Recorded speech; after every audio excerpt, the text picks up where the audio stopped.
Windows dark on a silent street, snow pressed flat by weary feet.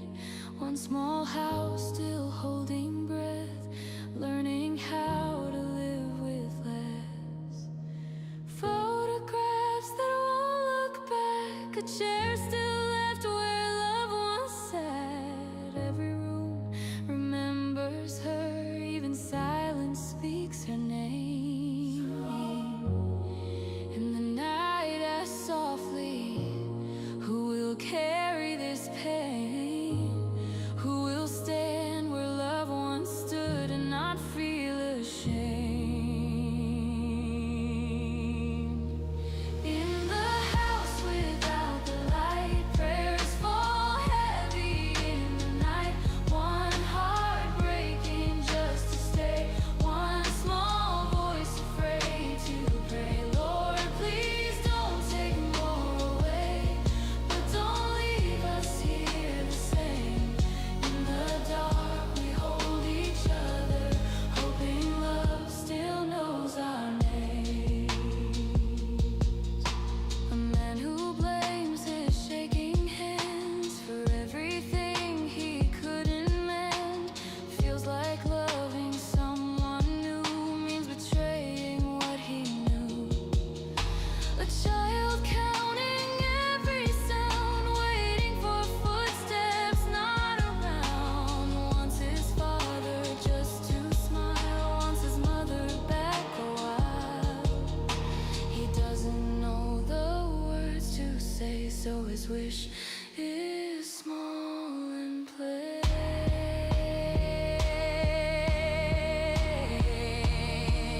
In the house without the light, hope feels wrong but won't die tonight. One dream asking please don't leave, one dream scared of who might be. If someone comes, will she replace or help us carry her sweet frame? In the dark we hold each other, praying love still knows our names. I'm slipping through a broken sea, where sorrow turns into a dream. I don't promise, I don't swear, but I can help fulfill this wish. Every hope deserves a chance, even love that feels like glass, even hearts that break in two, still have room for something true. In the house without the light, a candle learns to stand upright, not to burn what came before, but warm the ache that asks for more. If love comes slow and calls it grace, let it honor her sweet place. In the dark we're still together, trusting love remembers our name. Trusting love remembers our names.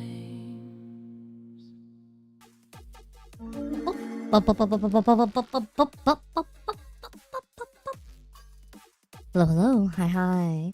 Congrats on the first AsuReDi. Hey Saber, how you doing? How you doing? How you doing? How you doing? How you doing? How you doing? How you doing? How you doing? How you doing? How's it going? Day 2 of my insane break and I'm already 3 streams in. How does that work? Saber hates redeeming second. I can relate. Understandable. I hear puppy being puppy. Oh, I know what it is. I know what it is. I know what it is. I know what it is. I'll be right back. Be back.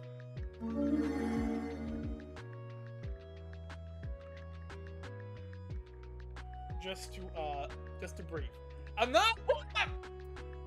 I am not pulling my clock out, okay? It's perfectly fine. Staying inside. Get minted, bro.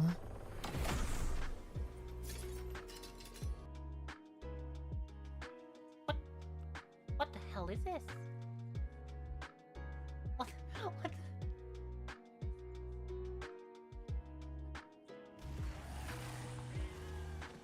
Wait, is that like... Oh no, やめてください。助けてくれ? Is that like the black flame?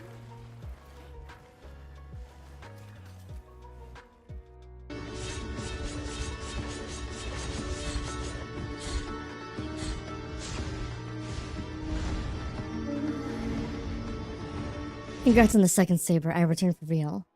Why do you see clip me when I come in? Because I had to step away for a second, and it plays all the clips. All the clips of everybody I want to choose to focus. Congrats on the third grace. How you doing? How you doing? I forgot to fill up the dog's water. Oh my god. Oh my god. Oh my god. Okay, so AsuReDi likes farm animals. AsuReDi really likes cows. And usually when AsuReDi wakes up in the morning, AsuReDi comes over to me and goes, a cow? A cow? And goes, moo? Moo? And then I go, what's a cow say? And AsuReDi goes, moo! And then AsuReDi grabs my phone and goes, a cow? Cow? And I'm like, oh my fucking god. I need to wake up. I need to get you to school in like 15 minutes, 20 minutes. Kill me now. And then I usually put on a YouTube video of a cow for AsuReDi. It is one of the only times during the day he is allowed to watch things, which is when we are getting ready in the morning and we do like the cow stuff. He has many toys of cows and farm things, and he's going to have more. Oh my god, grandparents. Anyhow, I put on my normal video of a cow he watches in the morning, which is some cows walking around grazing, some drones flying by, the cows going, mmm, mmm, mmm. You know, cow things. And I'm getting him ready, take off his little night pants, take off his diaper, make sure he's all clean, put it all back on. And I guess he was clicking around with his finger and hit a video. And then I hear this come up. Moo. Moo. And I'm like, that doesn't sound like a fucking cow. And AsuReDi goes, cow. Cow. Mama, cow. And I'm like, give me the phone. Give me the phone. This fights for like 10 seconds. I get the phone. What do you think it is? What do you think it is? Moo. Moo. Moo. It's fucking anime girl ASMR in a cow outfit that's very cowy. She has like udders for her, the udders are actually on the outside of like her fucking top. It's kind of, it's terrible. But I was like, and I sat there, and I take it away, and AsuReDi's going, Mama cow! Mama cow! And I'm like, I need to put parental controls on my phone for YouTube. That may not help, but that should help a little bit, because, we really don't need to be awakening that in a 2-year-old. Well, 1.6-year-old. Yeah. Yeah.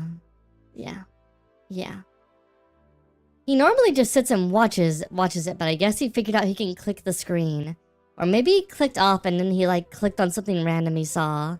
Or he was just hammering it with his fingers because he doesn't really know what he's doing. And it just somehow pulled up anime girl utter titty saying moo. Oh my fucking god. Oh my god. Kill me. I really hope that didn't awaken something deep inside of his like primal brain, and that's now going to be his thing for the rest of his life. Don't get warped by the internet yet, young AsuReDi. I don't have the willpower for this. Says the anime girl on the screen.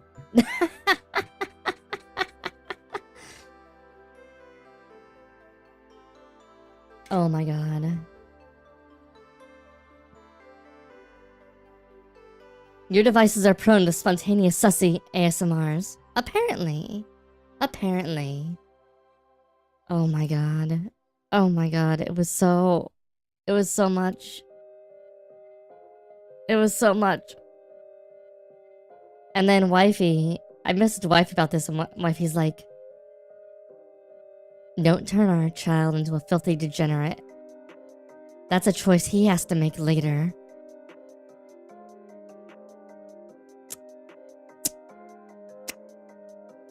Anyhow, we're playing Nioh 2 today.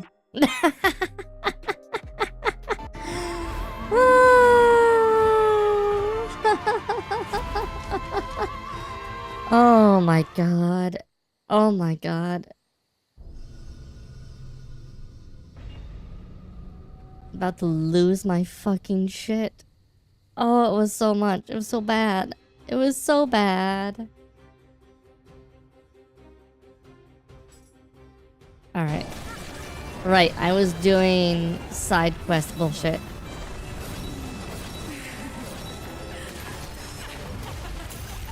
I don't know how you unlock the other quest in Dream.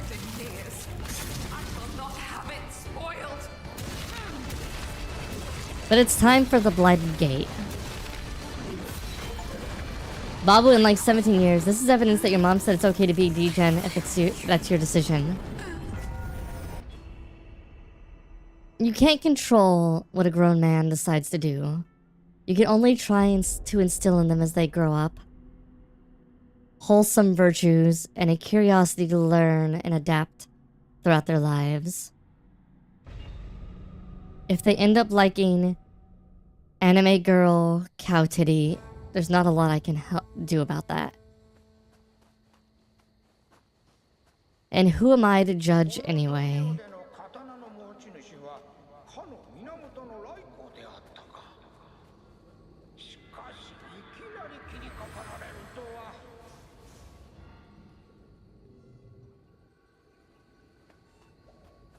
Yeah, no, this was absolutely... I was like, what the fuck is this?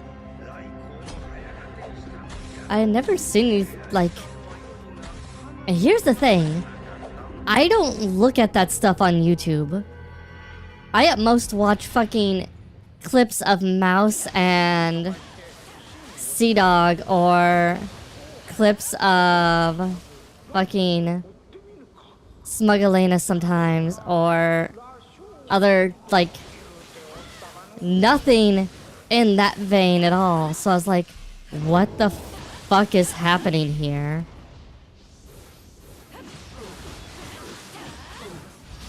Maybe Babu will have android cowgirls in the future. Why would you say this? Why would you say this? Why would you put that evil into the world? Like, I only watch, like, clips, or I'll watch, like, a Zen clip. And I mean, yeah, Zen has a kinda sussy model sometimes. But Zen's personality is ridiculously wholesome.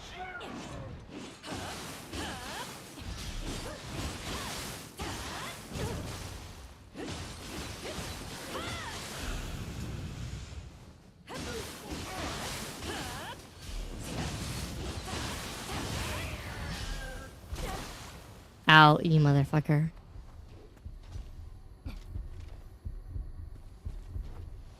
Zen just likes having assets, okay? I can appreciate the... I want to have my assets on display, but I don't want to... I'm not really that sussy. I can appreciate that. It's kind of like Silver is generally pretty say-so as well.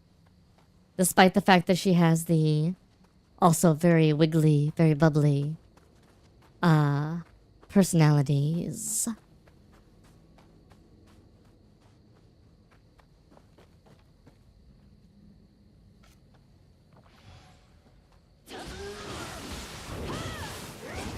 Oh, you motherfucker.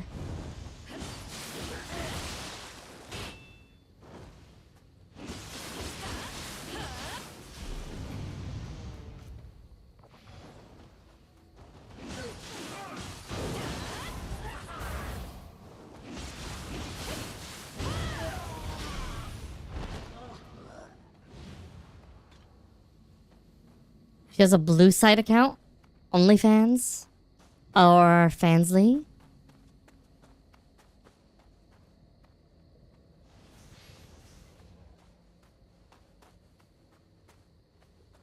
I mean, that doesn't surprise me. I mean, Mouse had an OnlyFans for a while too. Which had sussy, what's the name of that? Or was it... Might have been on Patreon where they were hosting it. But she had sussy models where it was like her model topless or with nothing on dancing around. This was when she was really early in her career though. And she had been friends with Melody for a while. And it wasn't like it was like just doing like the stupid dances and whatnot. Yeah.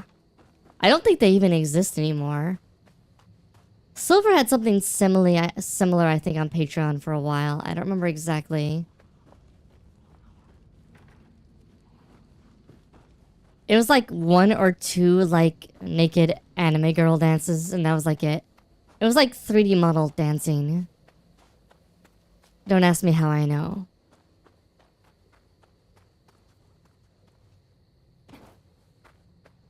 So I wouldn't be surprised, but... I also wouldn't be surprised if it's like bare bones style content that works that way. I guess it depends enough if Silver is active on her OF account.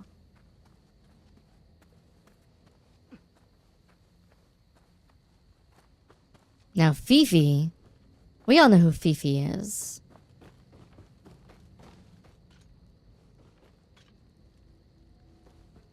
Fifi's a downright dirty sussy baka.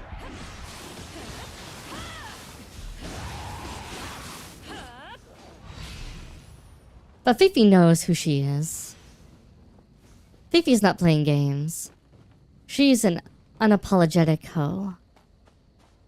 Or side hoe, as the case might be.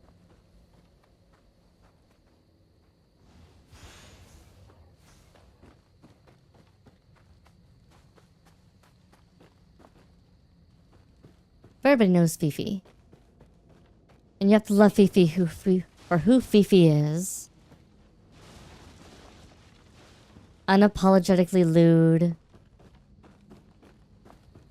But almost wholesome in just how ridiculously lewd she constantly is. Okay, he has to be up there then. Or through here.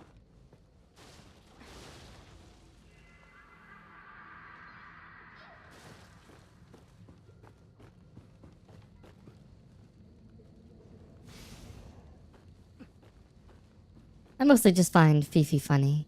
Fifi is an amusing creature. Alright, where am I? I do hate how dark the dark world gets sometimes.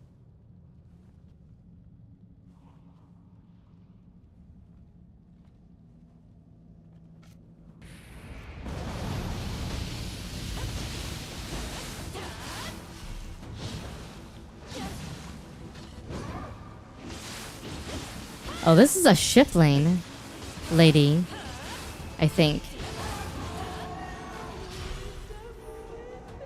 Ayasha. Yeah, Fifi gets banned a lot because of her model.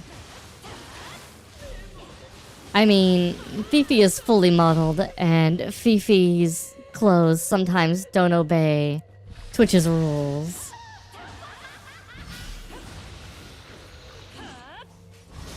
Of their own accord. It's okay. I'm pretty sure it's a badge of honor at this point for Fifi. Fifi also gets, like, shadow banned on X. Actually shadow banned. And fake shadow banned, because of course it's good for the engagement. But she's actually been banned and unbanned. Shadow banned and unshadow banned so many times. It's like a running joke at this point.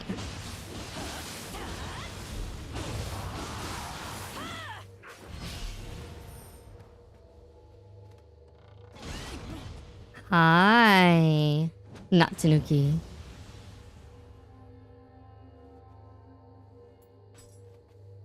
Her power is too much sometimes. Or the physics on her titties is just too hyper-tuned. It's one of the two.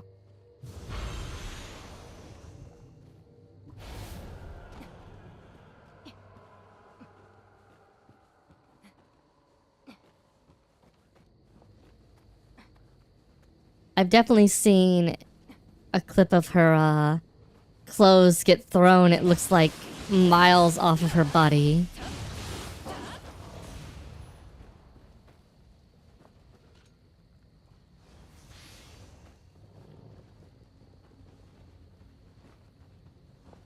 Which is just downright impressive when you think about it. I don't know if that one was live on Twitch or if it was just a thing that happened. Or if it was a thing that was on Fansly, because she does live stream on Fansly. And she isn't always topless when she's on Fansly the entire time. Though she usually does stream topless. That's usually her thing.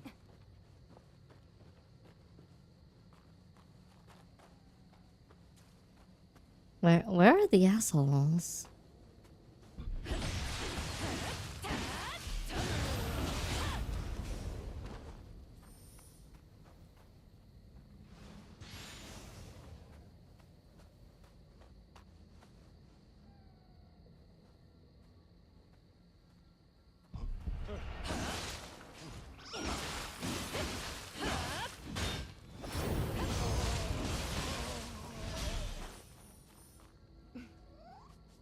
Pet the kitty, pet the kitty.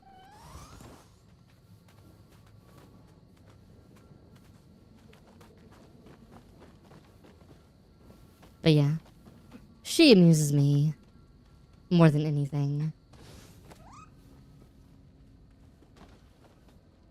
Unapologetic, maybe to a fault. But I can nick it. Ow. Oh, that was a freaking delayed explosion bomb. When do I get one of those, huh?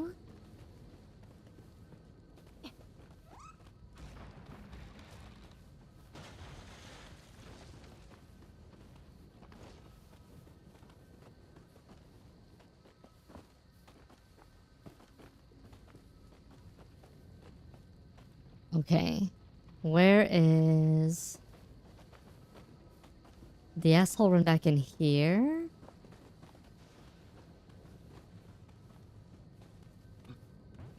Oh, hi.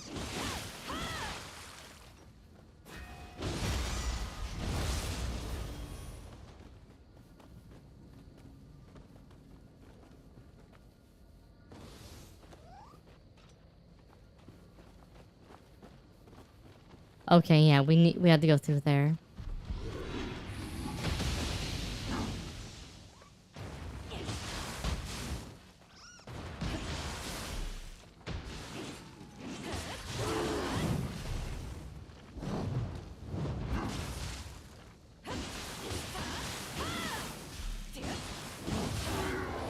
Chop this thing up.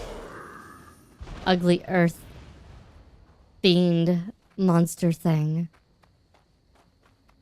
Most ugly. Do not want. 47% sus.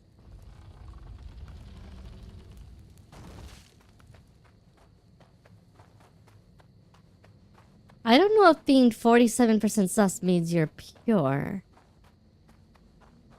Saber's 82% yandere. That's probably accurate. Based off what we know.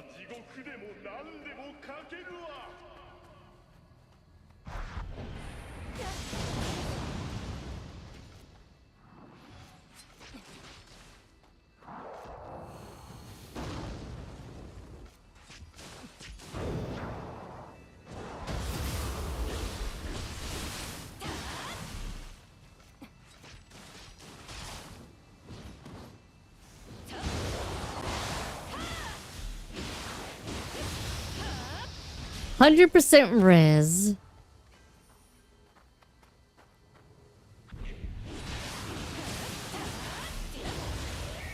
Oh no, we're gonna have another one of those freaking cart people. Cart yokai.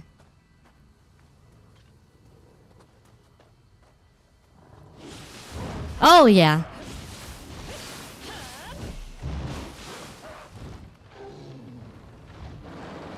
Oh, wow.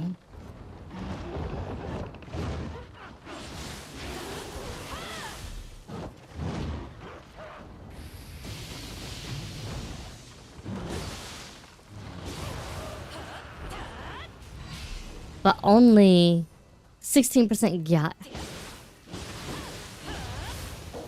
No Bebos in the future. Not enough yacht.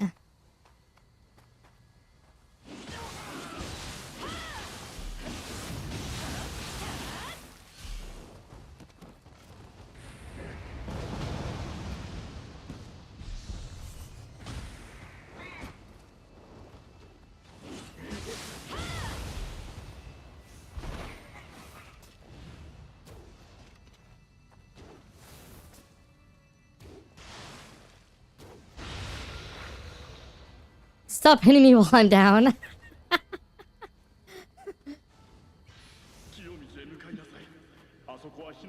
I mean, but you still got the Riz. 100% Riz is still pretty good. So you're Detective Conan.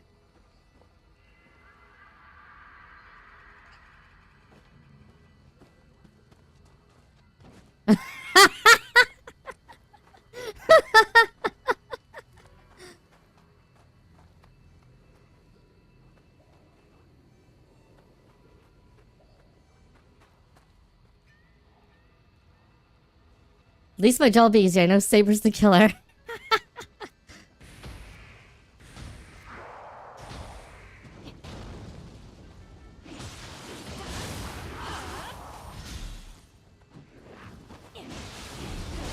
Oh, hey.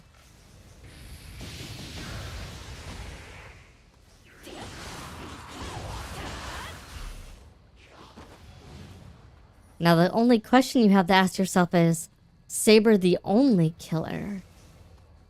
Or is there more than one?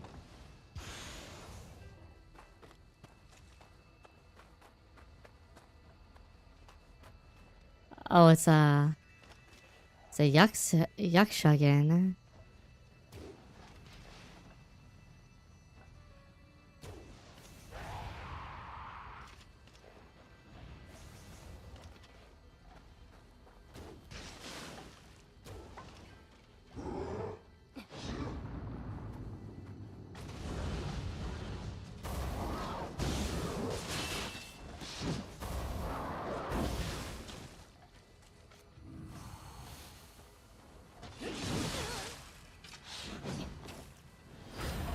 Oh, no! Oh, I got hit.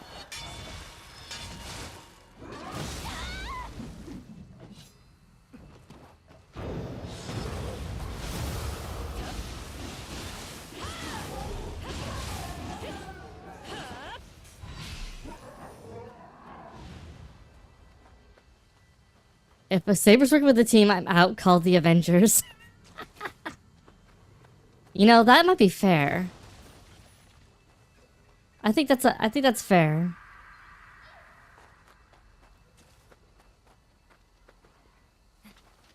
I don't think I want to worry about a murder team either.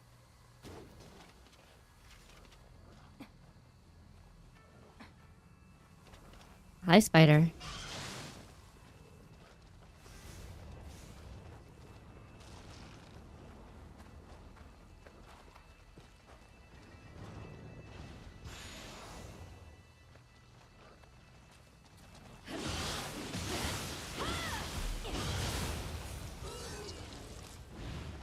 Alright, so let's go over here. I feel like the way they designed the levels for this DLC, it feels like it's designed around being less linear than the base game levels or the levels they normally make for the DLCs.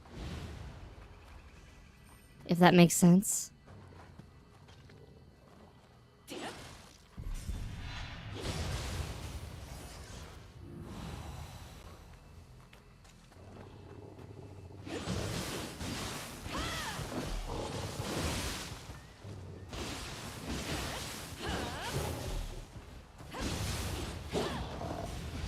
Saber doesn't do teamwork unless she's mastered the art of mitosis, and honestly, at that point, God help us.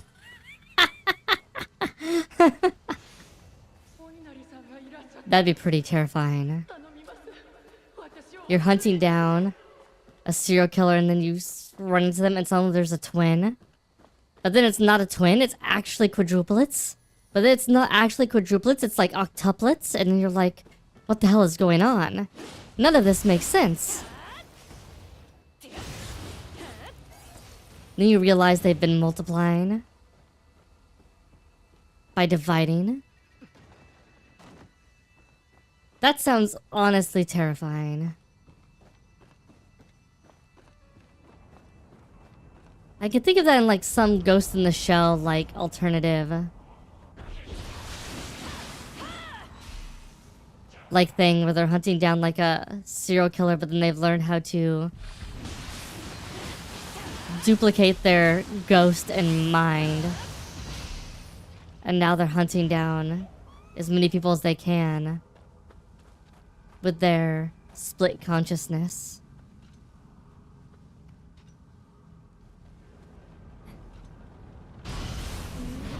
Oh, hi!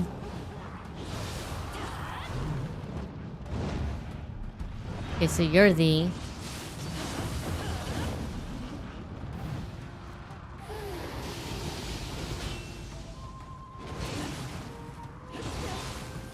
Ow, motherfucker.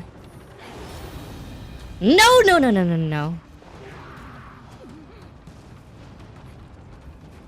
Oh.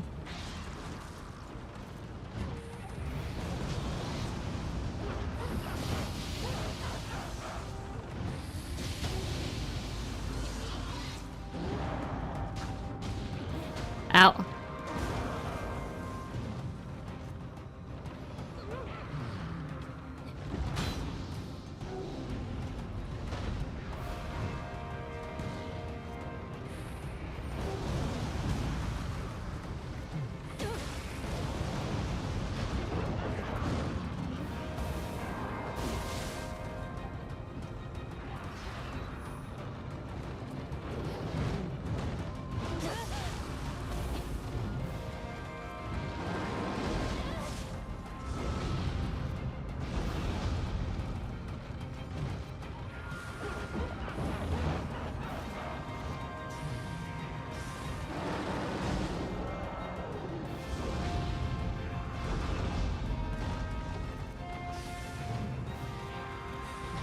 Just die.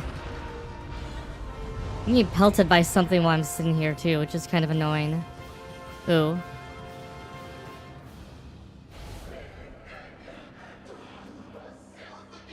You probably get a few of them to take each other out. You can tell them there won't be enough tea and licorice. That'd be a pretty good play. They'd have to share the tea and licorice.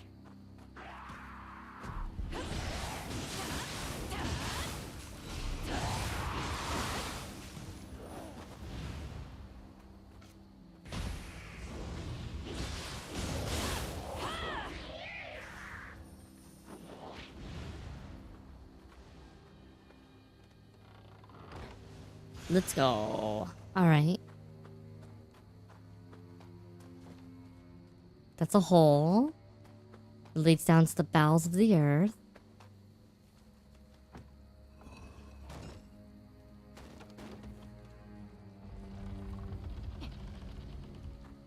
Okay, this level's actually wrapped up on itself in an interesting way. There's something down here too. Oh.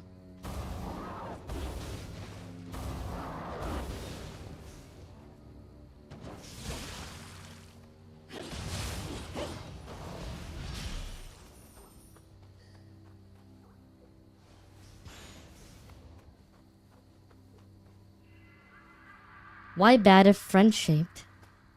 Well, you know.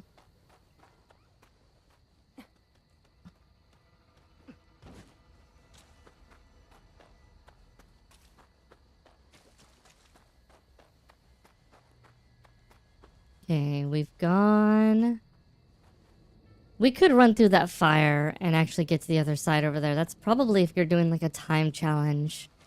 You just run through the fire and you're like, okay. This is where we go.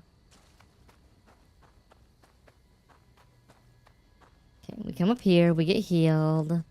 Restore our resources really quick. Run through that door. Go down the hole. I think we just want to level skill now. I think skill gives us our next biggest damage upgrade for Scythe.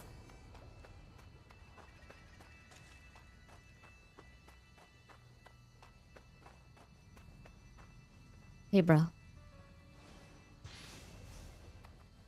Nothing to say. Tough week. I get it.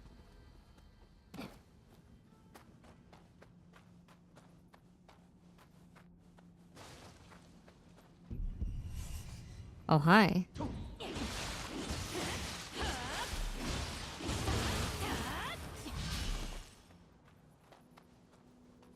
Bro's like, you're not gonna hear me.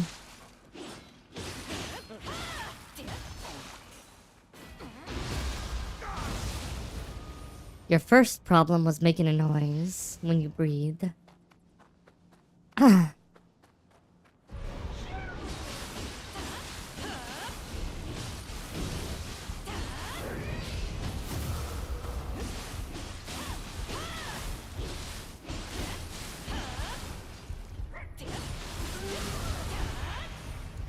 No, Oscar, you cannot parry in this game like you do in Where Winds Meets. Dear God, beating Tianying last night. That was a good fight, but it was such a pain in the ass. Like, oh my God, bro. Calm down. Oh.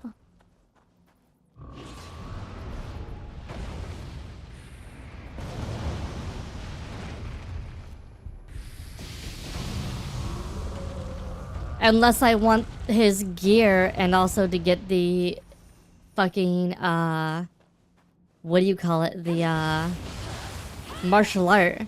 He drops gold gear. It looks like they all do at this point.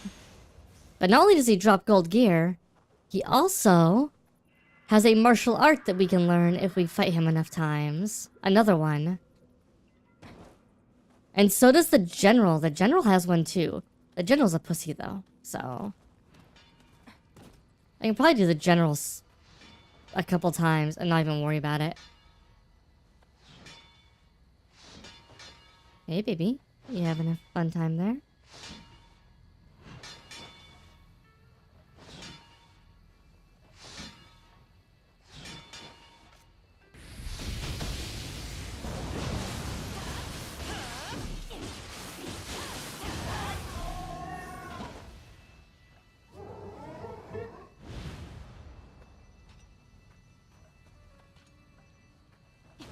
Dude, if you get sand summons and they like have anywhere near close to the amount of damage you can do, that'd be fucking broken. I will take that. Even if it's only like 10% of the damage you can do. it would still be quite a bit.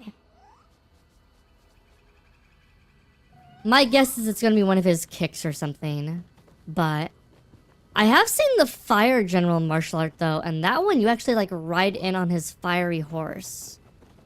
So maybe it'll actually be something kind of intriguing. He did give us his kick, that's true.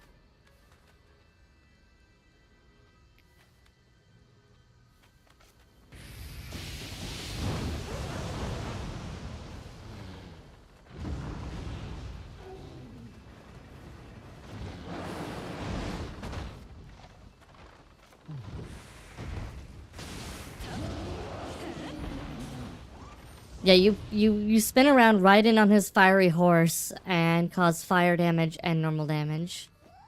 It's pretty badass, honestly.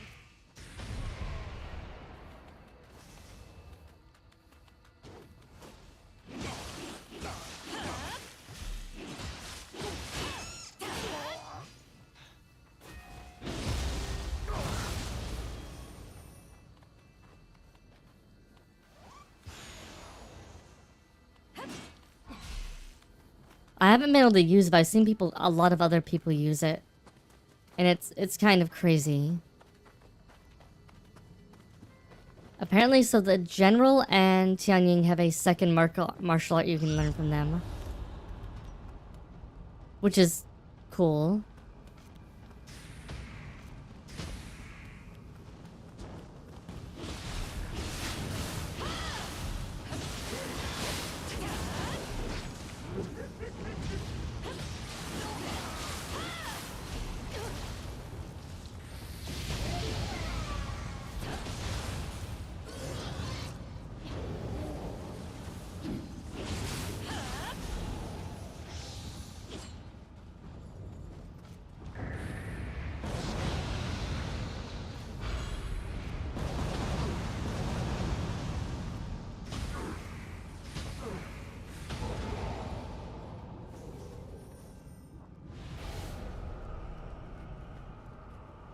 Guan Yu's too greedy. She should give us some martial art. I agree.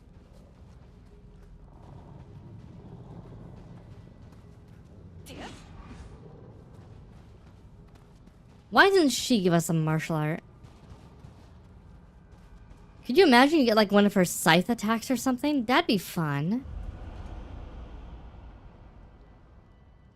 Another yaksha bitch.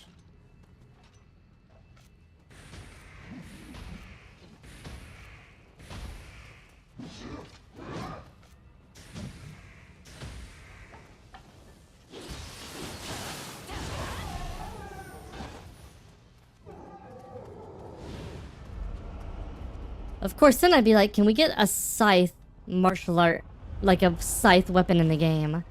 Because then I could be scythe and mortal dart. Which sounds like that'd be ridiculously awesome, and also maybe a little,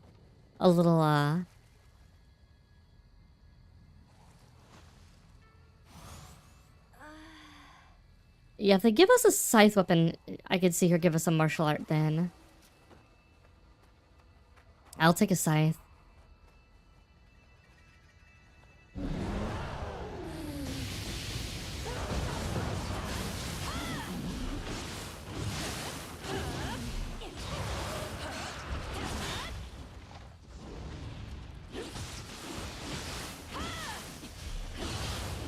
Like, the only reason I'm using fan right now is fan does help me keep alive in boss fights a lot longer than I normally would be able to. And also because nobody, I mean literally nobody knows how to freaking heal correctly in this game. I don't get it. I don't get it. Stormbreaker Spear and Healing Umbrella though. The Healing Umbrella I think also has another buff it can do besides healing. I think it also has like a damage buff or an affinity up buff. I forget what it is.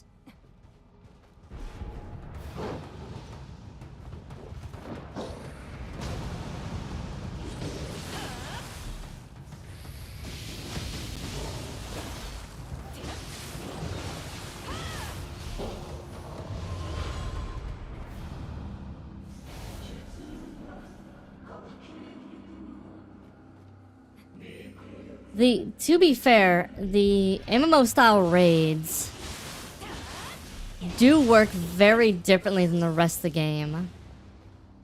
Like in raid content, I really need to get the dragon breath because you basically are spamming dragon breath whenever it's off cooldown. If you're a tank, there's 2 abilities you're supposed to be using. I forget what they're called. 2 martial arts. You also need to be using basically on cooldown. I think the thing I don't like about the raids is that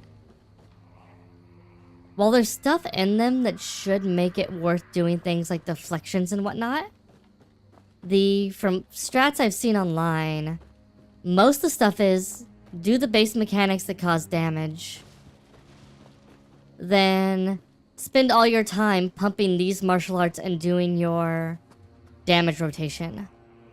That is what you should be spending all of your time doing, and nothing else. Anything that requires you to use like any type of buffs, you really should be minimizing how many like buffs you use that aren't just offensive damage from your cooldown, like your base attack, unless it's part of your standard damage rotation.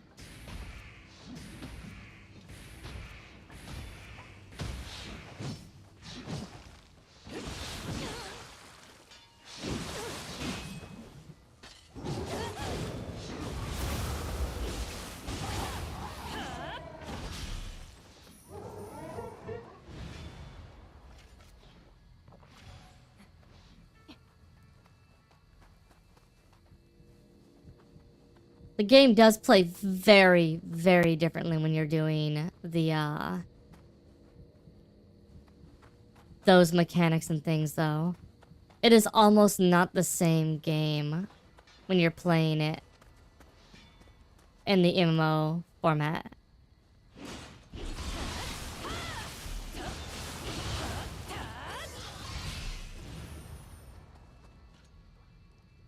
It's kind of impressive how different the game is.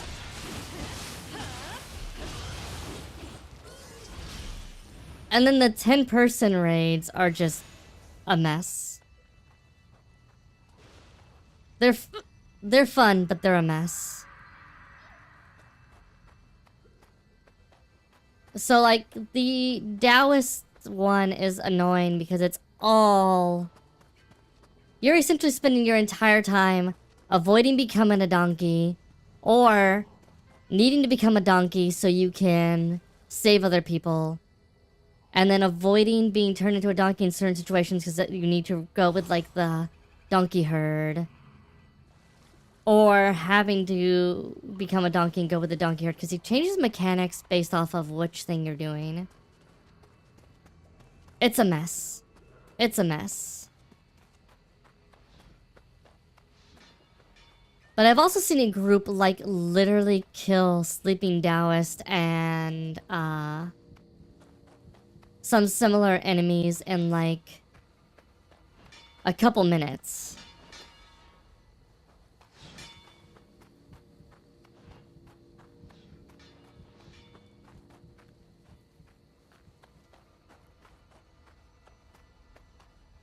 There's this weird notion and idea in the games that you aren't... Like, when that stuff happens, you're technically not actually in... You're not fighting them normally. What you're actually doing is you're fighting them, like, in a dreamscape mental world. There's this weird notion you're, like, fighting them in, like, their keyscape-like thing.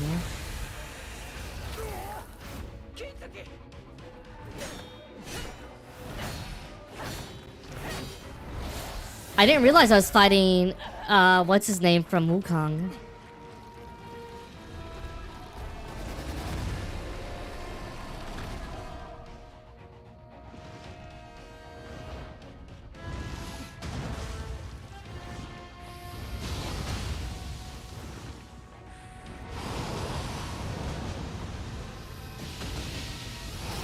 Oh, nope.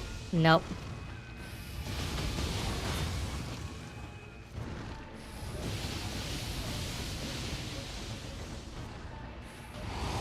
Okay.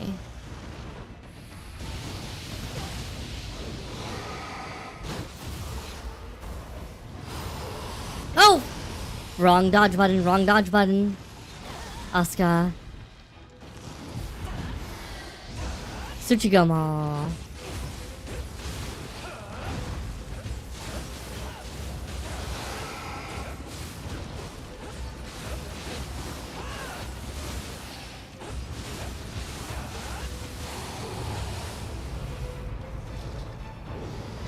Okay, nope.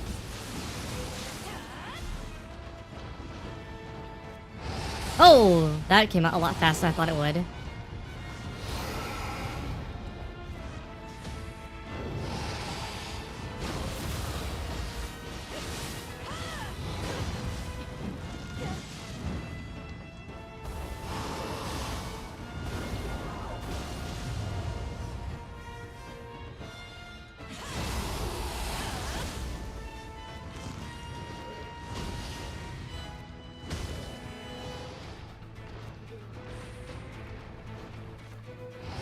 Okay.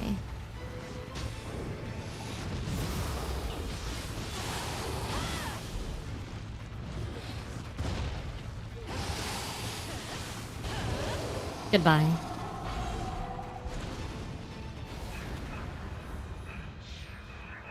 Hey, Blader Joe.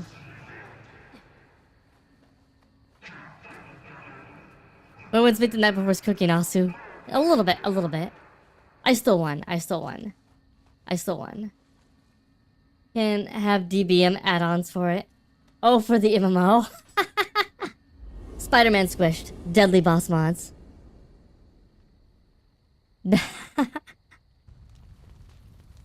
Hey, are you evil monk dude from before? Ashiadoman.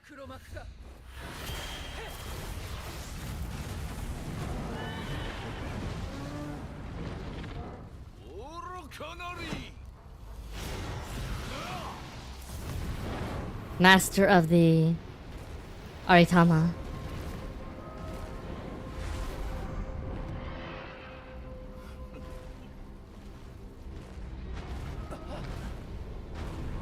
Turn your summons against you, dear.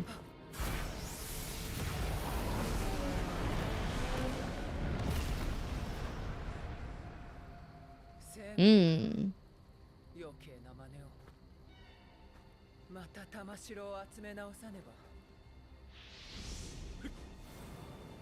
Seemed like a bad idea to use Yokais versus the big bad. Hey, you got a fox bro.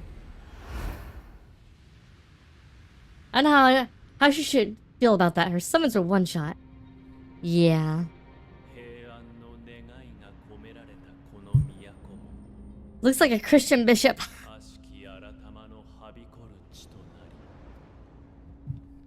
Evil.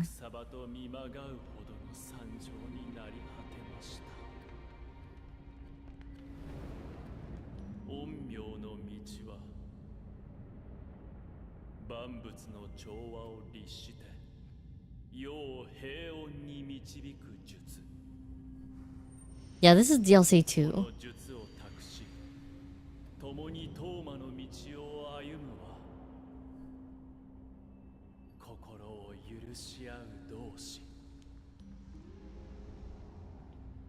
Uh-huh.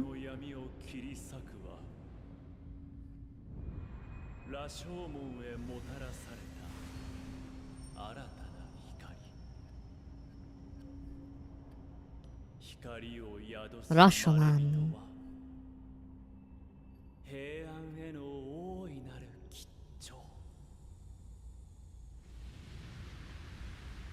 Rashomon is a good movie.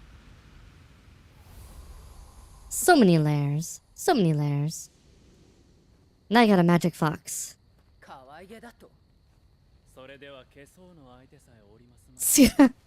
Scare any eligible men away.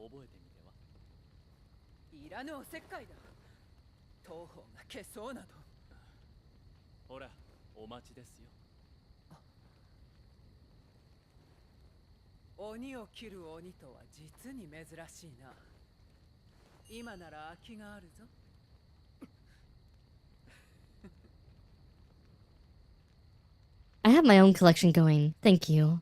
Thank you. Lady's like, get in my box. Is that a marriage proposal? Maybe.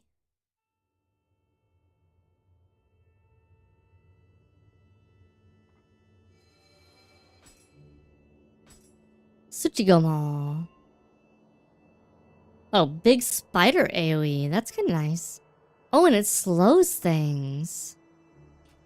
That's kind of nifty. I bet it doesn't work on bosses, though.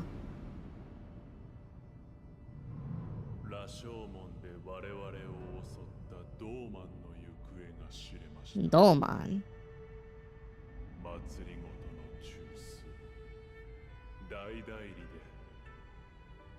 Too much to ask.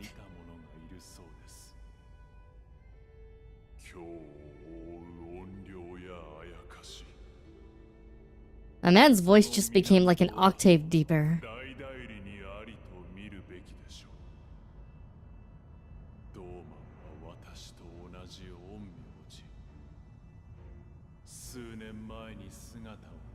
Some man is like a evil onmyo.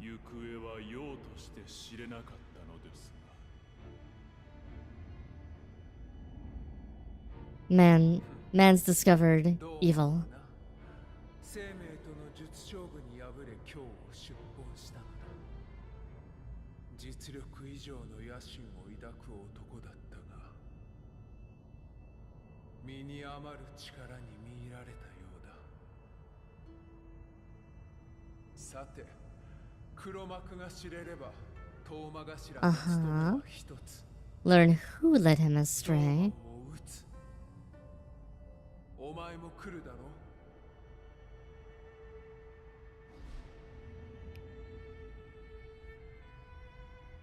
I feel like for a bunch of the voices on the main screen, especially in the DLC, they're like having the same dude do everybody's voices.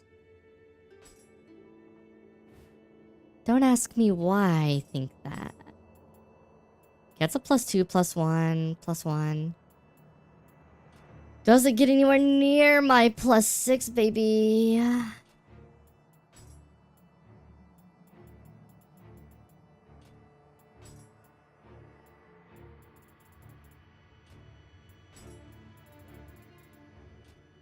Gotta save on the budget.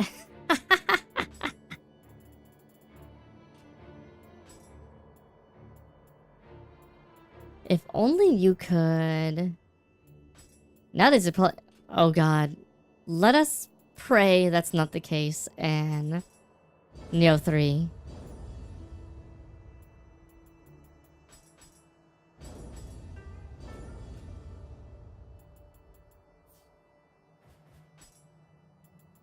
Tea housey. Alright, give me my results. Give me my results.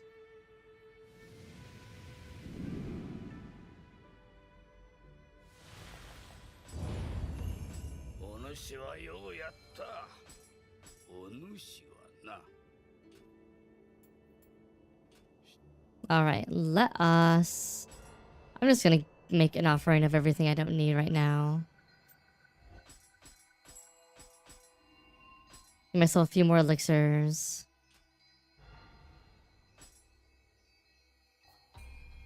Give myself another skill point. Oh, Constitution also raises it. Might as well. Alright. Palace of the Damned. Oh, thank you for the Hydrate Hazard and the stretch. Ah. Ah. Ah. Ah.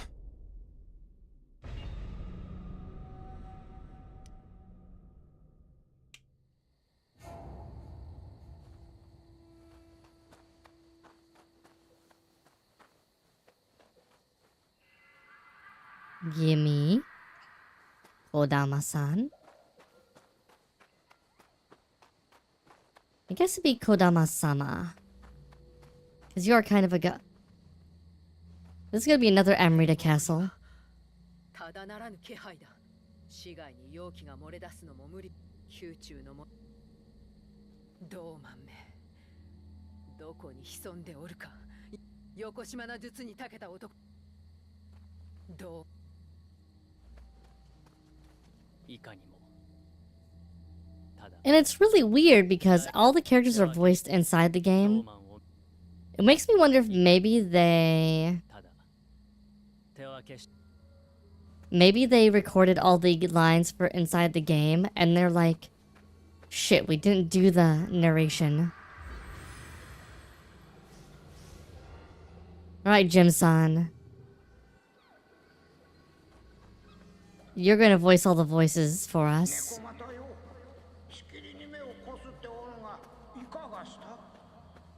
Jim-san goes, ah. Sa. And they're like, do your best lady voice. And dude's like, Watashi no lady desu. Onna desu.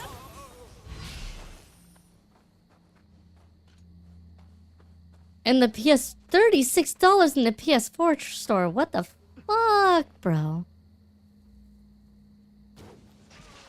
That's so much money.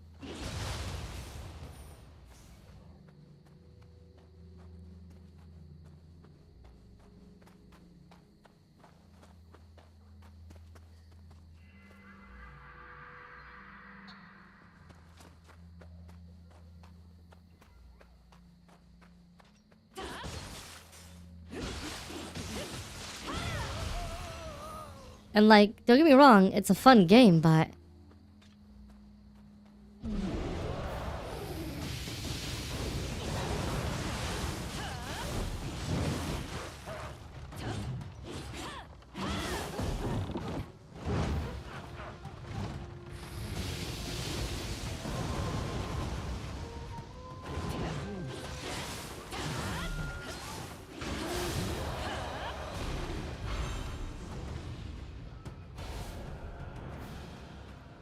Nioh 2 I could see being a little more expensive, but even Nioh 2 is a pretty old game at this point.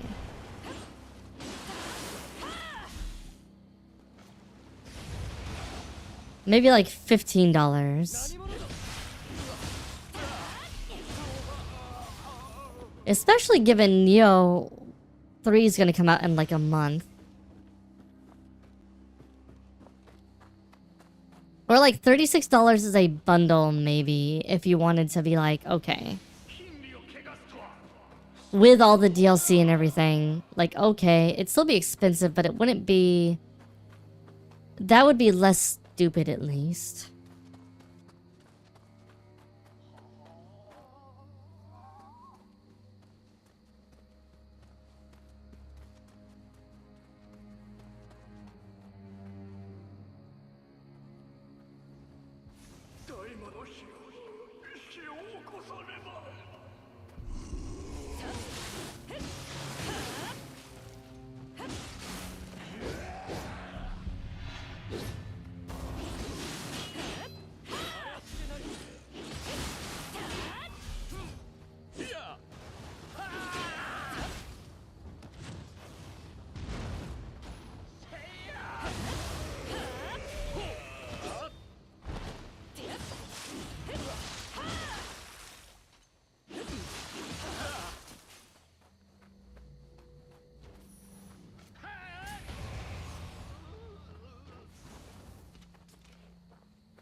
I mean, you'd at least be getting 2 games for that. It still would be expensive for what it is, but you'd be getting 2 games and all the DLC.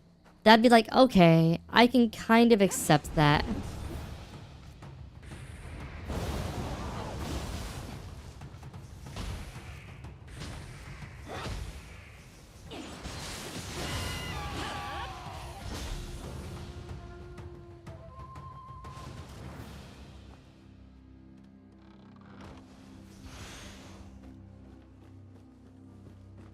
God, that's brutal. I'm sorry, Saver.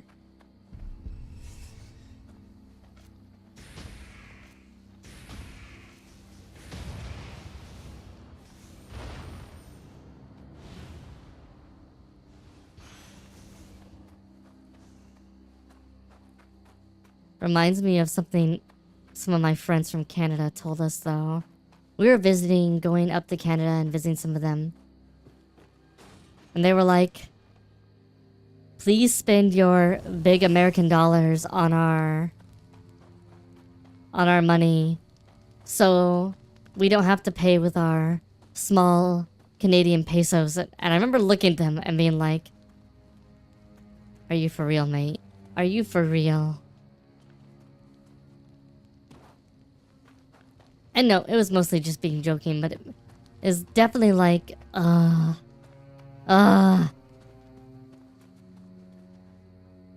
84. The euro isn't that weak against the dollar, though. I'm gonna guess that's probably because of the VAT.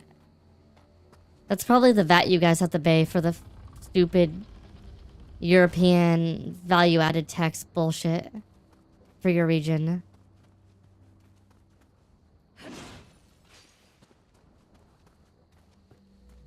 Yes, we're a more valuable region for you to sell your games in.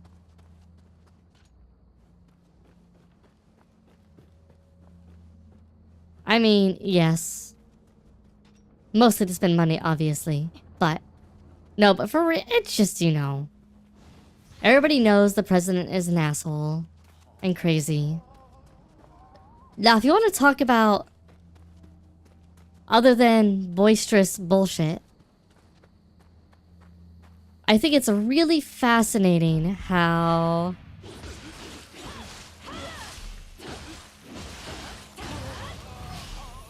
the current president has done more damage to North American strategic aims in the past year than like anyone has in the past like decade. So there's a whole thing, like I forget which books they're in, because there's like a whole thing that military publishes every now and then, which includes like all of their previous working plans, ideas they were thinking about, etc. And the thing that Trump's talking about there was technically a plan a long time ago, was the annexation of Canada. And by a long time ago, I mean like 60 years ago. But, so not that long, but not like super recent. But like, the current doctrine is more about trying to become a better partner with Canada, primarily to secure northern Canada in the wake of global warming. And the area becoming both arable as well as minerals and all that jazz. Because with Canada's population concentration being mostly along the southern border, and not having a large enough military force to enforce its territory, especially when you go north, the entire idea is essentially around building a North American Union to guard North American strategic aims and control of the continent.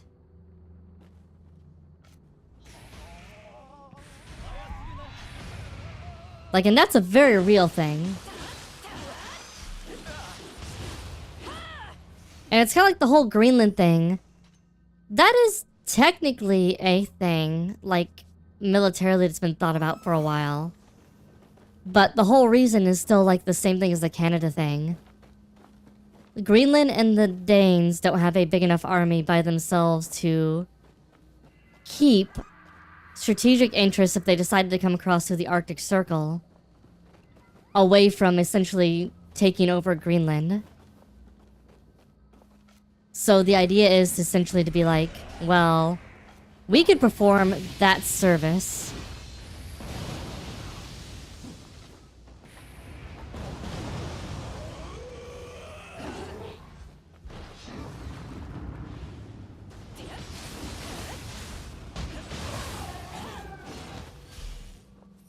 Not really former allies, more like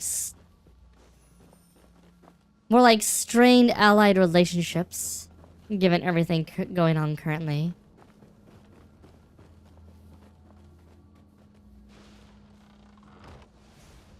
But yeah, it's one of those weird things where it's like he heard these ideas mentioned to him from a briefing on a paper, and then dude went crazy and was like, oh yeah, we should do that.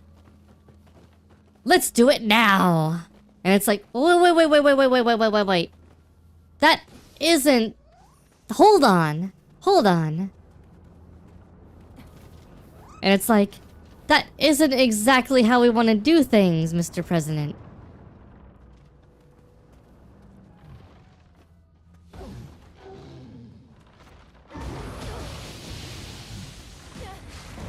He 100% is his own yes man.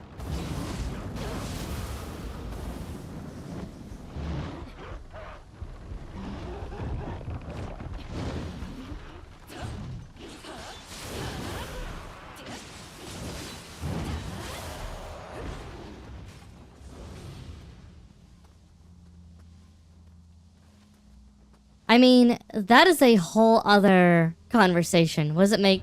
Yours to make Vegas his way anyway. That's actually that's something I've had conversations about with... It's funny he doesn't want Iceland in the Faroe Islands, but you know... Greenland is technically a little more strategic to North American interests. If you're just talking about just North America. But... if you're talking about force projection... there are definitely things that would probably be more valuable.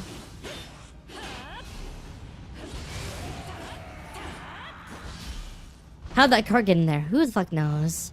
The card is just like in the middle of the room.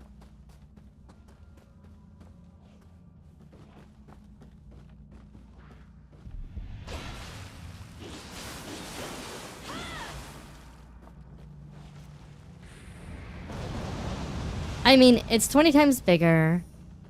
There's likely resources that haven't been properly surveyed in there, which makes it valuable in that way. There's a lot of reasons why you might want Greenland. And they might be valuable. Maybe. You have a warm, sunny island? We just gotta make you your own warm, sunny island, Saber. And it'll be better.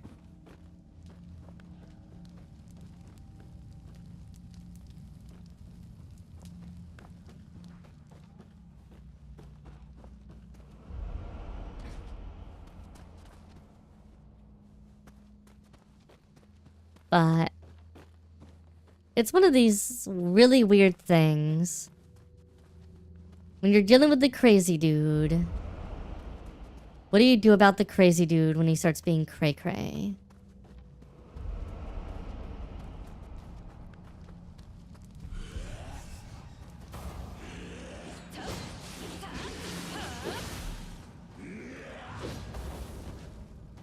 But going on like what do you do with the crazy dude if he gets his way anyway?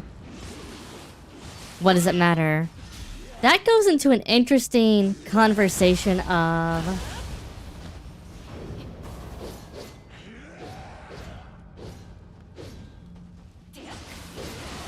culture.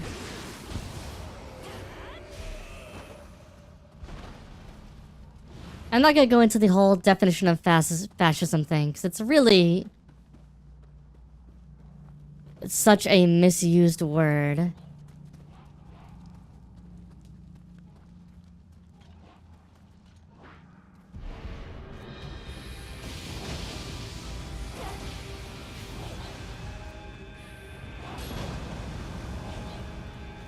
Authoritarian for sure.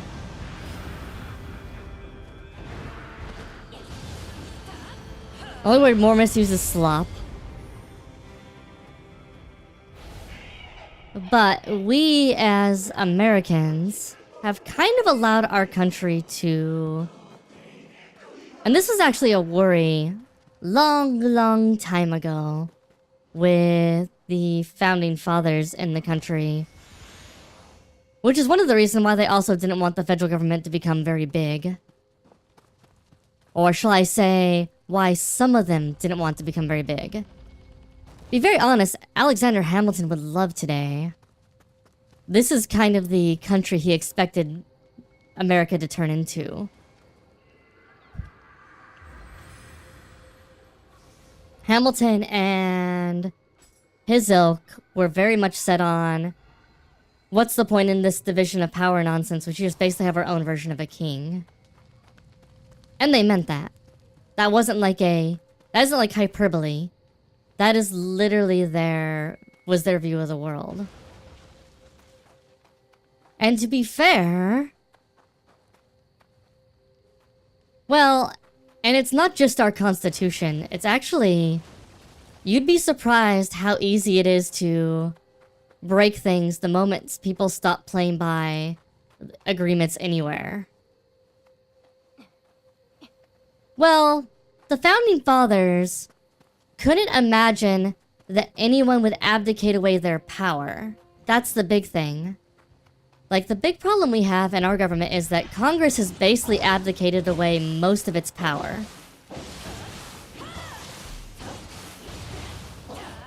Which leaves us with only 2 quasi-functional branches of government.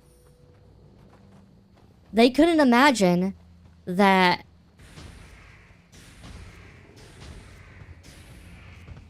the people that write laws would want to give up their power and their ability to write laws. But that's because even though political parties existed at the time, they were much different beasts than they are today.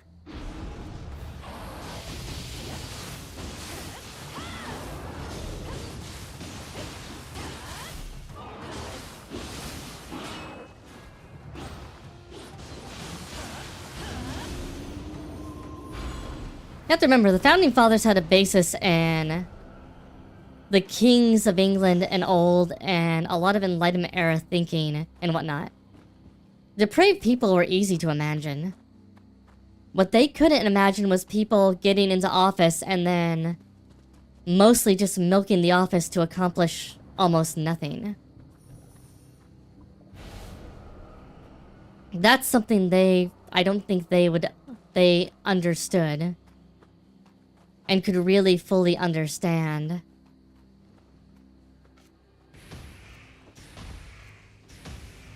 Especially for nearly a whole branch of government to do that with its power. Like, maybe 1 or 2 people, but the entire branch becoming... there are 2 branches that are quasi-functional. They still have their limitations, but the thing is, 1 branch has given up its power almost entirely. The other 2 branches haven't. So they're still using their capabilities.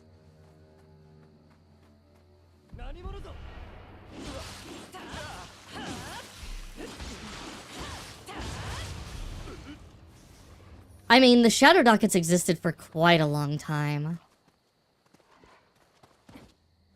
It's one of those things that doesn't get talked about because, I mean, again, it's one of those rules that exist to exist. So not every single court case has to necessarily be seen.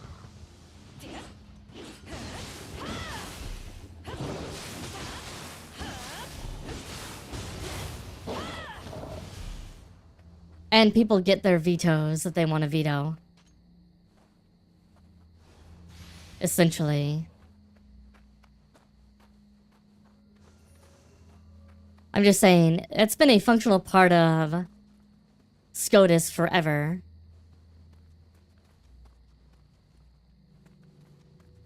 Not forever, I think it's only been around for like 120 or 30 years or so. Mostly because we're at the point where there's too many cases for SCOTUS to be able to even potentially see.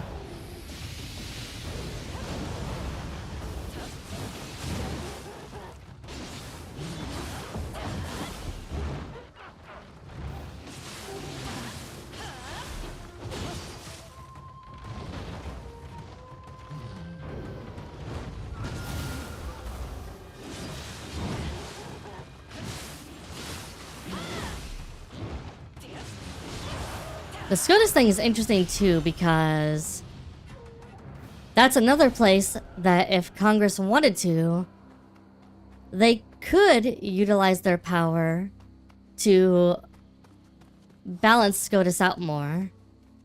But it doesn't happen.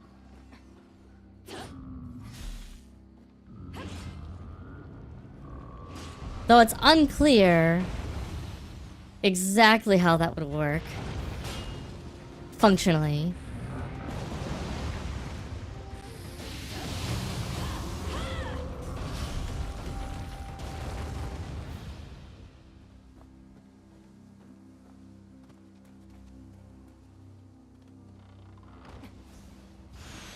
Can't believe I didn't do the proper dance. Offended the poor guy's feelings. You know how it is. It works. Ba-da-ba-ba-da-ba. See ya.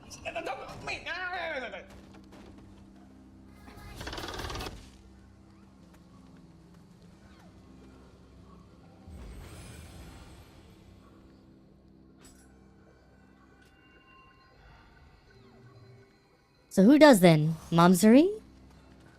Does Momsuri need to dance? Press F to pray.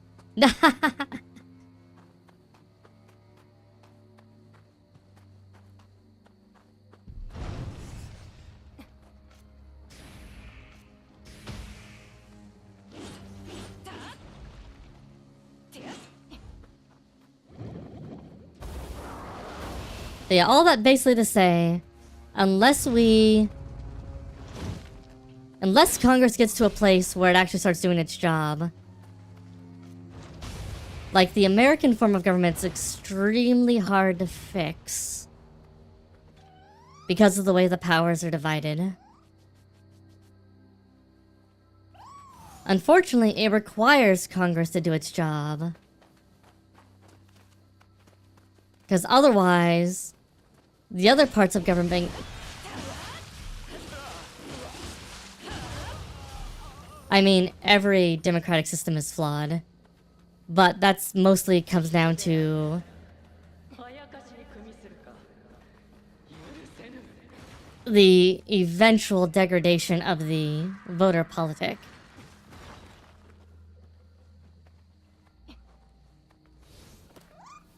Our system just has some very terrible quirks. That unfortunately make it very easy to point out where those flaws are.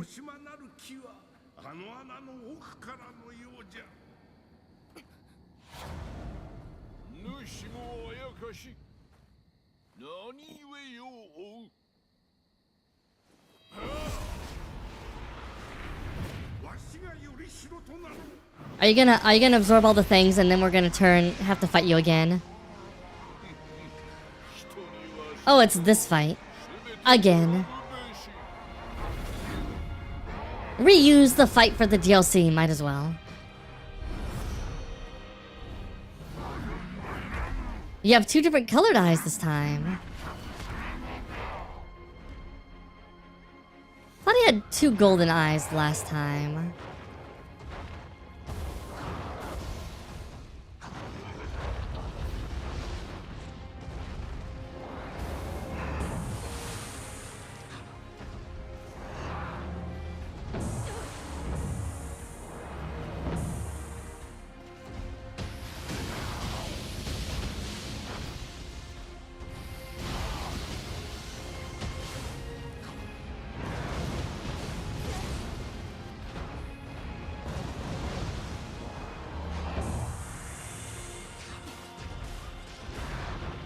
But that actually gets into like one of the things.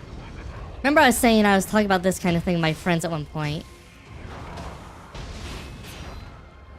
And we were having a conversation that essentially it seems like what probably will end up happening is most democracies probably are eventually just going to become dictatorships again. Because eventually what ends up happening is you lose the ability for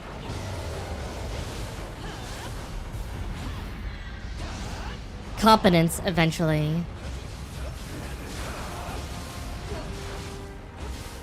Oh, they definitely have the budget. This isn't about budget. This is about... I feel like part of the reason why they reuse the bosses like this is because they want you to experience the bosses in a different game.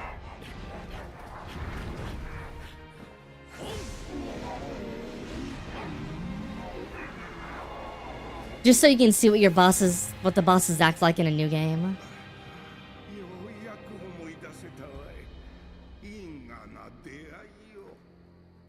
Oh, do you remember doing this before? 急いでドーマンを止めねば。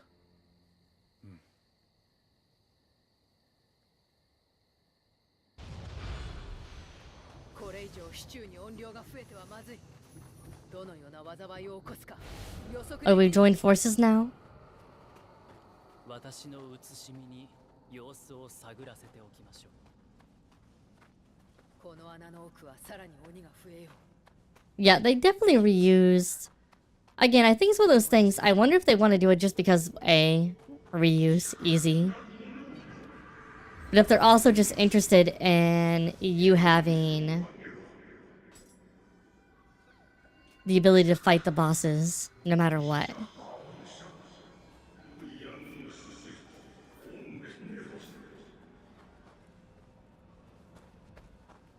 Anyhow, part of our reasoning on the whole democracies eventually give way to dictatorships and authoritarianism is because it seems like almost all democracies right now are heading towards a populist pseudo-uprising. And populism is usually just a couple steps away from cults of personality. Which is a couple steps away from where authoritarianism starts rearing its head.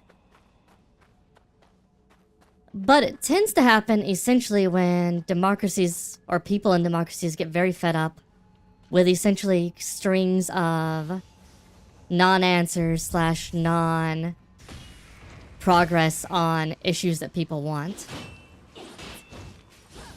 to be addressed.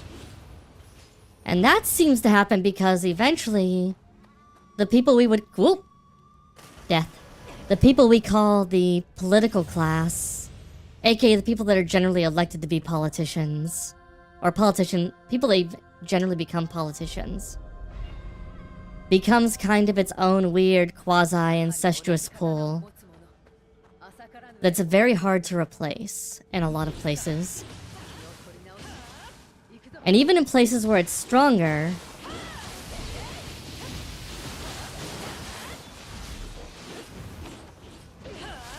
no.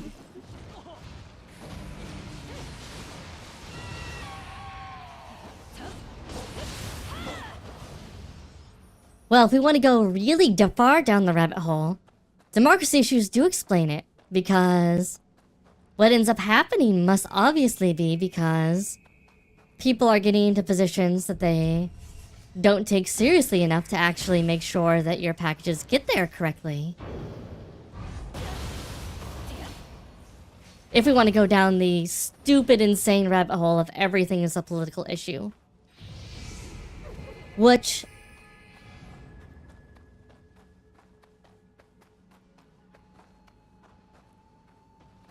I mean... no place on the world has unrestricted capitalism.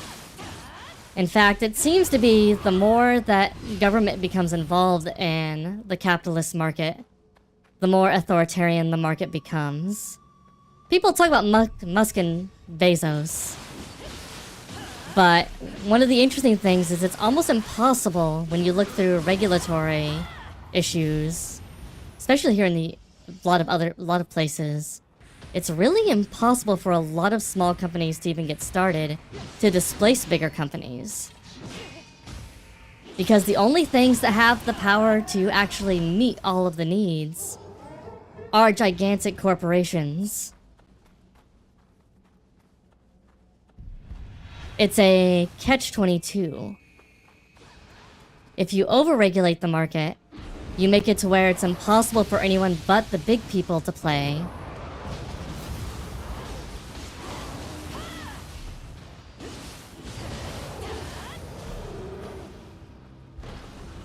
I don't know if I'd say that's a unique way of looking at things. I think that's just a very market way of looking at things.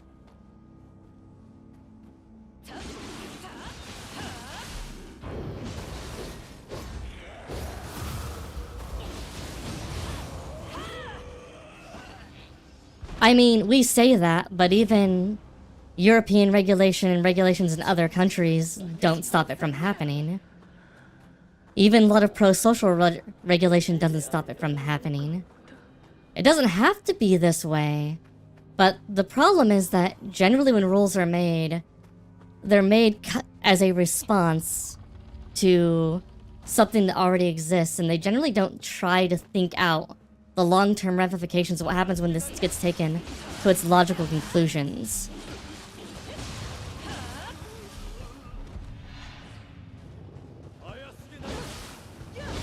Because everything will be taken to its logical conclusion.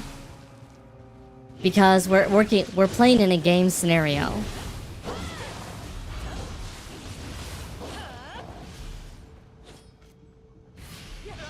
I mean, you can say that, but it is still one of the largest, most regulated markets in the world, in the EU, and it still has ridiculous amounts of consolidation in Europe. Mostly because, like, big companies just buy things up.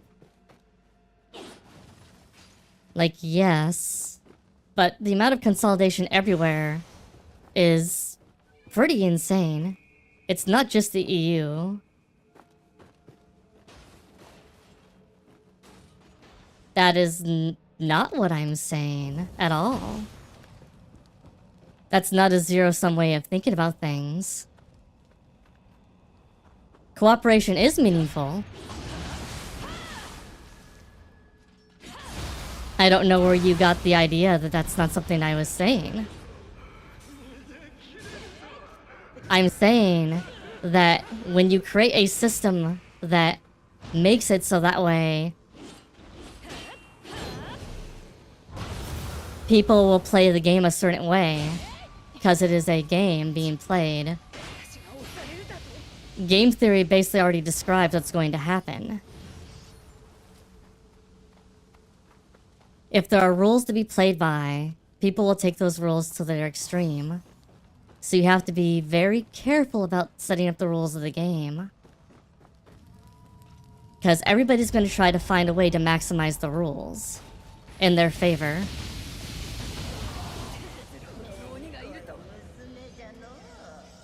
It's kind of like the reason why AI is becoming such a big thing right now.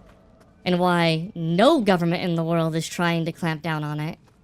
Is because whoever successfully figures out the way to properly game the system and utilize it for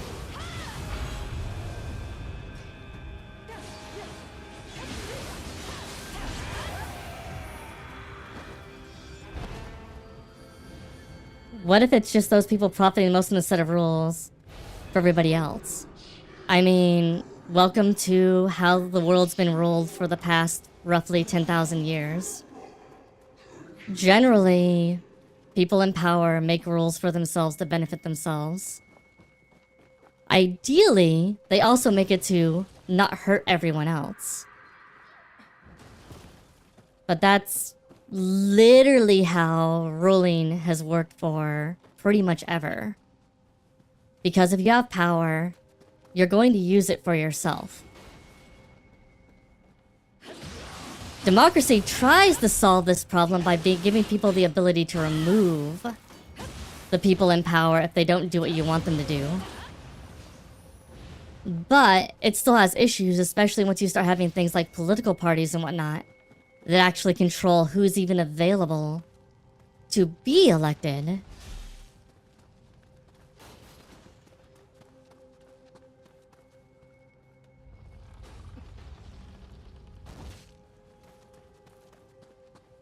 Because then it becomes about, well, you can try to vote for someone new, but if a dozen political parties have most of the voting power for consolidation, and it tends to, even in like super parliamentary systems where there were varied parties, it tends to consolidate around 2 to 4 major parties that end up being split usually along two lines. What does democracy mean? Because we also should be very careful, because nobody has a direct democracy. Every country is a hybrid system in democracy. Like, nobody is an actual true democracy because we don't have everybody vote on everything.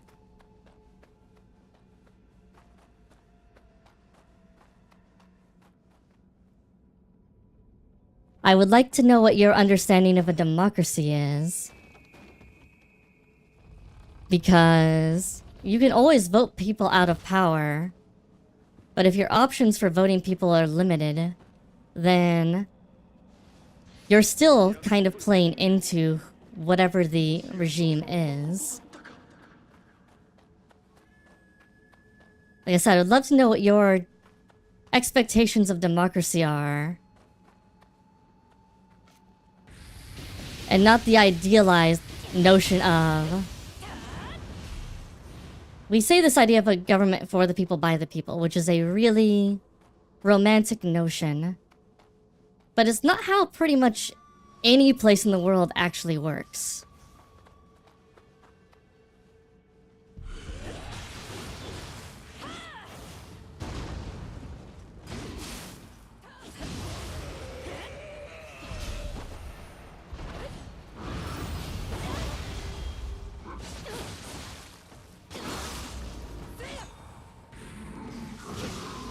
I mean, I've done pretty big studies on how parliamentary systems in France, UK, Germany, mostly the Western world, and then a little bit of how the parliamentary system in Japan and Korea work.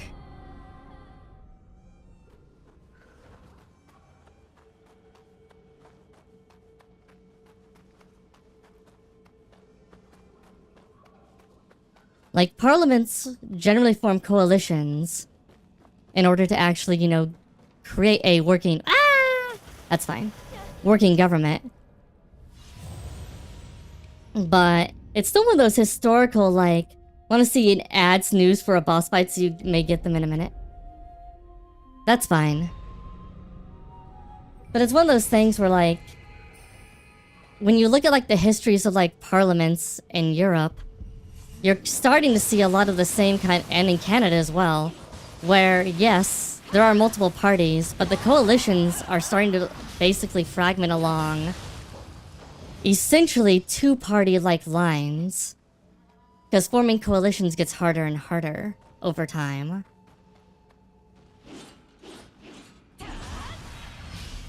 So you have multiple parties to vote for, but in a lot of places it still consolidates around essentially two ideals, or two forms of ideals. And while the parties may be different, they end up having to, like, really strongly align with each other to keep a coalition going, or they can't form a government. Which then just leads to government paralysis for a while.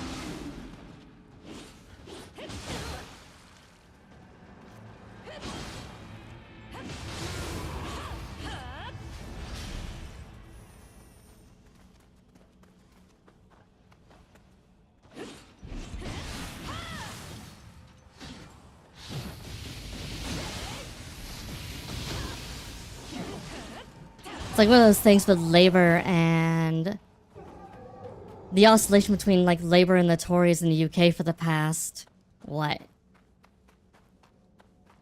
Like 30 years.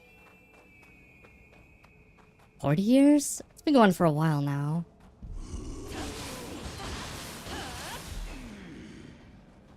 Well, the UK also has its own special insanity kind of going on.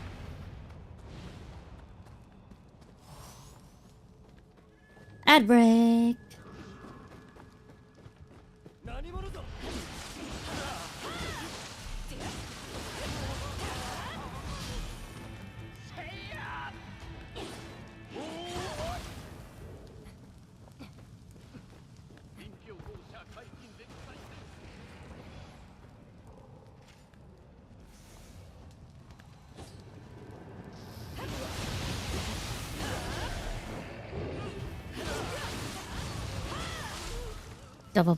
Alright.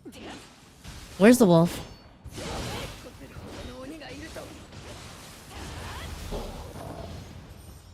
I'm actually not sure how a lot of the Caribbean runs, though. It'd be nice if I could pet the wolf, but the wolf wants to eat me.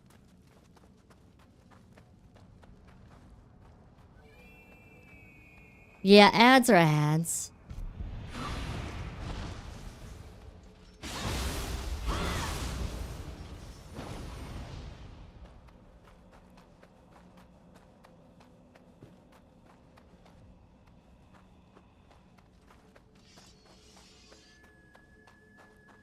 But yeah, the AI thing's interesting because it's kind of shown the unfortunate thing of... Yeah, the cloud one's weird. I saw that guy a couple times now. The AI thing's weird because basically nobody wants to put a stop on the AI thing. Because everybody is scared of being the last person to the party. It's a... what is it called? There's a term for this. I don't remember what the term is.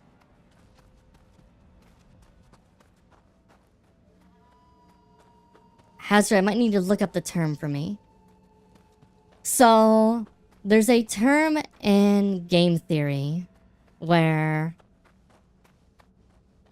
what ends up happening is you get into a game state where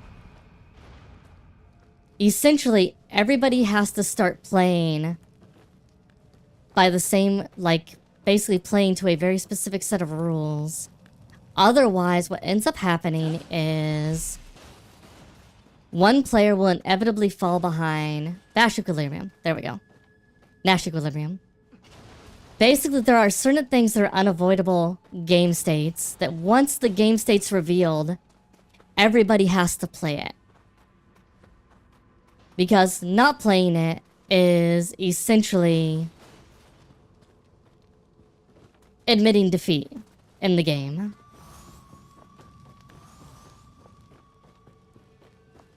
Is it Nash Equilibrium? I don't remember. Anyhow.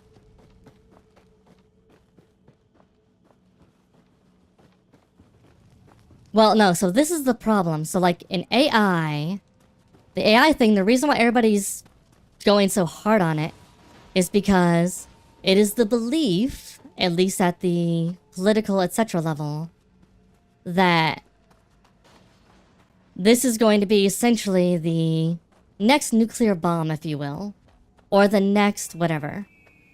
Whether it's true or not is a completely different can of worms.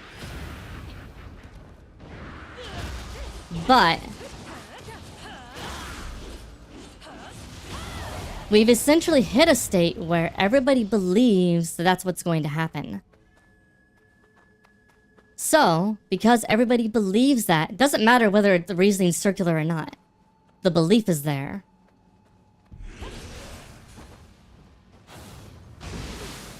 Once you hit the point where everybody believes that this is going to be a case,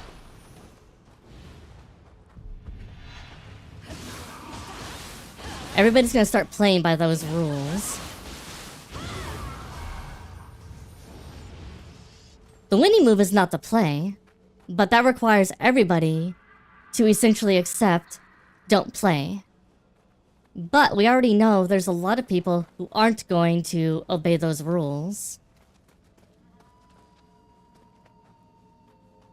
And if there's a bunch of people that will refuse to obey those rules, then it becomes the thing of, well,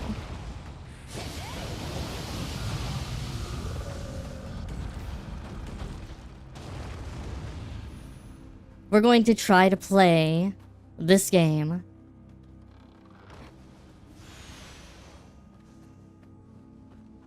Belize would be the best coalition to declare war of Canada, Mexico, Venezuela, and Greenland, Denmark.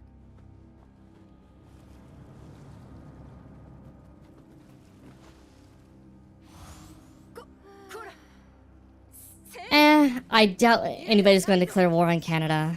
That would be pretty far beyond the pale. Mexico is not unlikely. Venezuela is part of a much bigger geopolitical game that's very hard to get all the way into. Greenland demarked the EU is very unlikely.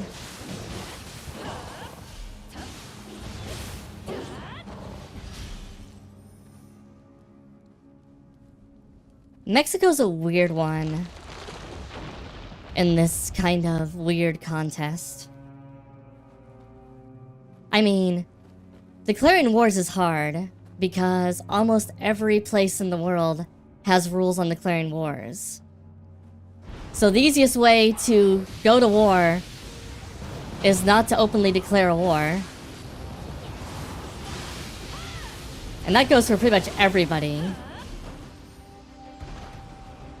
Almost nobody declares a war anymore just because nobody wants the rules established with declaring a war. Which is really silly. Because we made those rules for a reason. But the problem is the people that have to hold people accountable, the people that actually have the power to do that, just kinda hand wave it away. Doesn't matter. The people have the power to say, no, you need to declare a war. I wouldn't call that a trade war. Tariffs are not really a trade war. It's a stupid idea, but I wouldn't call that...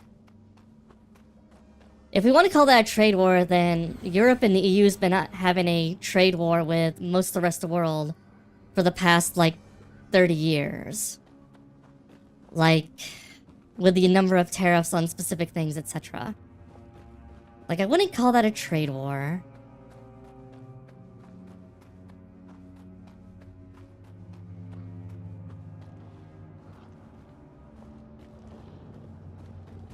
I'd call it a really bad way of trying to reassess an economic situation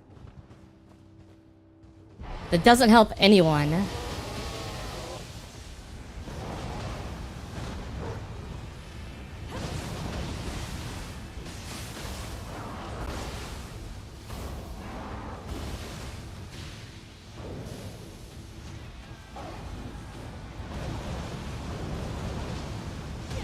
Ah, darn it.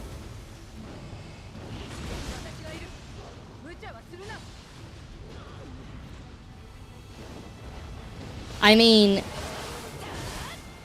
tariffs are never just about the economy.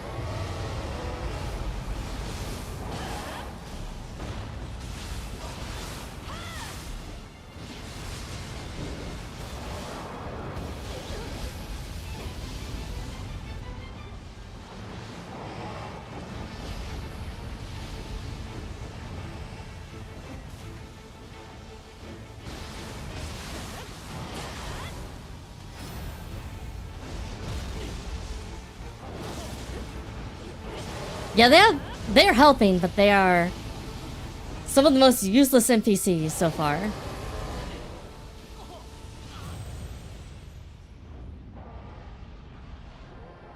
Yeah. I mean, they've been trying to do that for the better part of the past, also, like, 15 years. That's been a thing that's been going on for a while. And it's a constant back and forth between pretty much every administration in the EU in different ways. It's just usually not something that's done out in public. Yeah? Bill Clinton also did similar things. So did Bush. Like, yes. Tariffs are always about power.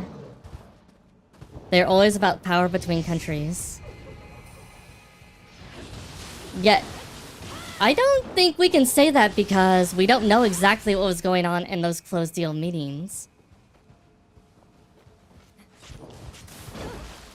Like, there was a whole kerfuffle over the antitrust suit with Microsoft. The thing is, Trump is a very, unfortunately, vocal person about this stuff, and we can't really say we know exactly what was actually happening during a lot of those other conversations. No, but if we're talking about just the tariff side of things, That's stuff that has happened quite often in the past. Now his trumps on everything, his tariffs on everything, are absolute insanity. But you were bringing up the specific example of big tech regulation and tariffs and taxes. That is literally something every president for like the past 15 years has been extremely strong about essentially preventing.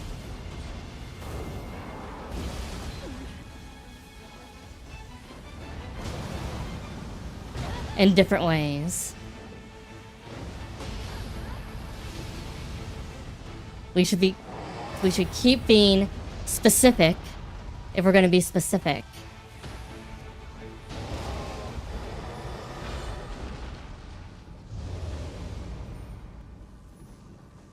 Yes, Blader Joe, thank you.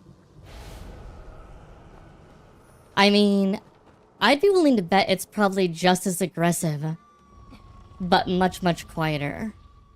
Otherwise, you probably would have saw much bigger swings and things.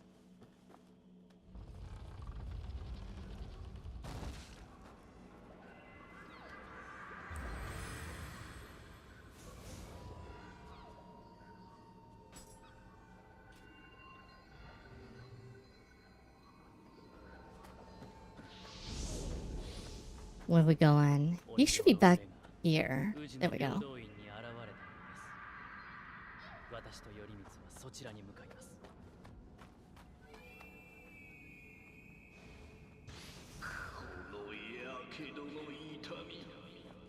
I feel like you are trying to make this into a weird argument about... You keep oscillating between this thing of like America in general, and then Trump, and then very specific cases. And we need to really talk about them all individually to actually talk about what's actually going on with them. Yes, Trump is extremely hostile and hyper-aggressive. Well, of course it does. It's extremely hard to sell that kind of stuff to your population. It's extremely backsetting for negotiations that have been going on for the past, like, well, since essentially World War II. It's extremely not beneficial to any form of mutual dialogue and cooperation. We can agree on that. But we should keep our topic constrained. Are we talking about the hostility of the current administration? Are we talking about the general concept of regulation, how that works? Okay.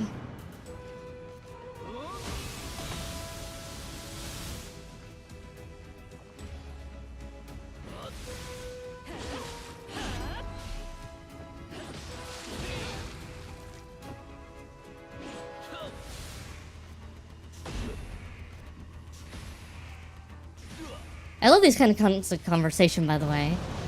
They're one of the things where I'm like, people tend to try to like bring in tons of things into the same conversation. It's like, yes, they are related, but we should try to make sure we stay focused on which part of a conversation we want to have a focus on first.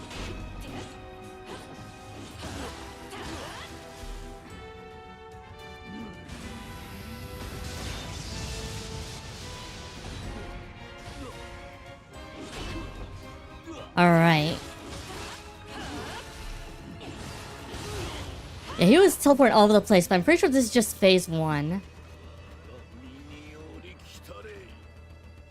Yeah, phase 2. Let's go. Okay, what are we doing? What's your phase 2 look like?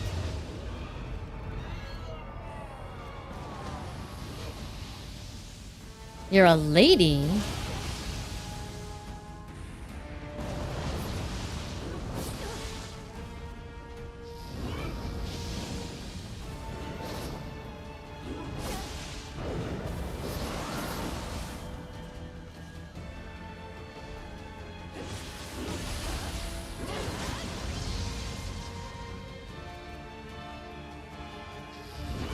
Oh my god. This lightning freaking stun is annoying.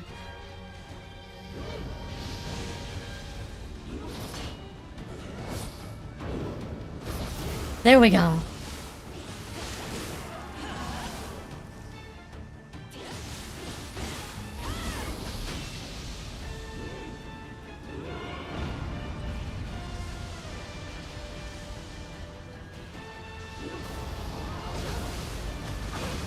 That sucks. That sucks. Oh my god. Thunderclouds everywhere.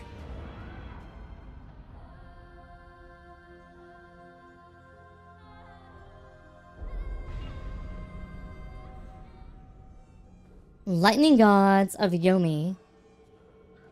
Yeah, it's interesting. They call them the lightning gods.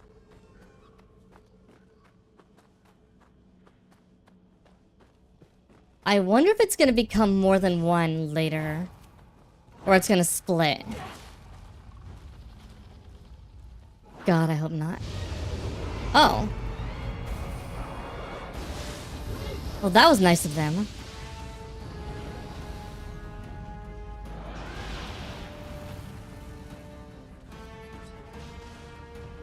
I wonder if this is just gonna be a really long fight.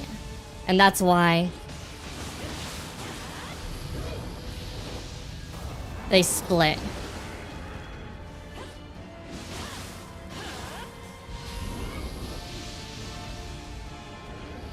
Oh god, the 4 Abyss Kings? That would be bad. Oh. Well, I missed that, but that's okay. Lore-wise, the dude sacrificed his flesh, so it only makes sense it starts at phase 2. I like that reasoning. Even though, like, that is not how it's worked with any other boss so far.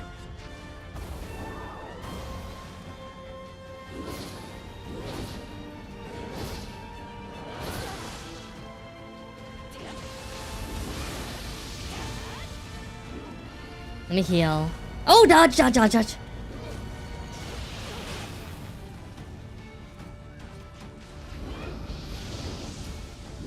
Get myself topped up. Okay, this is this bullshit again. Thunderclouds.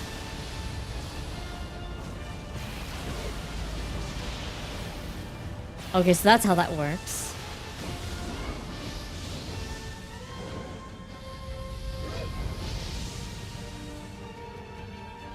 Alright.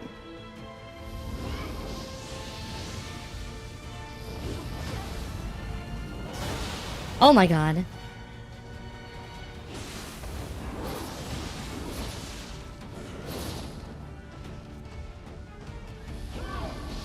I thankfully have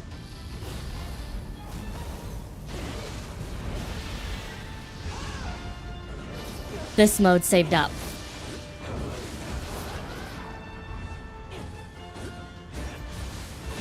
I am supposed to heal while I'm using in this mode.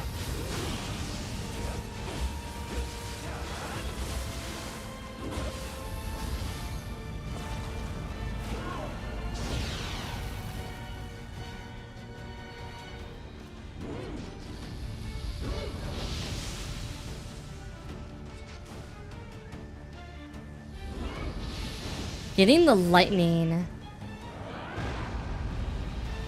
bullshit on you. Oh my god. Having to feel about his flesh every time would be pretty sus. I mean, you know. Okay. He's got a lot of it. Well, actually, you know what? Lightning. We should not be using lightning against the lightning boss. We should use... We have water, which I don't think is good either, but... What else do we have? We have explosive.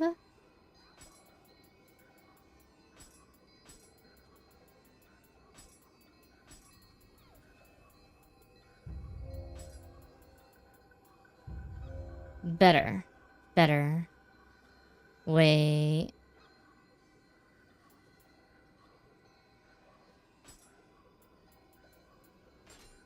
There we go.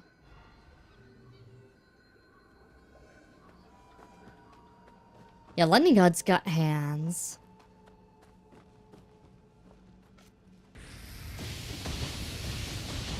I'd like you not to bite me in the back this time. Oh, wait. It's fine. We'll try fire. I could try wind, but I don't think wind will be any better.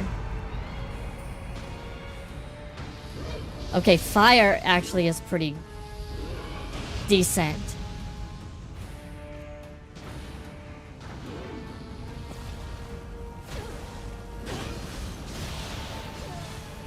Oof. I think we have water, fire. I don't think we have earth.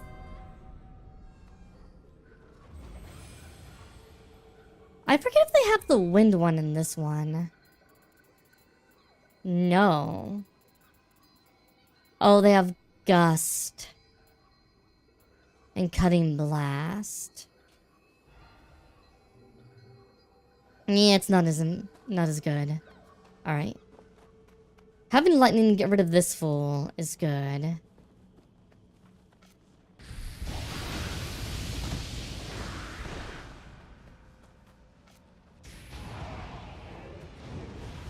After this one, we go back to the last samurai, or the first samurai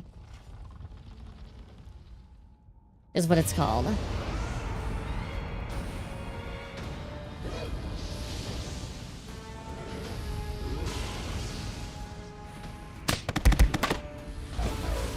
This attack sucks.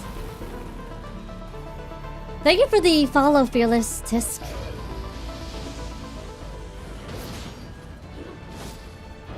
Okay, it's How you doing?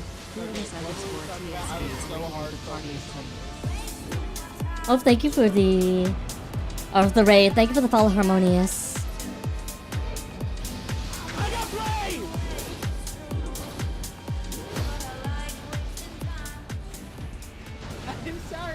Harmonious oh no, this stupid is now following. Thank you for the follow. How you doing? What were you doing? Were you raiding? Were you doing Nioh 2 as well? Destiny 2. Man, it's been forever since I've touched Destiny.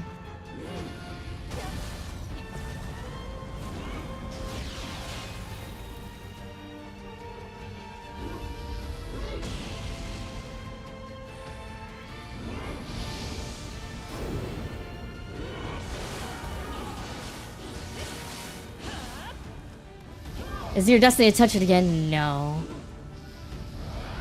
Like, I don't mind Destiny, but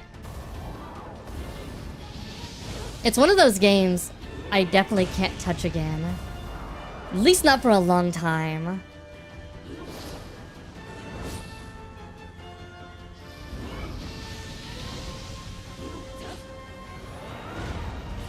Okay, thunderclouds.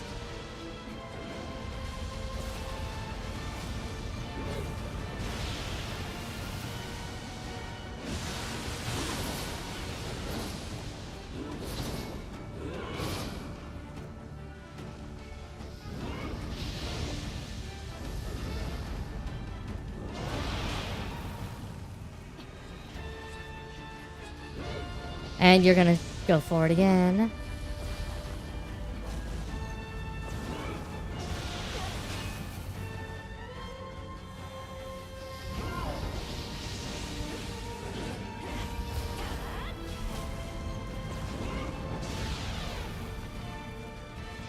Can you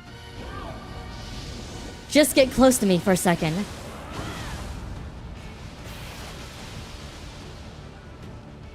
So I can actually hit you. Ooh, that's different.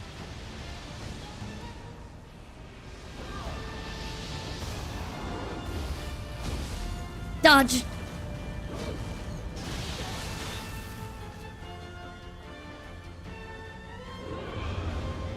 Okay. We lasted until...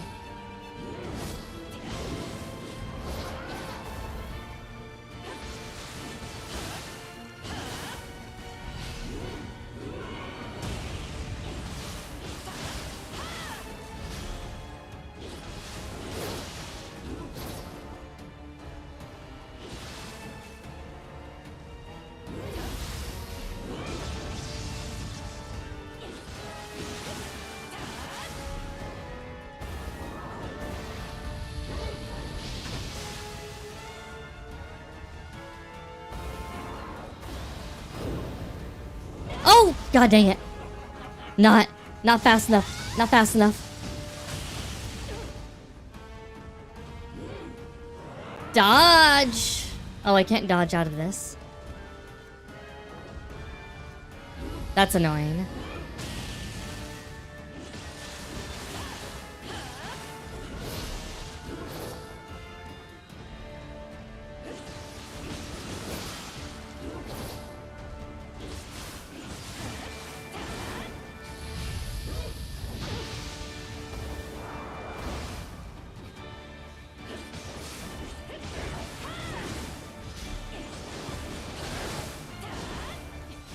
Come on.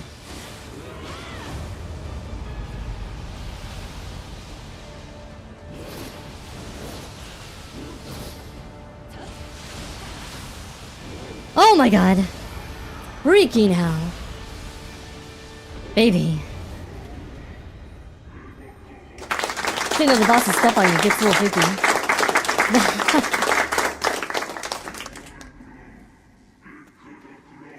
Thank you, Fearless Disc. Thank you, Harmonious Huntress. Okay. Editing skill. Remember, one day you'll buy a food item with a longer expiration date than your own. Until we meet again, good luck. Let us hope that day isn't very far in the future and not, you know, tomorrow.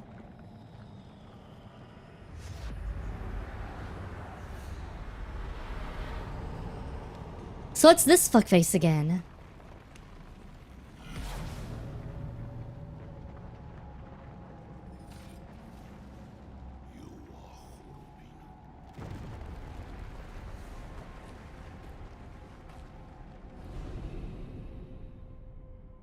How many times are we gonna run into you, fuckface? シュテンメ今にも飛び出してきそうだキュービの狐も同様急いで封じねばなりません Okay, so they seal away the nine-tailed fox and the 頼みました big club bro.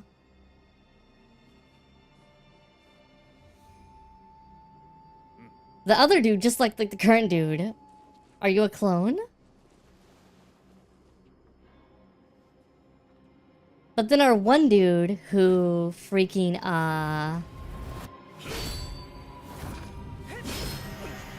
what do you call it?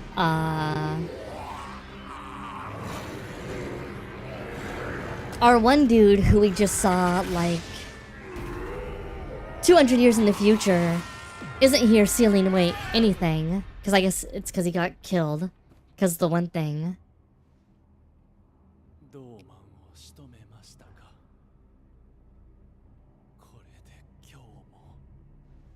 So like...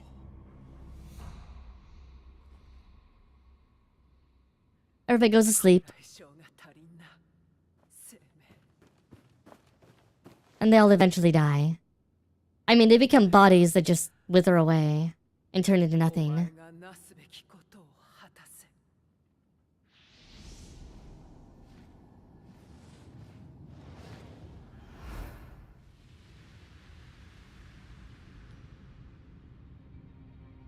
Oh, I gotta take the pork belly out.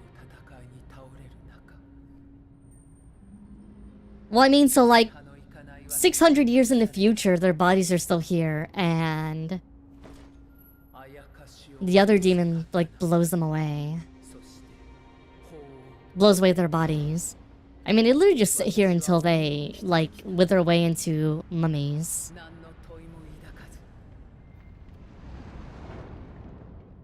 だがきっと So I don't really get Thanos snapped as much as they... This is a mummy, yes. As much as they turn into mummies. 何人同じ Uh-oh. 花を振るおうと Is Lugia in the game? Maybe that's the blue one. 平安にはたどり着けない Actually, I think...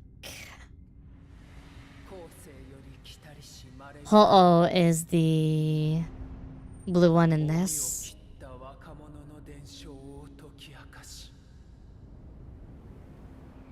And I think Suzaku is still the red one.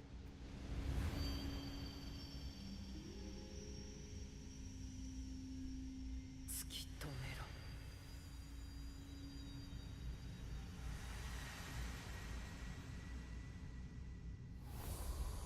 Pentagram. Yeah, there's a pentagram on the box, which is a very weird symbol. I think... I have to go back and ask Wifey, but I believe they did because the pentagram is the symbol for the elemental crosses instead. So every element flows to every other element across the pentagram, if I remember right.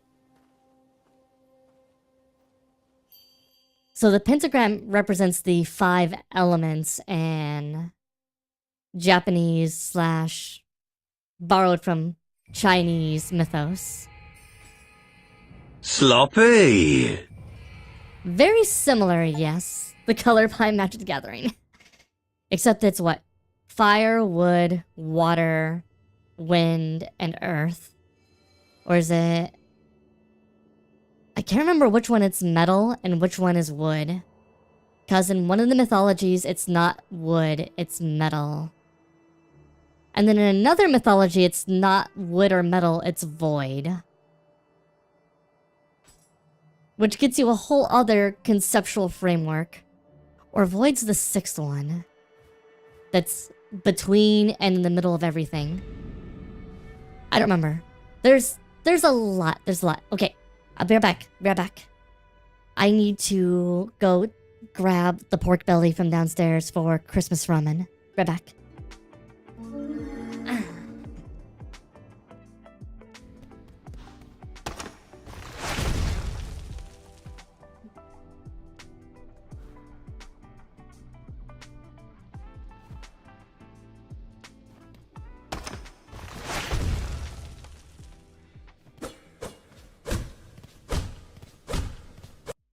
Oh my gosh.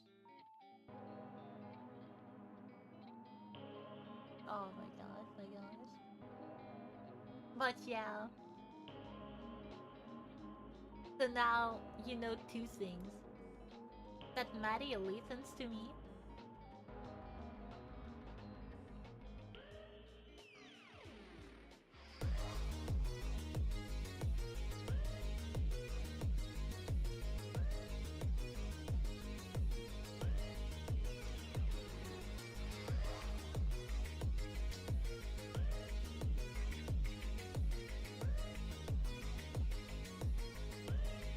Do I still have your attention? I hope so. Because you got debating. There's no 2 things. So enough to be alone. No. Okay, look. I am time. Okay? Clocks don't have. It's just a clock. There isn't a Mrs. Clock. Think about it. How's it going? I'm going good. Does I'm it? doing well. How about you, Yip?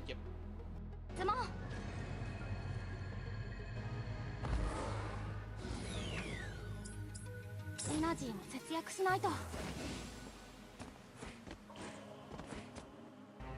Oh my god. God damn. Okay. It's Bajawi. No way. The joy of living with Pokemon only increases as the years go by.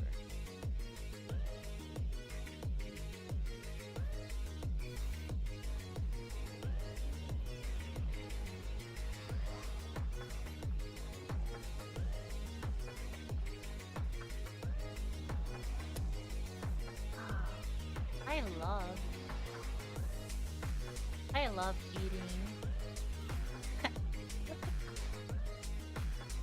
I love eating, then.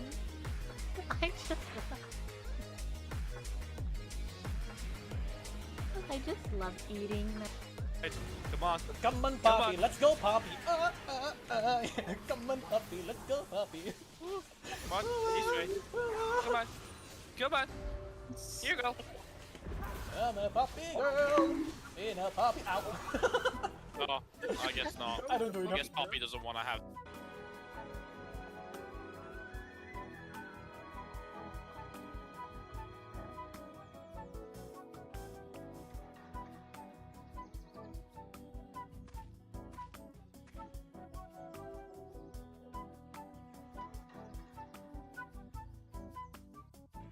Ooh goes Bented. Ooh Bented. Ooh Bented. Ooh Bented. Ooh Bented. But nah. He can parkour, of course. This is the run. Here we go. This thing. Oh, Like, for in case things go bad. Like, we're doing great. oh, hello. Okay, we know. Oh, or you do. You doing good? Got it. Oh wow. Why did they come back? I don't know. And of course. Ara-ara. Ara-ara. Come on.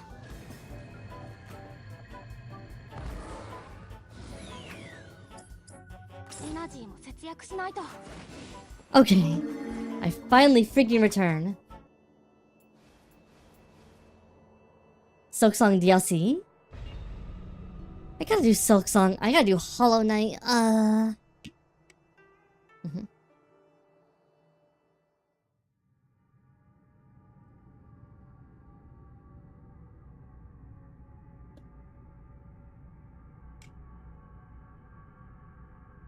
Ahem. So it is Otakemaru again. It's the same demon. Again. Are we gonna fight his real form this time? Not his freaking... He turns into the 3 different forms that we have. Now we got multiple of the giant owl. Yokai. Fun.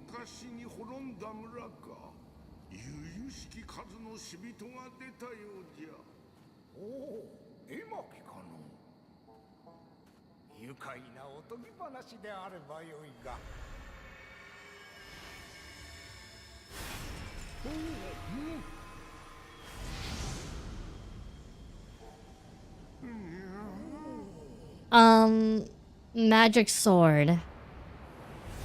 That's the only thing we can come up with is magic sword is lets us jump through time somehow. Well, this is a different shrine.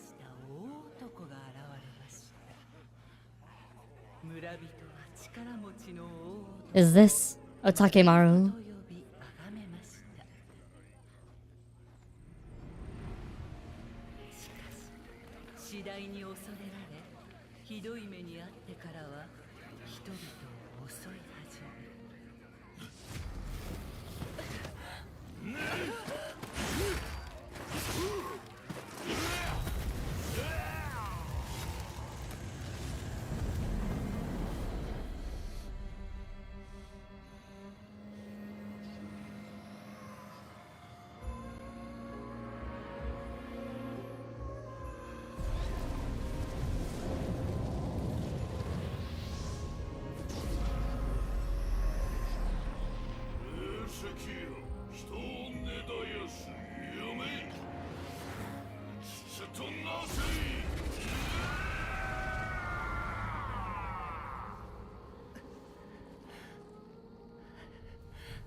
Oh.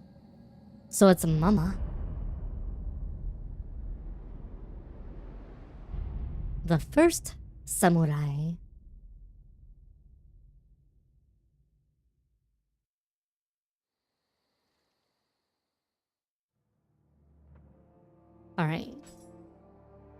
Black lacquer, longsword. Let us see if we got anything good or useful. +2 gear. Not really. +1 and +2 gear. Nothing particularly strong.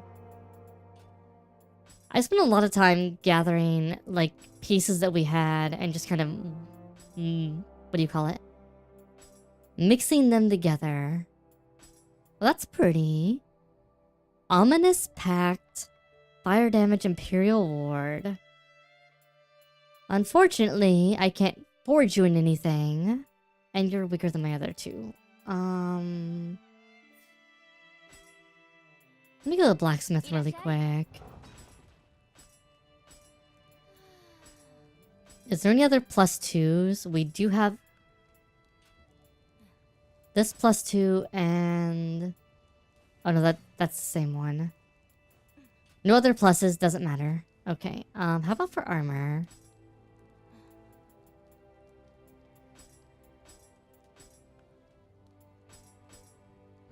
You gotta do this song and dance of fusing things together of the same plus level to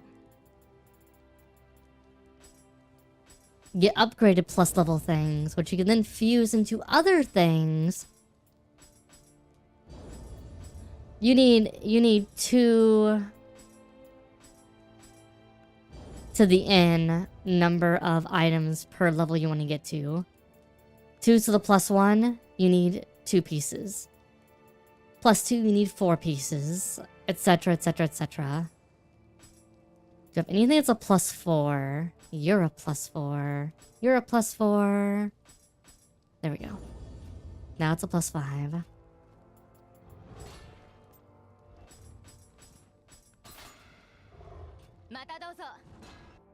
Yeah, no.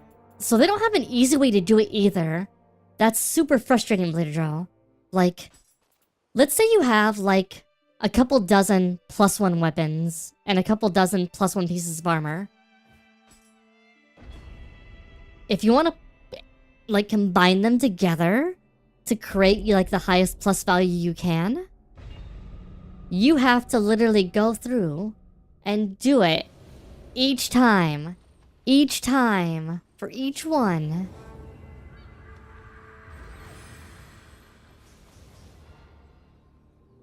It is super frustrating.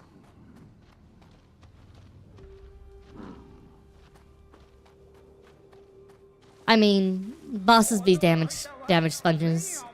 To be fair, all the levels in this game are pretty long compared to the levels in Nioh 1. And all the levels in the DLC, except for that one level in level 2, are also pretty long.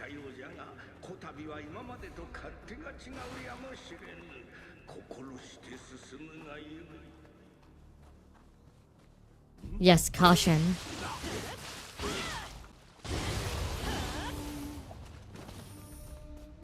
Like, it's... I've always disliked the way they did Divine, and there's one more tier of weapons you unlock, I think after you beat either the DLC or you beat Way of the Strong. I forget which one it is. But...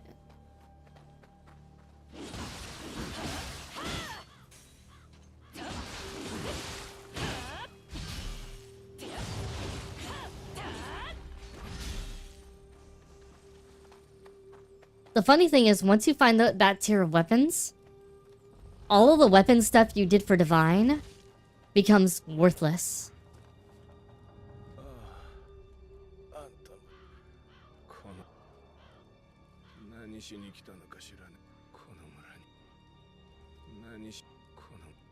Yeah, once you get the, like, magical special extra bonus weapons.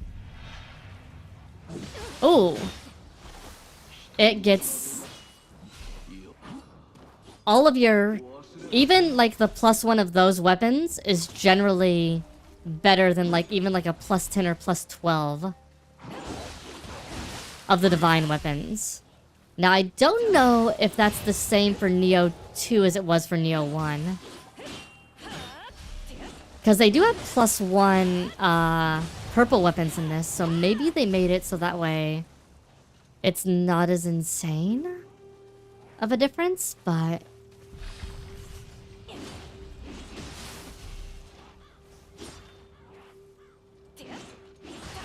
I've heard of Moonlighter, I don't think I've played it yet.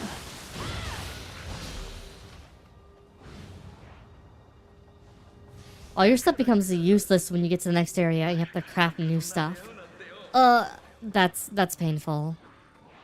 I don't like that. That's...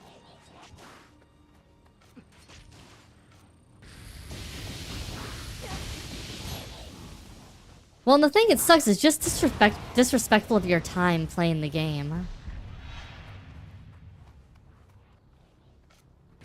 Especially for how long some of these things take.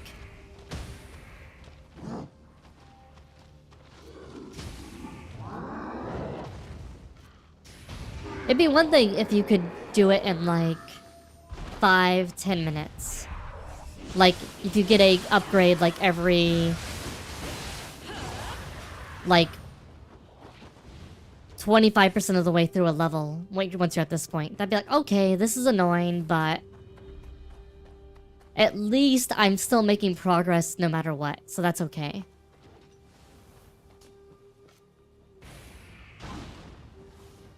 But the fact that it becomes like a full reset, that'd be annoying. That's one of the reasons, that's one of the things I dislike about where Winds meet as well. Is that you don't really get stronger by leveling up, because everything levels with you.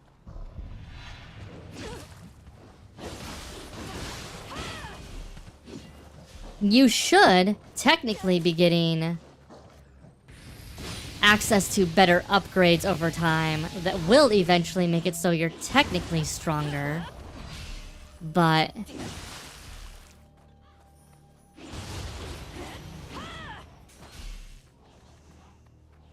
oh yeah. Like, there are a lot of games I like that bad mechanics. Mechanics I'm like, why did you do this? Why did you make this stupid decision?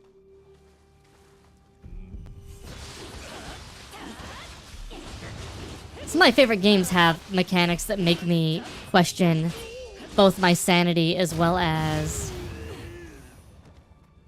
what the developers were on.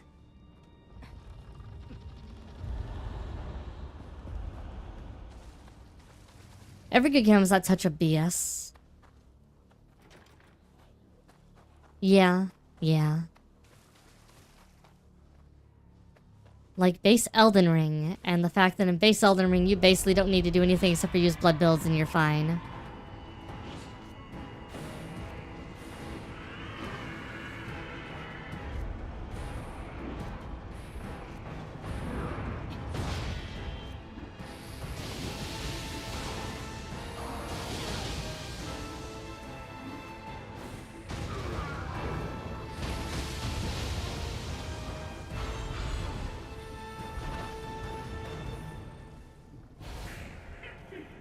I mean, it's a little harder than that, but oh my god, and base Elden Ring, the fact that bleeding is so good.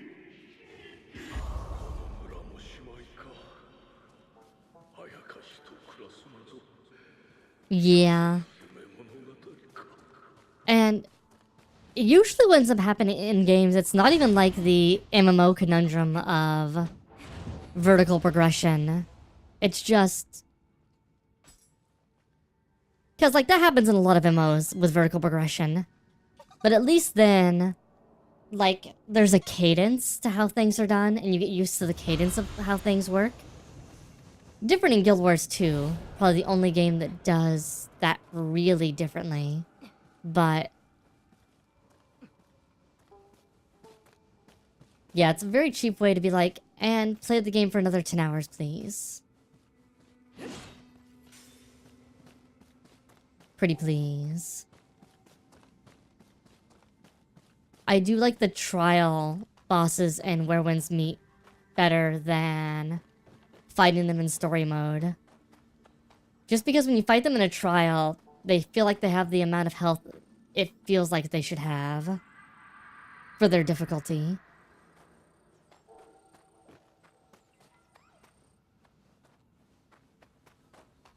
Because, dear God, the bosses in Where Winds Meet have ridiculous amount of fucking health. Yeah, and the gear breaking thing is just annoying because it's a way to force you out of the fight or to spend resources for dying. Which, they're not like super rare in Where Winds Meet, but they are annoying to get if you don't want to just spend tons of money on them. Wait, am I missing something? Is there a ladder in there or anything?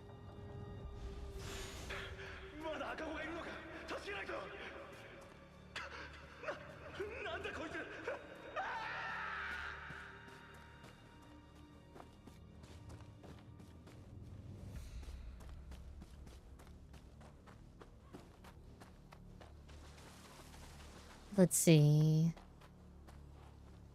Okay, yeah, there was a key. I just didn't see I picked it up. Thank God. Ragnarok Online? Or a different Ragnarok game? Like, I don't mind gear durability necessarily. Oh, God of War Ragnarok. I haven't played that yet. That's on my list. On my very long list that'll never be done.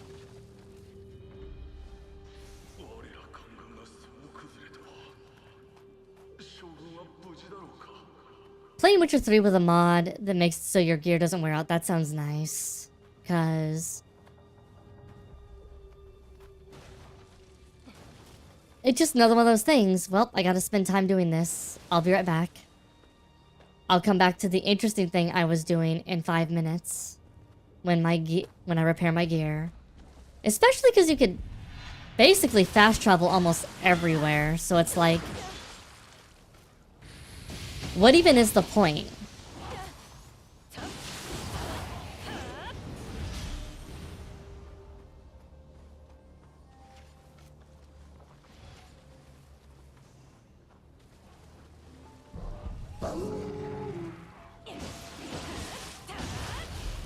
Well, and that's the thing, right? It's like... And again, it's not like...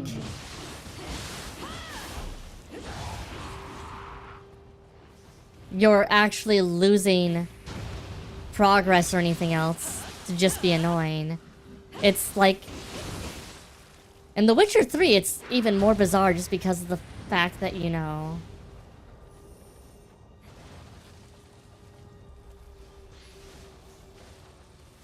you can literally fast travel away and right back to the same place.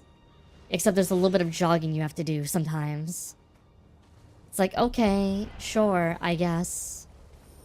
I guess I can spend 5 minutes doing this. Because what other things would I be using my time for, I guess?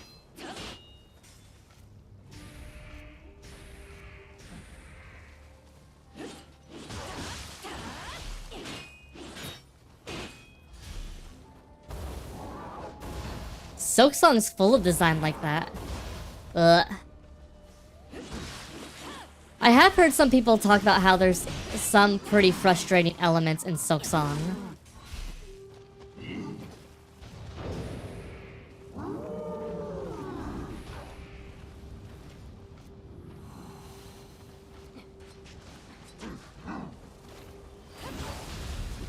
Oh, no, no, no, no, no, no, no, no, no, no, death.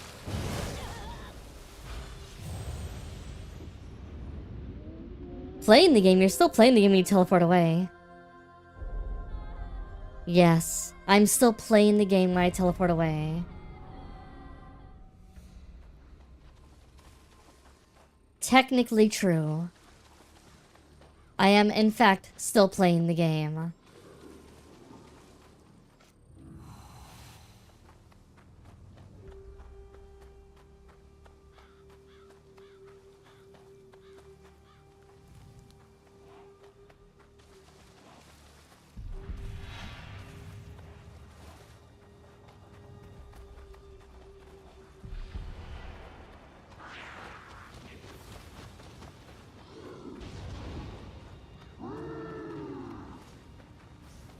Area with the maggots.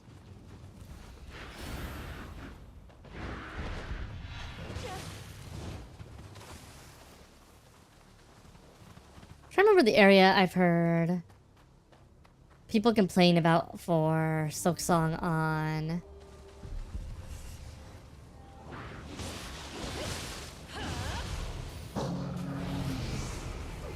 I should be really close to opening the shortcut over here. Here's a door. Wait, is this the end? Seems too quick to be the end. Hi, Otakemaru.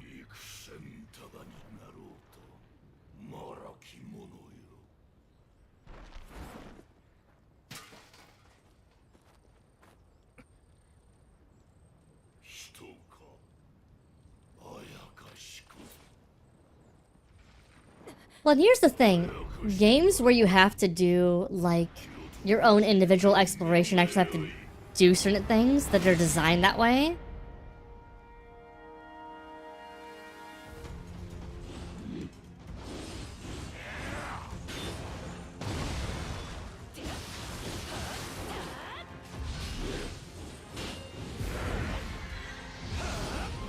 And when I say designed that way, I mean it's obvious that they're designed around, like, the exploration, like, real aspect of things.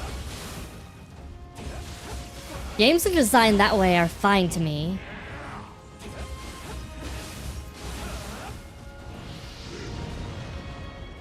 But those are games usually with the very explicit design goal of being that specific way.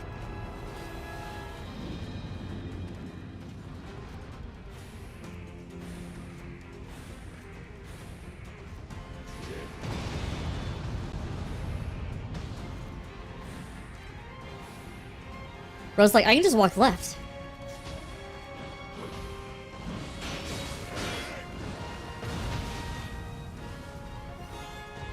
Oh my god, dodge.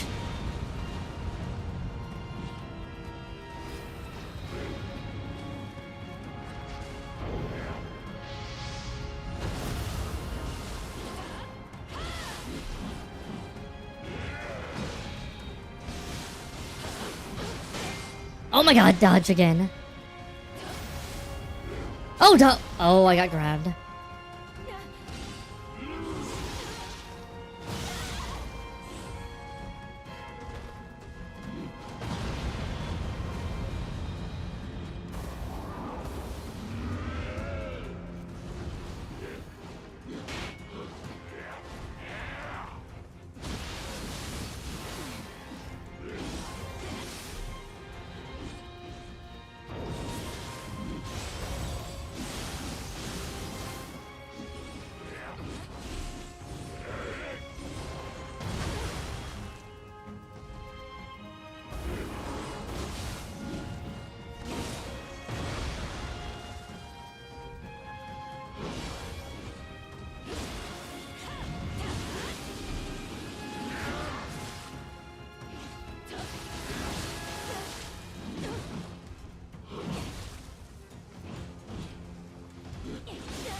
Ooh, ow.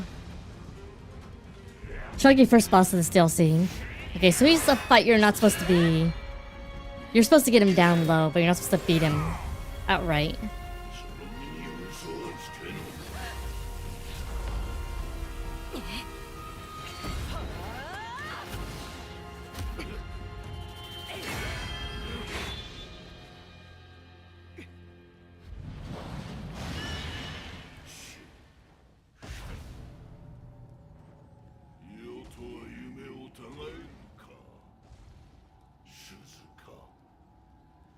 Hmm.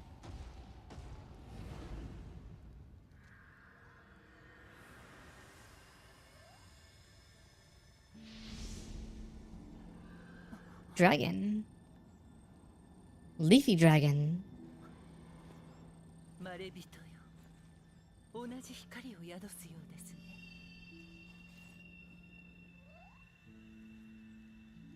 Dreamer's quarrel. 兄の若い頃に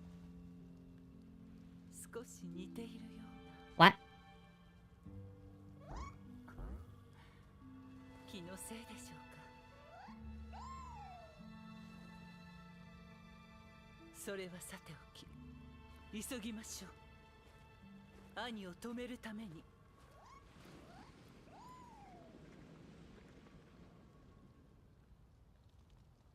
Okay. しかしよう似ておる。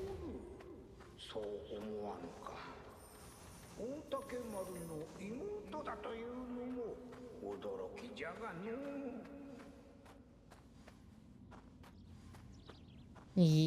Alright, so is this gonna be like... Is this just one zone?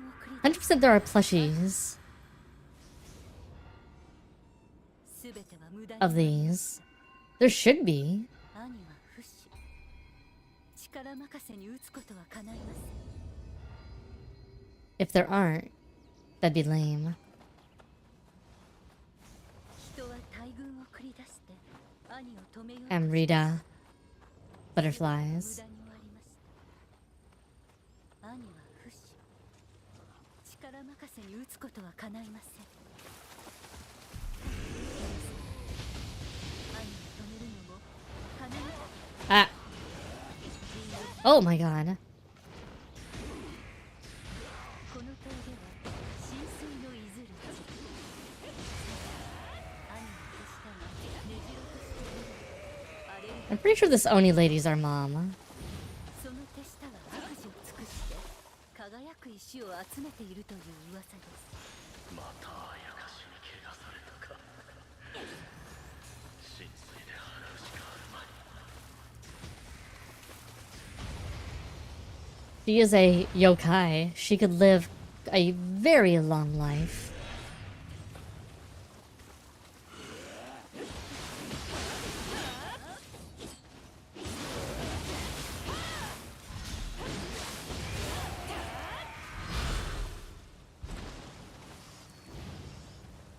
Hey, wall bro. Forget. Do I not have it on my thing? Oh, it's down here. I forget what it is.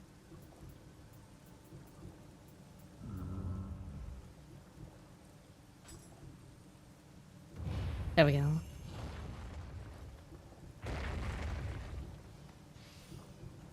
I mean, you see her in the spirit, like, world thing. The interim.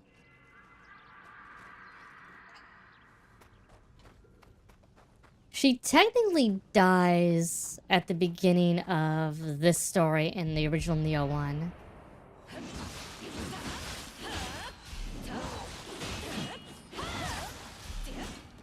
Oh, not Nioh 1, Nioh and base game Nioh 2. I have to remember, this is like 1,000 years ago. Right now.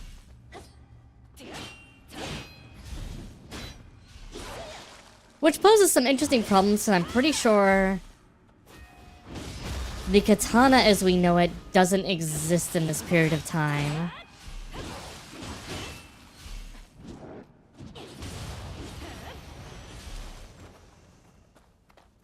Even though we're getting, like, katana gear and other things.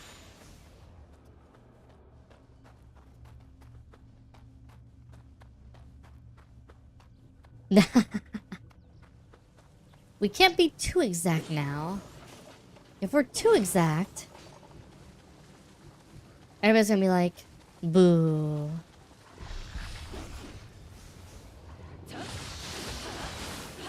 Just like I'm also pretty sure the style of armor they're wearing right now also doesn't make sense.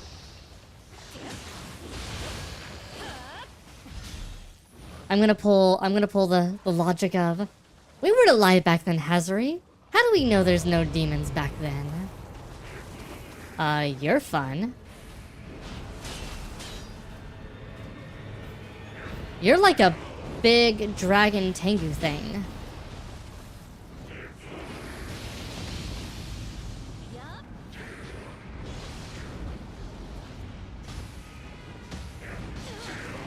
Okay.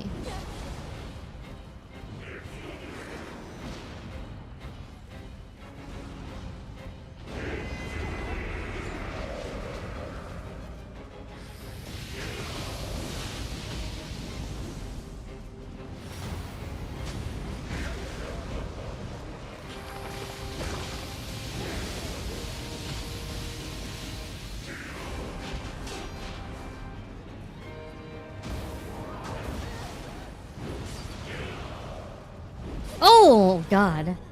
No damn well the ancient humans aren't killing these abominations. Itsubane. So that's like a unique monster in the middle of the level. And they're gonna use like 90 of them in the upcoming rest of the level just so you have to fight through more and more of them, obviously. The Amrita butterfly thing is interesting though.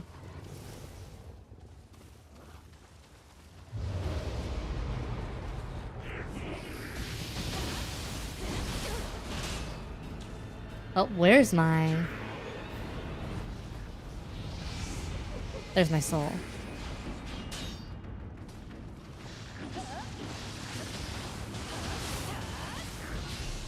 Mama's busy with the low-level mooks.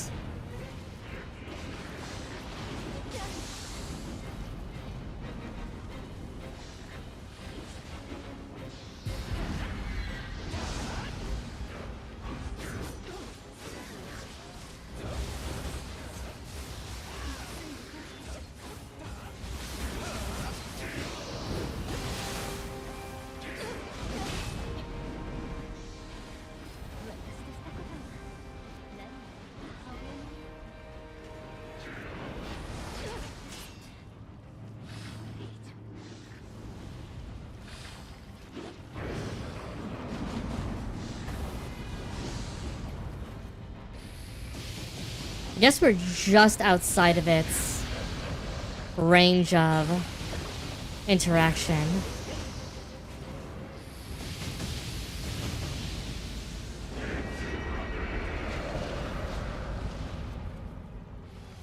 Get blessing going. Keep the electricity topped off. It moving slower is going to be nothing but beneficial.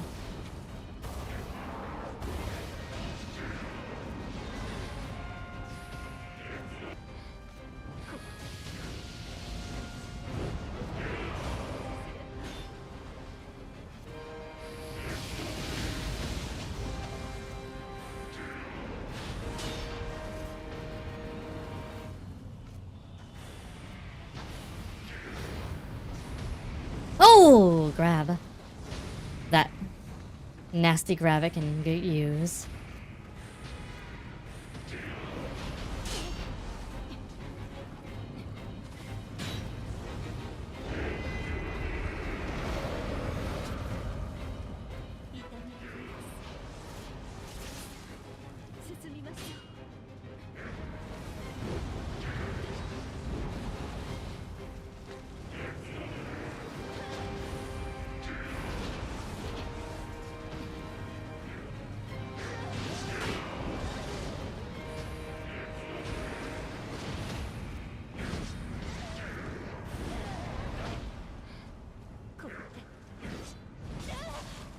Did not mean to grab that. Okay.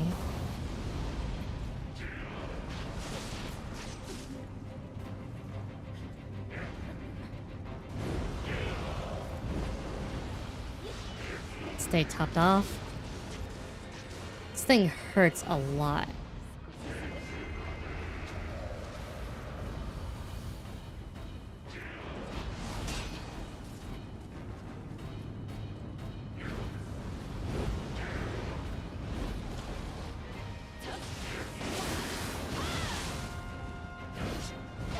Oh my god.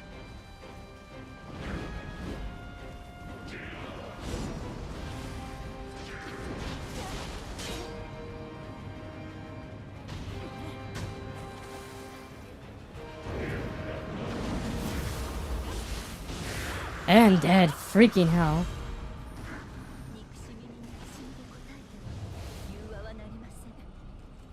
しかし兄は憎しみにとらわれ鬼を増やし続ける。兄を切らなくては融和の道は閉ざされるでしょう。あなたと私が共に帯びた光は我らあやかしを滅ぼす力を秘めています。 He kind of deserved a health bar. He had so much freaking health. 恐れる光です。ただ兄を切るには準備と代償がいるのです。まずは輝く石を集め His store of shining stones. Because of course there's shining stones here too.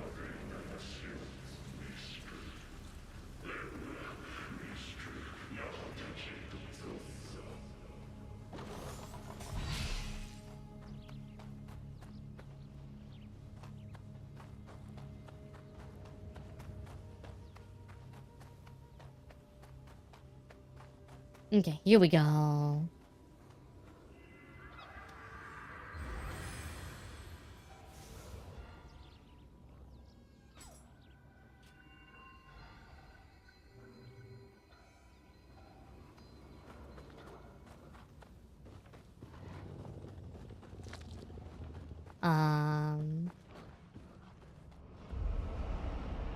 Oh, I thought the bridge was gonna give out. It was making a funny noise. Alright.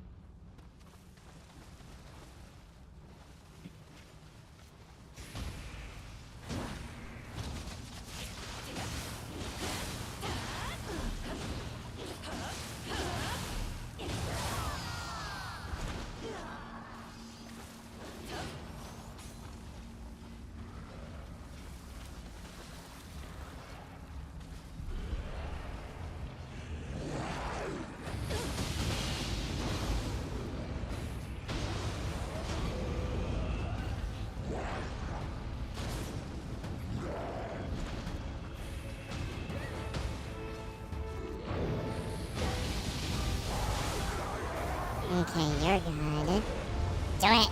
Do it! Alright, let's go!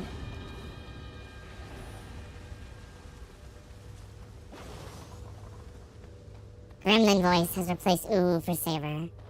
Yes. The Gremlin has come. Oh! What the fuck?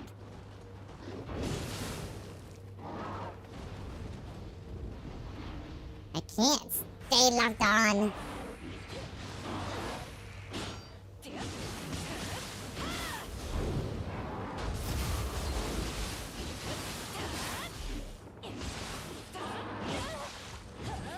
Well, thank you.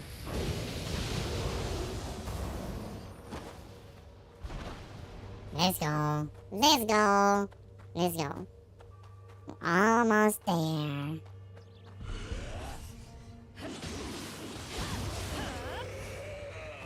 I wonder if this is almost only going to be a one level at this point.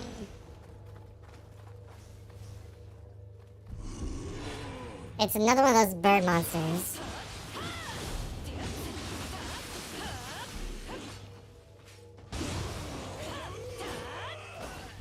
Do I humor fighting the bird monster?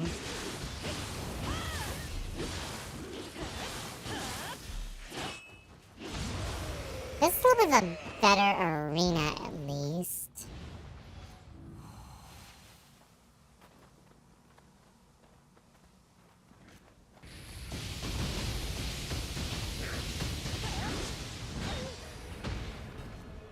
Oh, the fire actually sticks more now.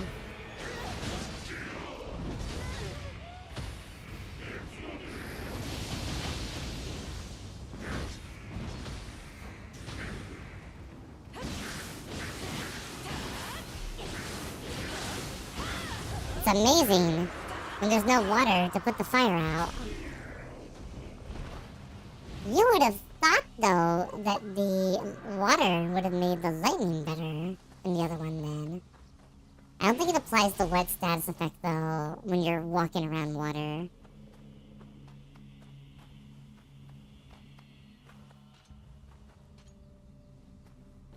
They do that a lot in this game. Where it's like, it's a status effect, but it doesn't really do anything 90% of the time.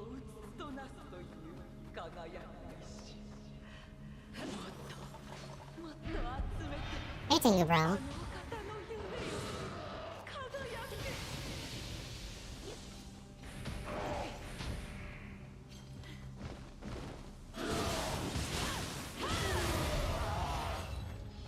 Good. Good.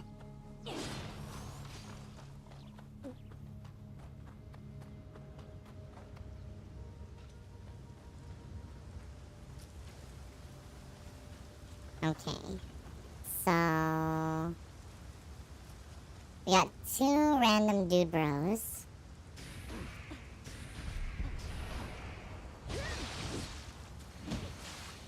One's a magical dude bro.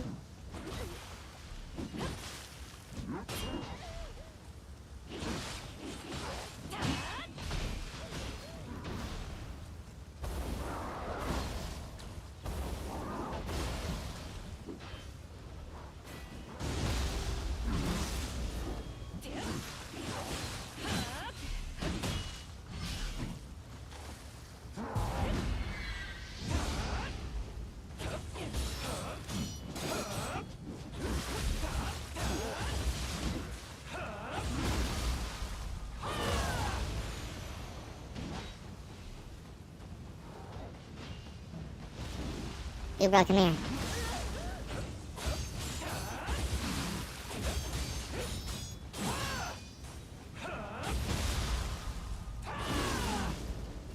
Is Mom holding up alright?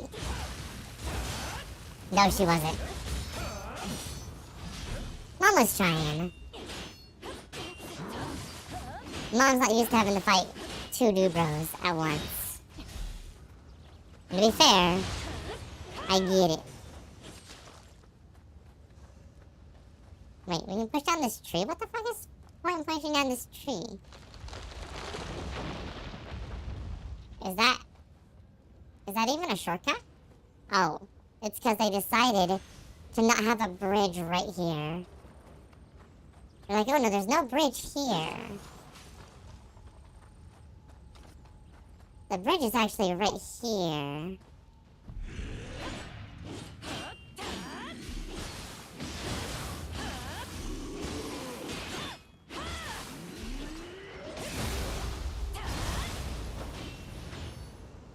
Okay, so this should take us back to the shrine then, though.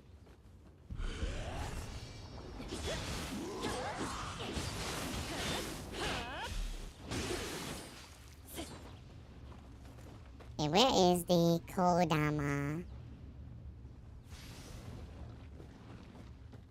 Kodama's like down here somewhere. I just want to use the freaking healing place.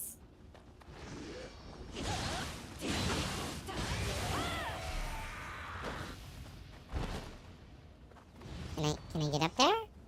We gotta fall down onto there. Really? Really? There's a kappa.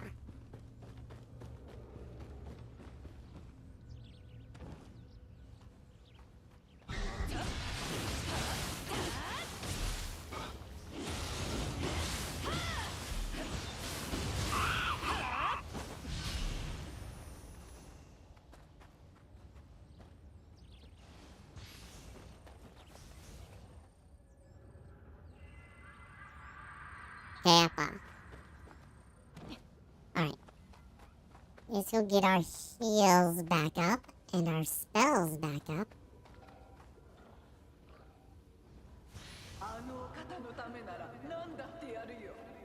Anything for your master's glory, eh? Including dying? That is very samurai-like.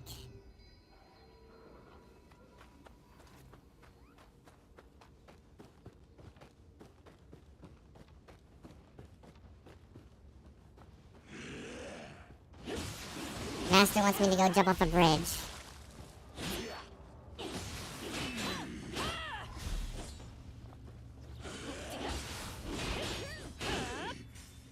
His master says it'll help him do things. I guess I'm jumping off a bridge.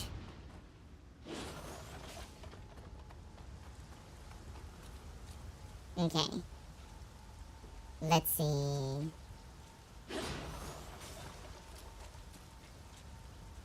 Let us get prepped. Is Mama gonna fight with us here too?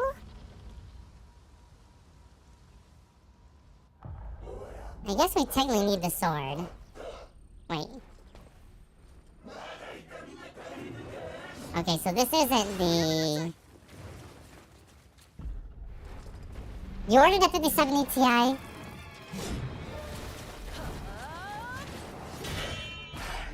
Some AAA games. Well, if you haven't played Wukong, Wukong's good.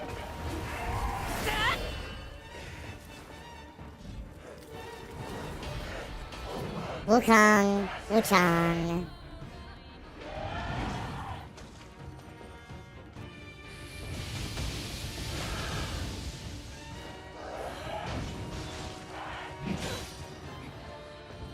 Holy fuck.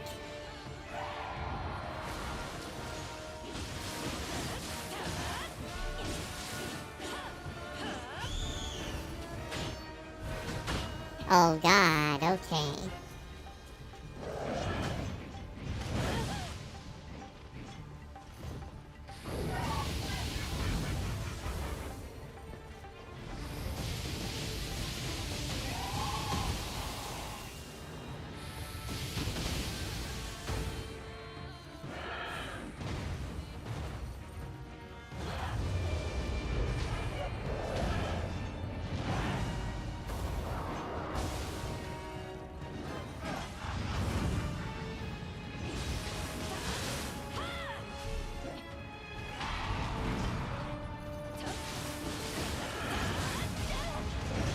Oh, baby. Did that not work? Bitch, that hurt.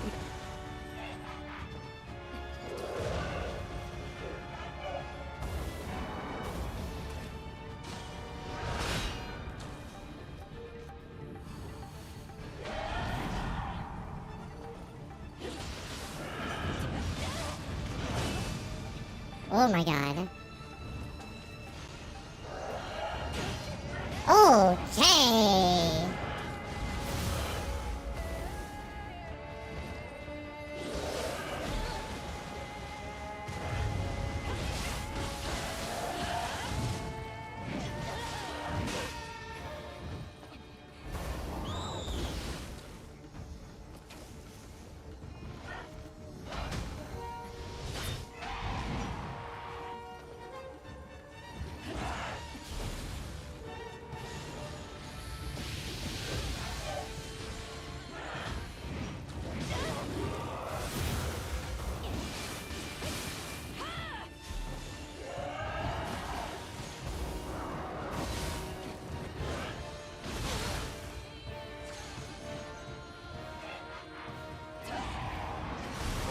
Oh my god.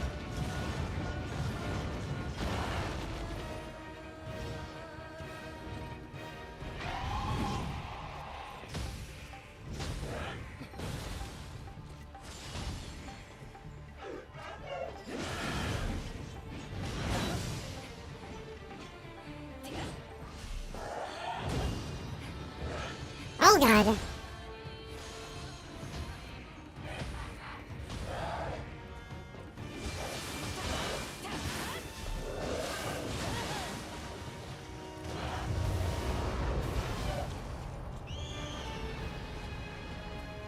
Oh god, what is this doing?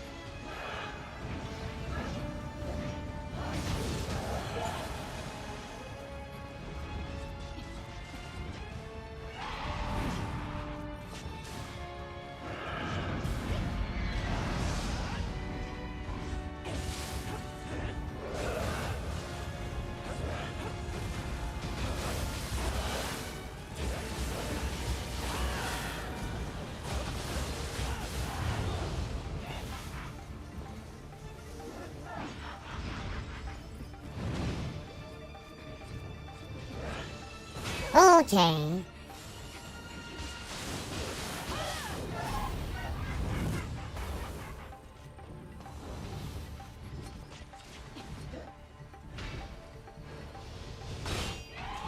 Okay. Oh, F me.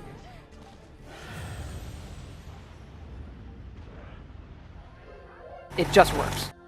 Just works. I tell you what.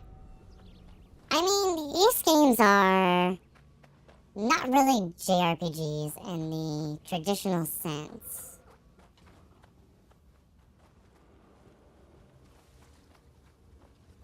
If you want to play different Ys games, you kind of have to play... Ys 1 and 2 are interesting. Ys 3 is interesting on its own. Ys 4 is both a evolution of Ys 3, but also a deviation from Ys 3. And then after that, it does become a little more samey.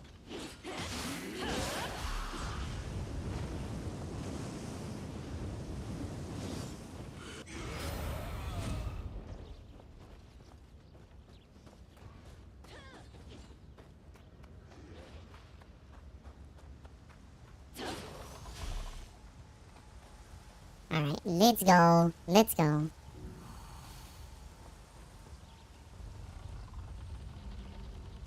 I think Ys 3 is probably the peak of the games to me.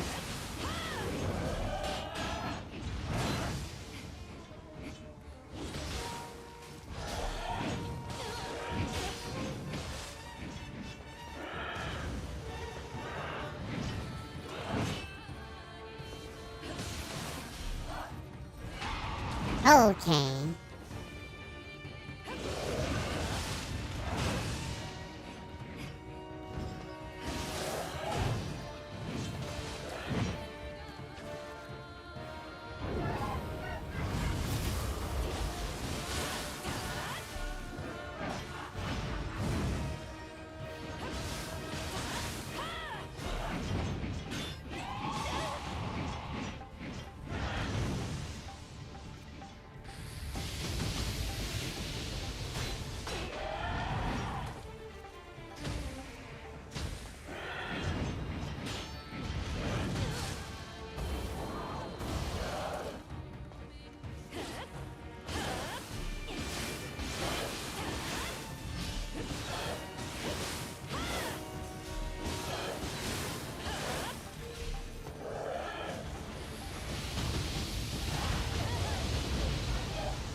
Okay.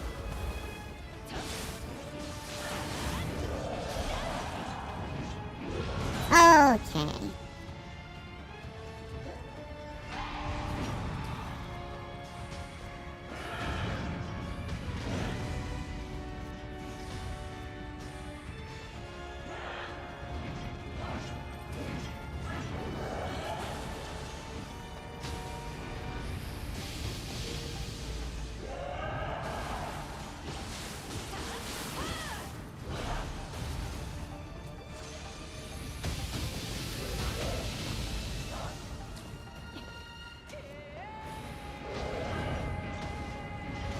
Okay.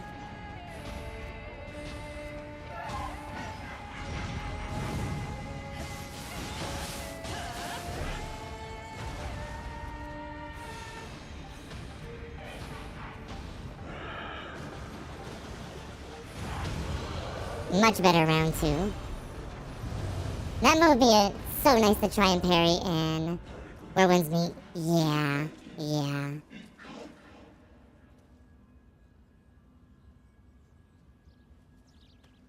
There's a lot of moves like this in this game if you freaking had...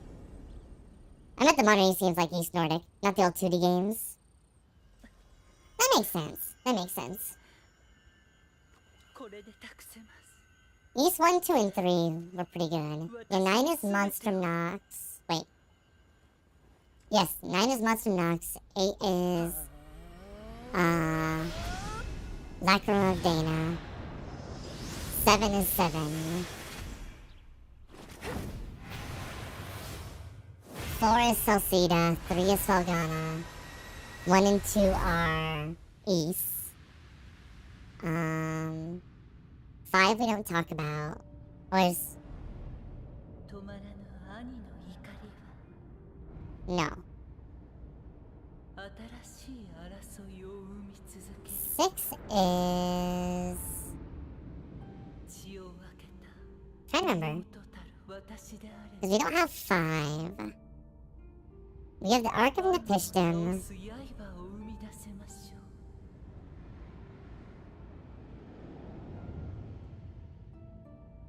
Memories of Salsida is also the one that's Mask of the Betrayer.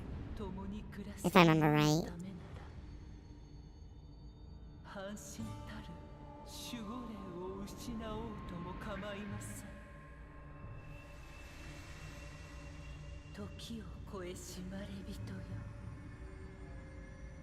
But yeah, Falgana I still think is my favorite.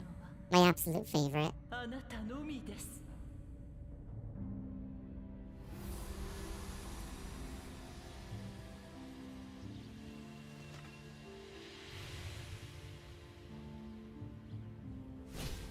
I believe that one's 5.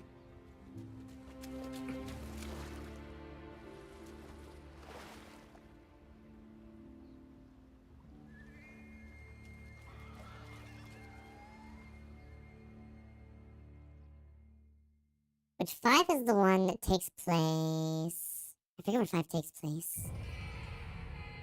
So hiya. Dawn of the Demon. The Demon.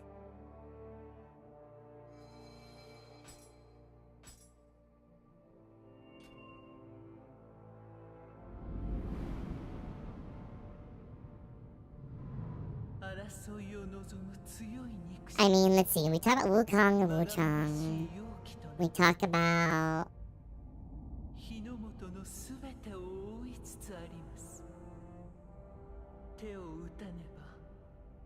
Extra 33 is fun because it's more of an action game.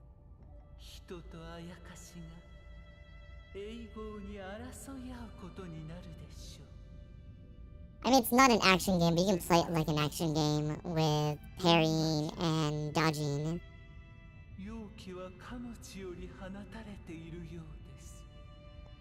So it's a long game. Yeah, I don't know.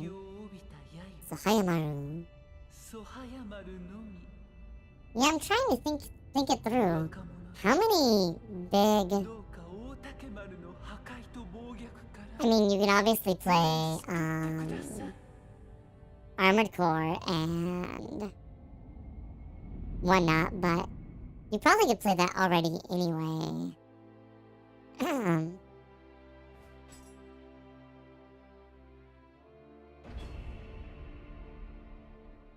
I'm not sure what other, like, big RP, like, not big RPGs, but, like, big AAA games there are.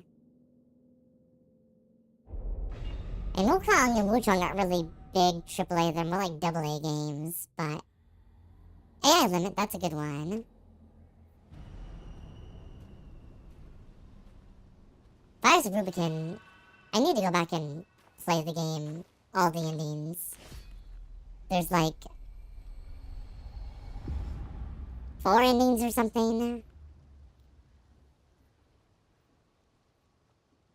Some dumb limit.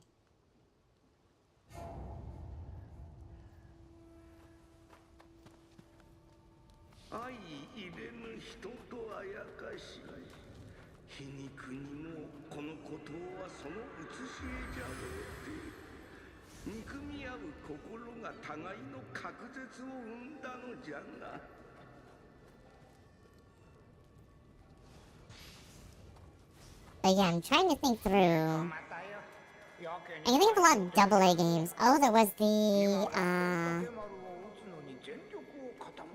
What was the name of that game?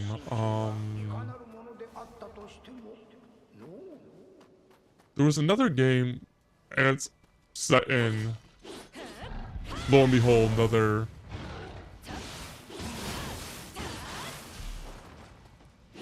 like China setting game.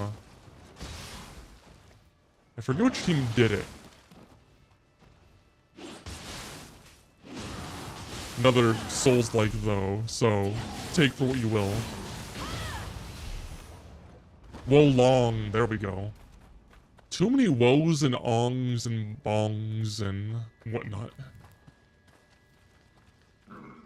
Where's my wifey so she can be like, that's racist.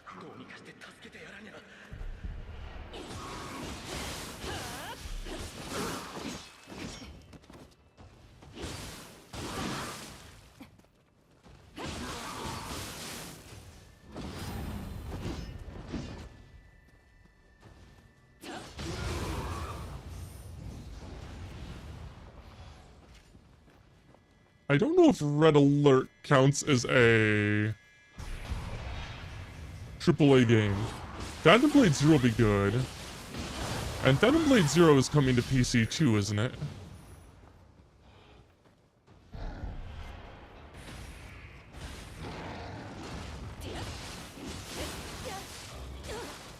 Ow. Fucking...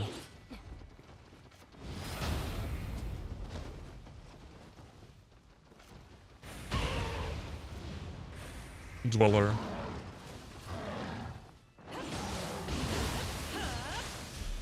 So that'll be fun. Trying to think what else.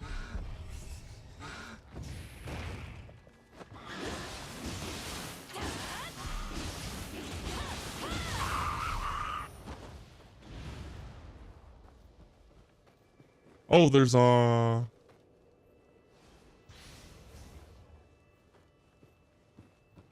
there is Ghost of Tsushima, which they released, which runs well on Steam and be fun to play if you haven't played it already. Or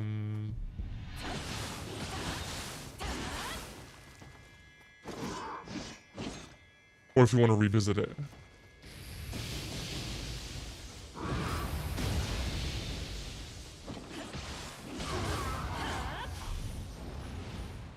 What else do we have? I'm feeling bad because I'm blinking. But I feel like as far as like AAA's gone, I haven't played a lot of... Well, you know. Rise the Ronin isn't bad, but it's... I mean, Tsushima... Yote will eventually come to Steam, but it's gonna be a while.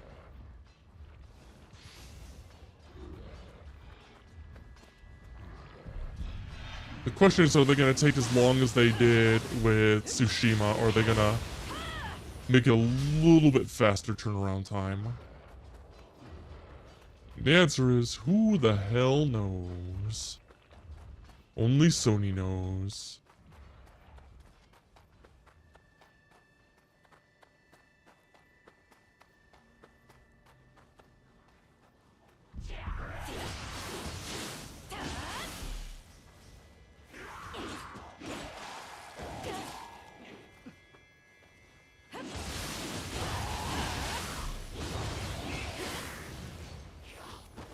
This reminds me of another fun point of argumentation about consoles versus PC game development.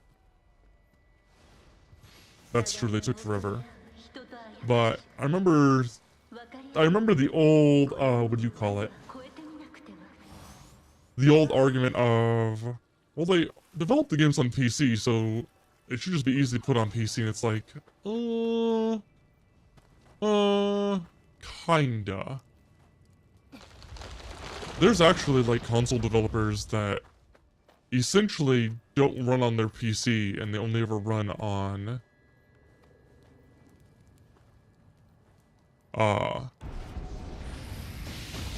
their consoles. Because you actually can do a really fast turnaround time, especially on the PS5 and Xbox, between console and PC, and there's certain engines that are actually really interesting that basically can run in real time going between the two, which is awesome.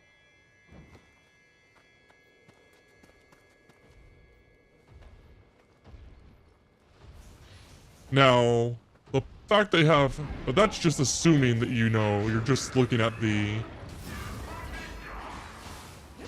Why does this guy have bling? Why is he the bling Cyclops?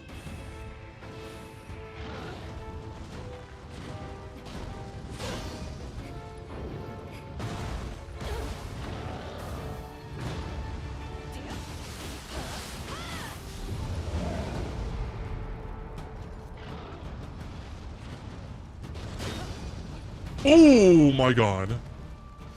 Drop kick.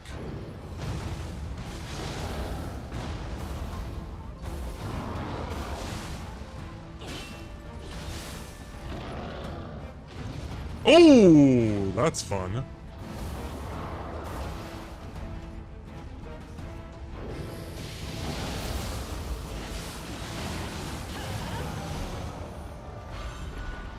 God forbid demons don't be drippy.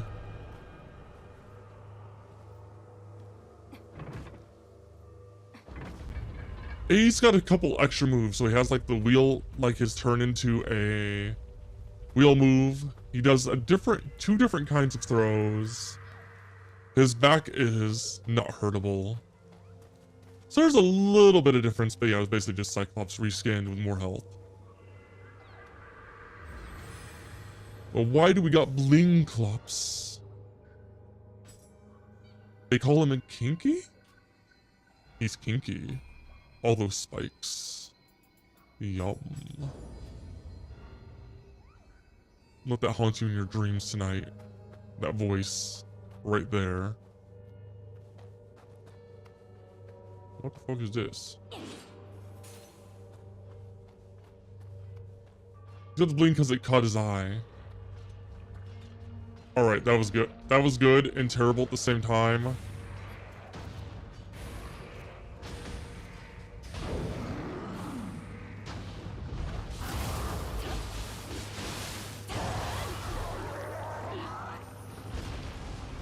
No, it was only good.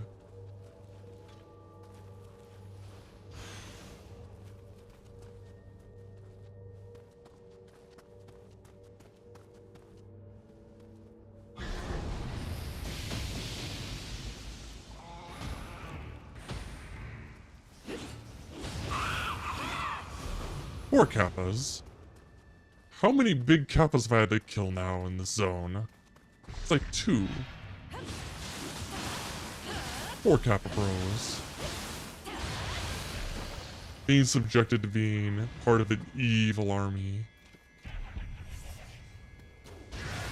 Well, I guess the idea in this is that they aren't really being subjected so much as they have been corrupted by the... what is it? Aritama. The undying anger and unrest, etc. And it's turning them into monsters.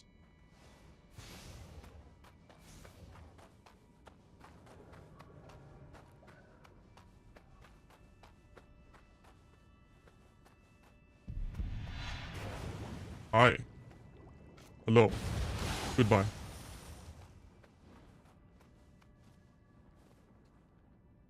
There's Nate, bro.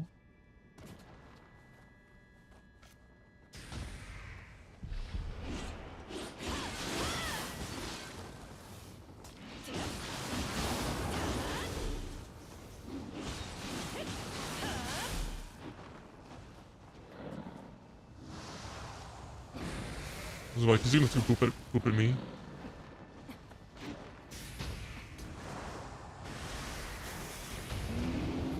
Oh, this one's the Scythe Bro. I remember they are different. Just a little different. That one casts spells, the other one doesn't.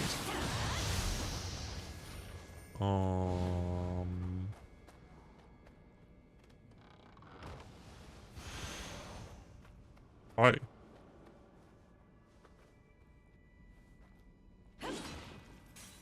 Oh, they're just glowing.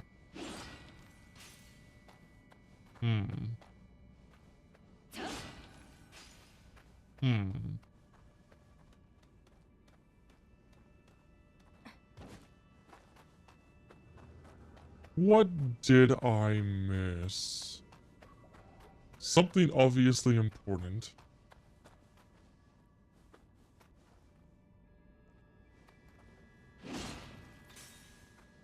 No.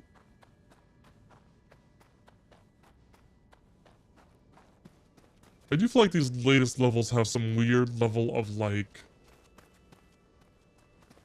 trying to turn on top of themselves a little bit to try to confuse you about where you're going.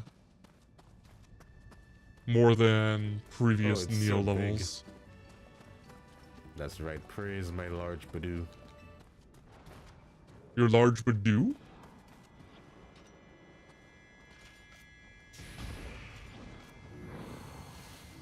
Is that like a bidet?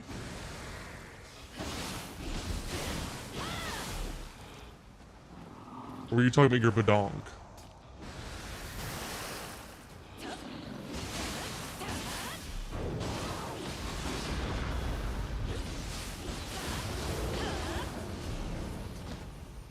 It said praise your large Badoo. I'm trying to figure out what a Badoo is. Badoo. God damn it.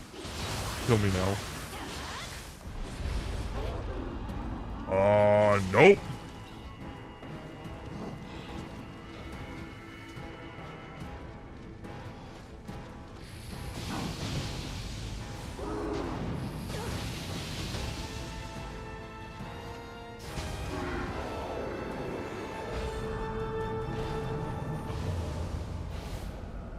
It was a Pokemon. Oh, your large Badoof.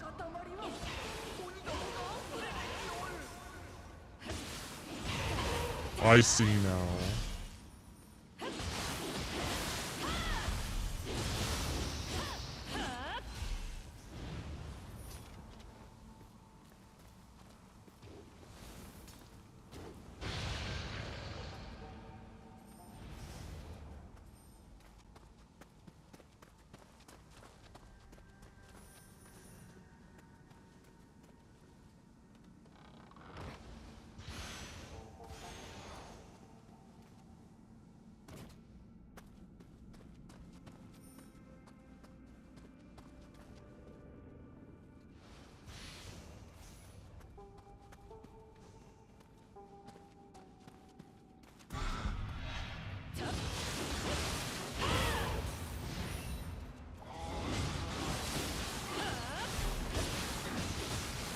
And dead.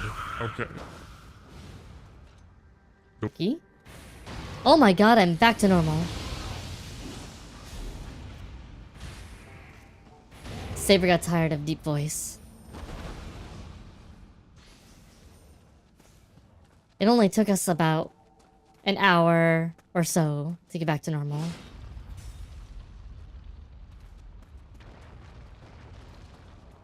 Hello. Hello there.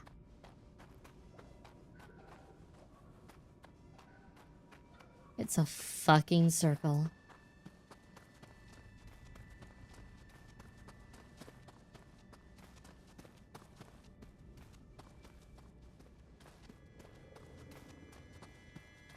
Okay, let me see for a second. So not up here. Oh wait, maybe it is over here. Up this way? No, we went up this way.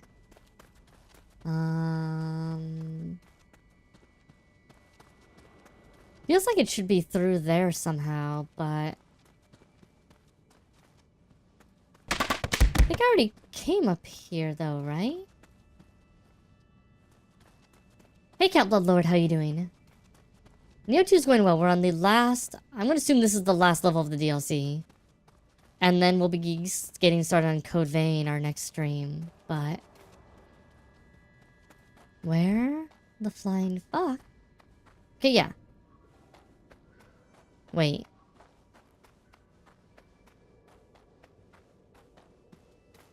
I was gonna see if something maybe opened up after we destroyed that one rock, but no.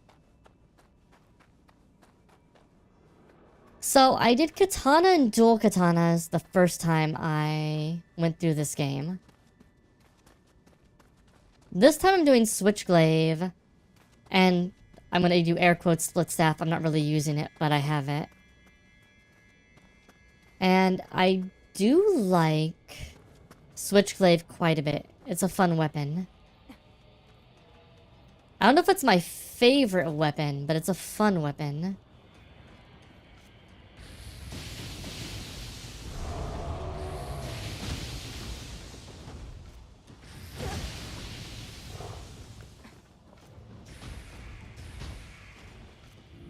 Also fun because when I originally went through this game, I did nothing but melee for the most part.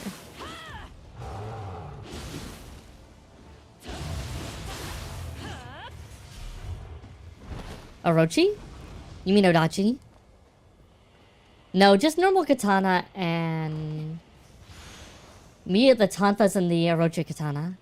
Odachi, Orochi, whichever. But yeah. I want to do a fist and tonfa run at some point. But part of me doesn't want to do the tonfas together with the fist just because they do overlap quite a bit.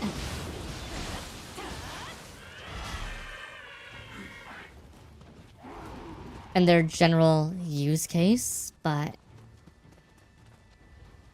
that's why I'm playing through the games right now, is to get ready for Nioh 3 and Code Vein 2.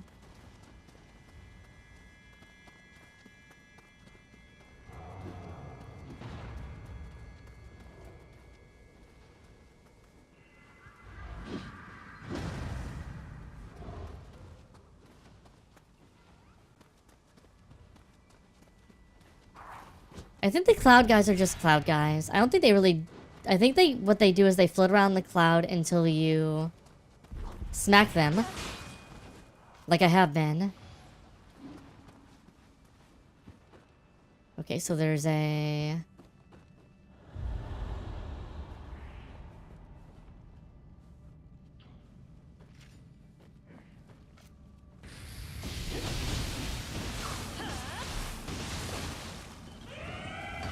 Oh my god.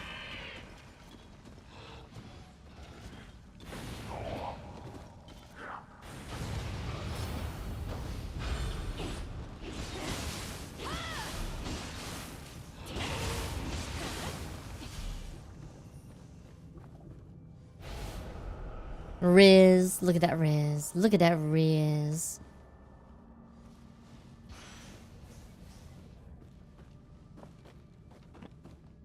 Okay, I think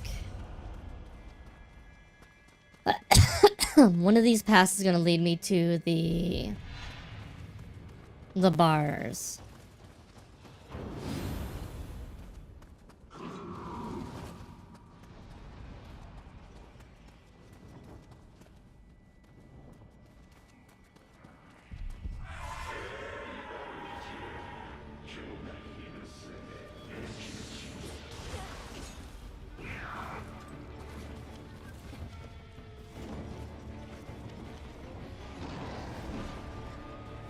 Let's see.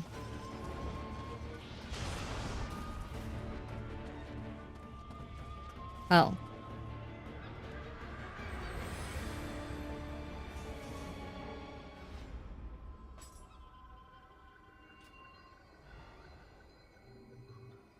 Wukong does not support HDR somehow. Really? That seems odd.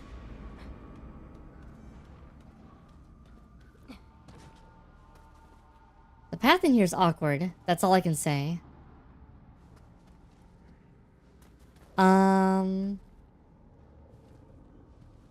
Let me think. I was gonna say something, and my brain's braining now.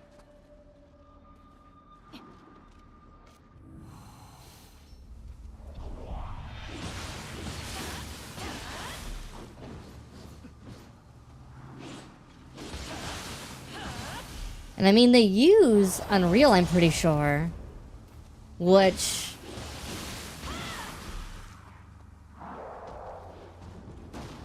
literally for deferred rendering, HDR is actually a requirement for, like, base running of the deferred renderer. Now, you don't have to turn it on, but it's there.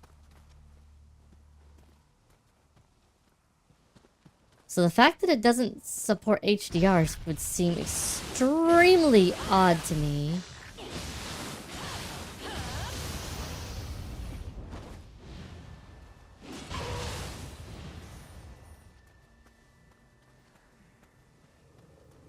Well, that's technically just it's exposure slash auto exposure, but yeah.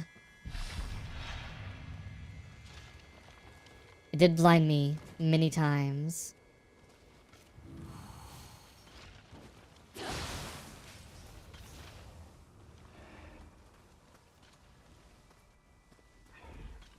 Come on up. You're gonna annoy me if you don't die.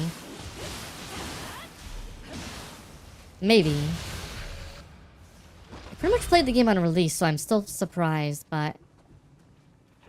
Again, I can be very wrong about my memory.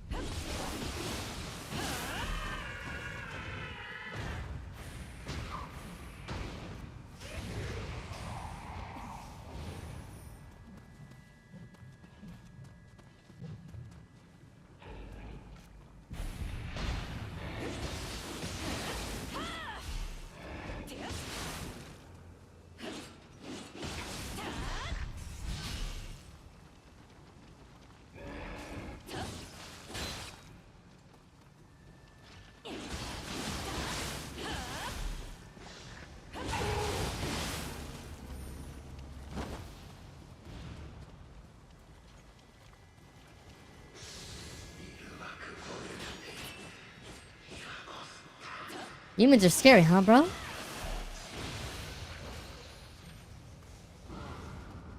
Why are they exploding in an Amrita right now?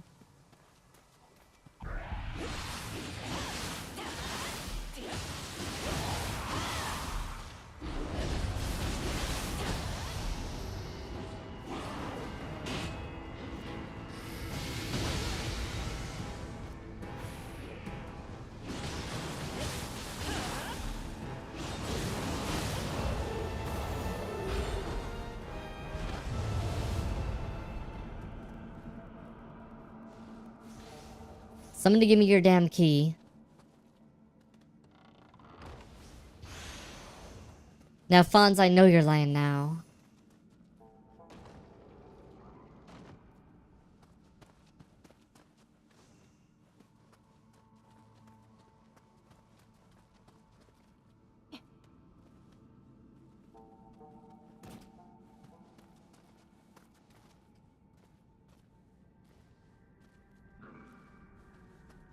Hmm?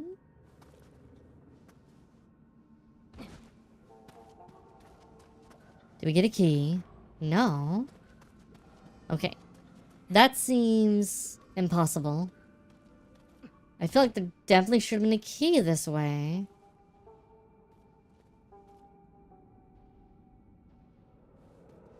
That seems like that's a drop that'll kill me if I go down it.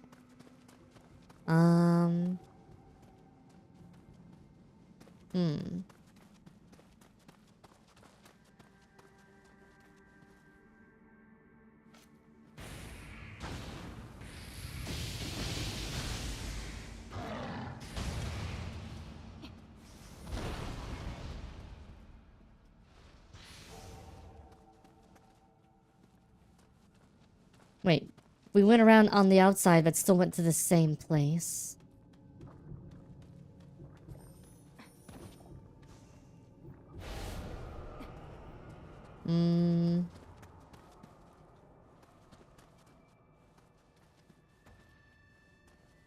Now we went down there. Oh, we can go around this way. Okay.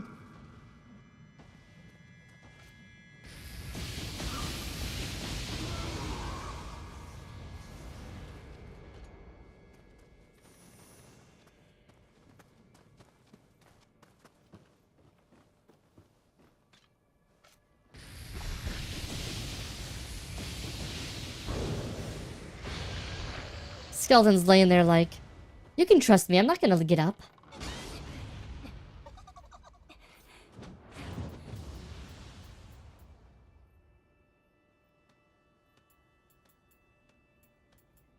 Oh god. Clap. Oh, nope.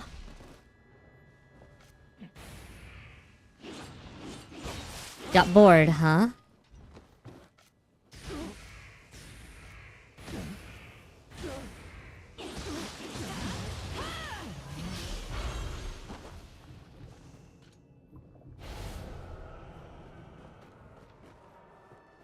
Okay, so it's not that way. Farther up we go.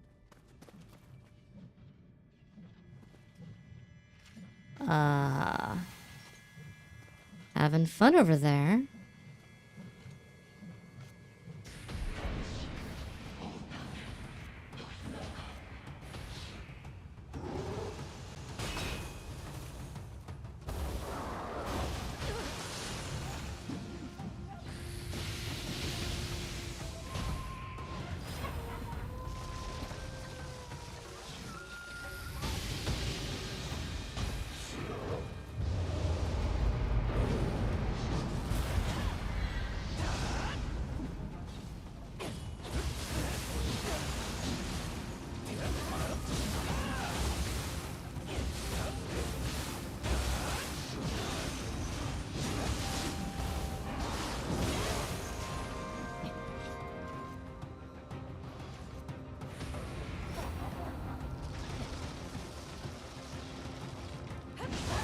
And dead.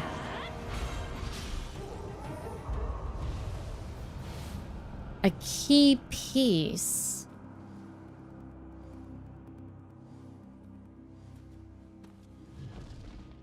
So, a piece of key, not the whole key. Great.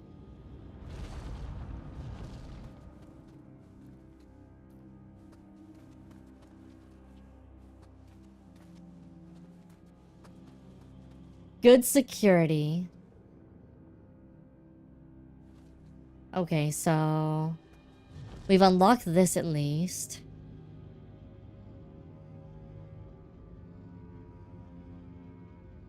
So he trusted his keys to his ladies in waiting. Or where's the other fucking piece then? I've been all over this damn place.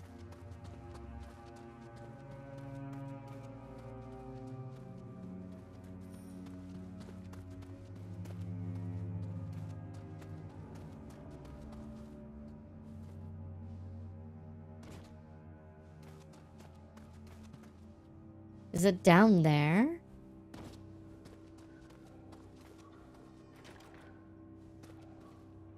Oh, there's another path there. That's where it is. That makes sense. His 4 heavenly queens. I think he only has 2.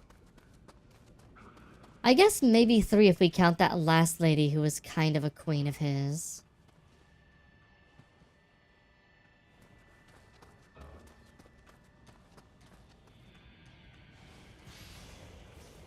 In the first zone.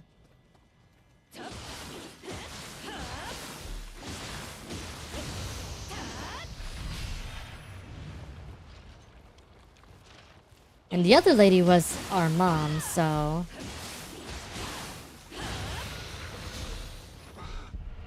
doesn't count as his queen. Yes, it could. Those are my intestines, thank you.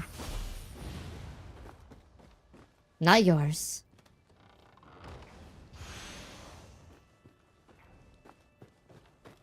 Up, up, up, up, up, up, up, up, up, up, up, up.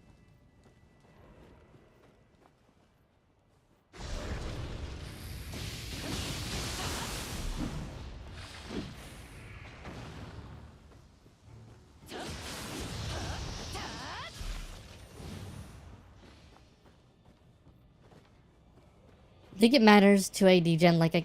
You're fun, you think it matters to a degen like a kappa. That's fair.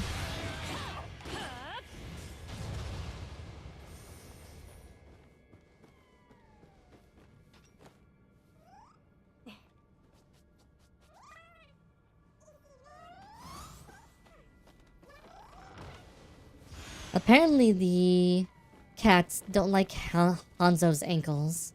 They're too itchy and scratchy.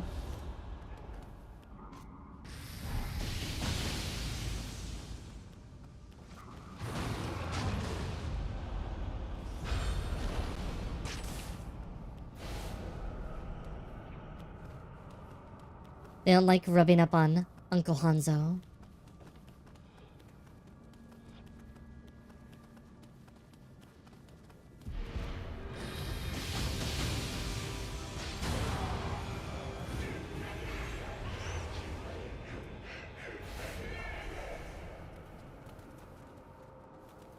Yeah, Kitty Cat gets spiky in the yokai realm.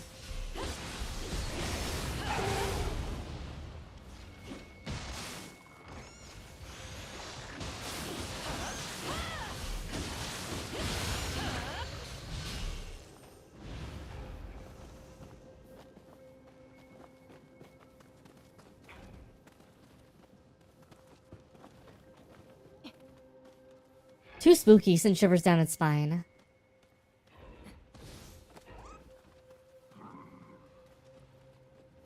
Alright, I think this probably has to be the next boss.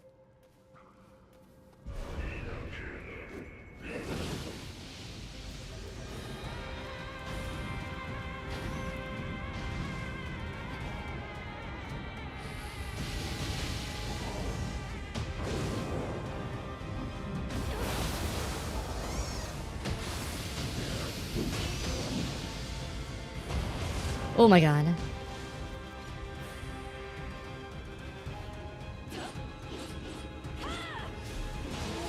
Oh no! Don't grab me.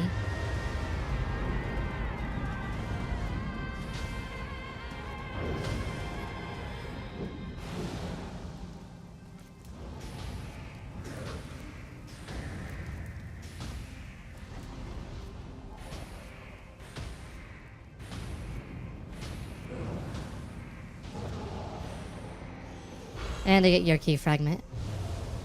I think. Maybe you don't have one. There we go. Alright. Back down the hole.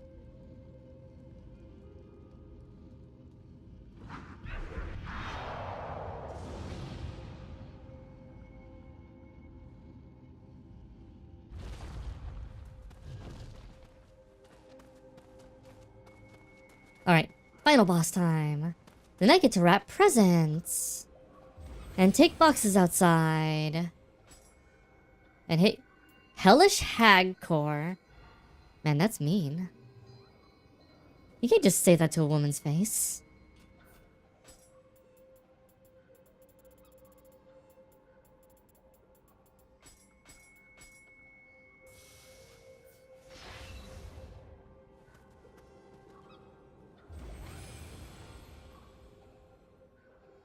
Did you just call me a hag? Saber?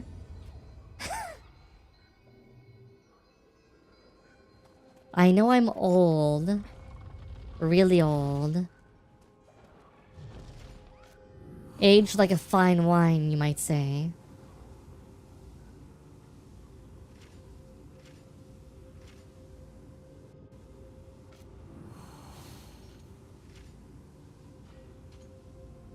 Oh, there's just literally another save point down here.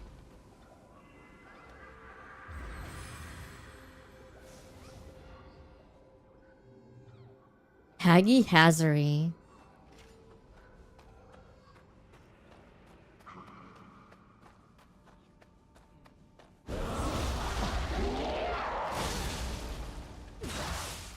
This level is fucking long, bro.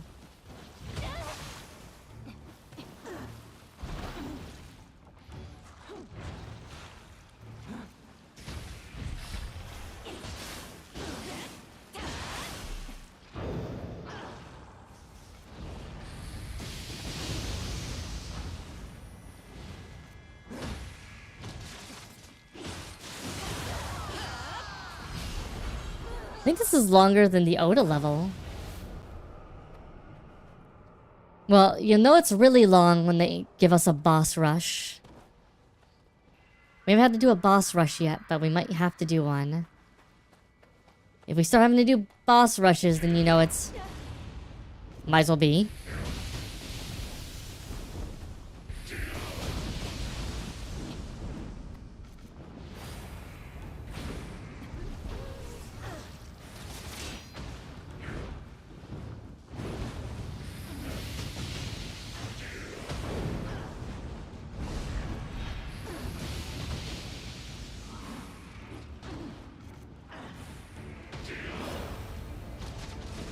Oh, he got... that was a grab. Ow.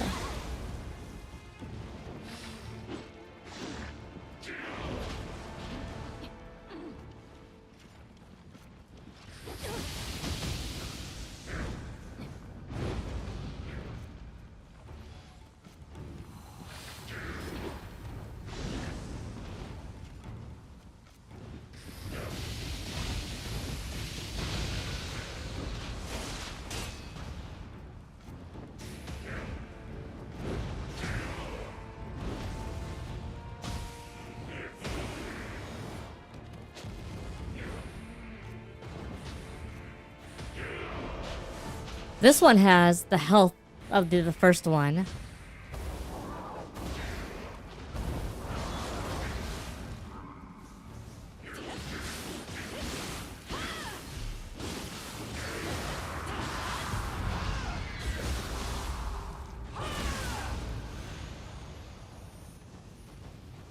All right.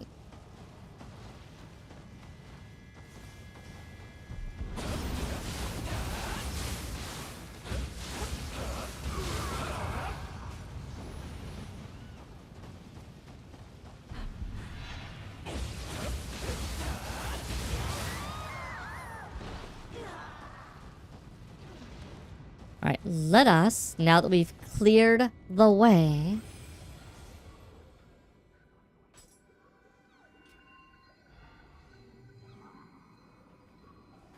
I mean, there was a DLC boss rush in the first game. Near the end of, the game.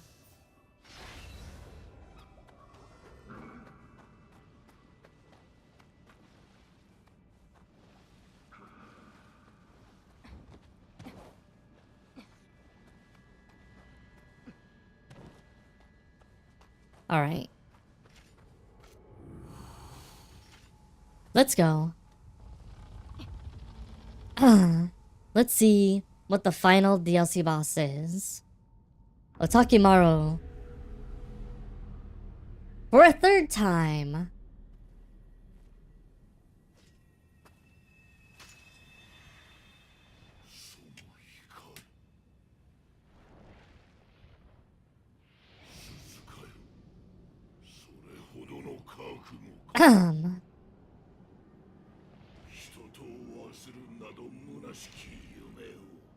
Third verse, same as the first.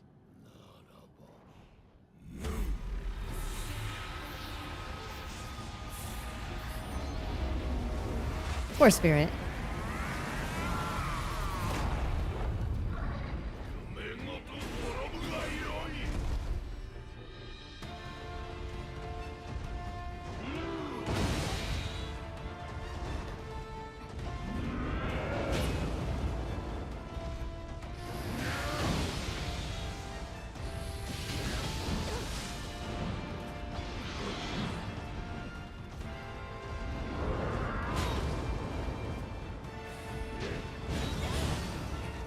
I think you asked the wrong question. Why is a spirit animal a taper?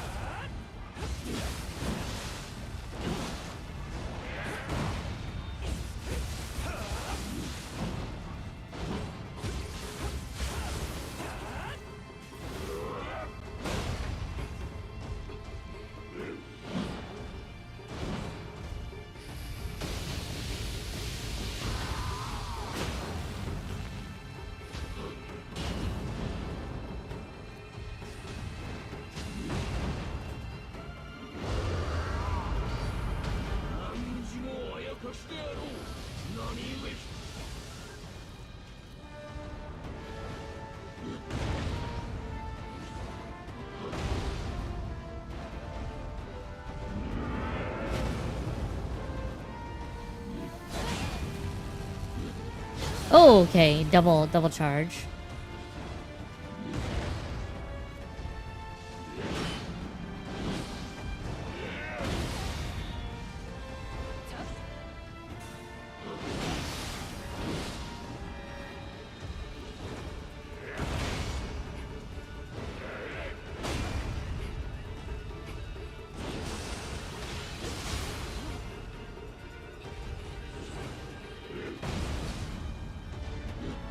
Oh my god.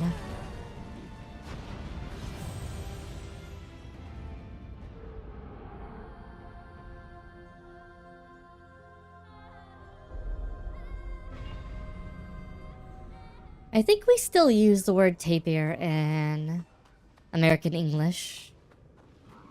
I've only ever seen it used as the word tapir.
Oh my god.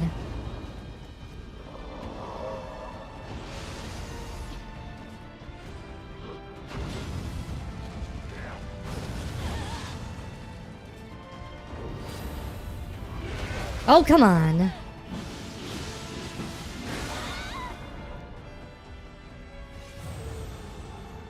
Need to wait a little bit longer before I use my burst counter. I used a little bit too early.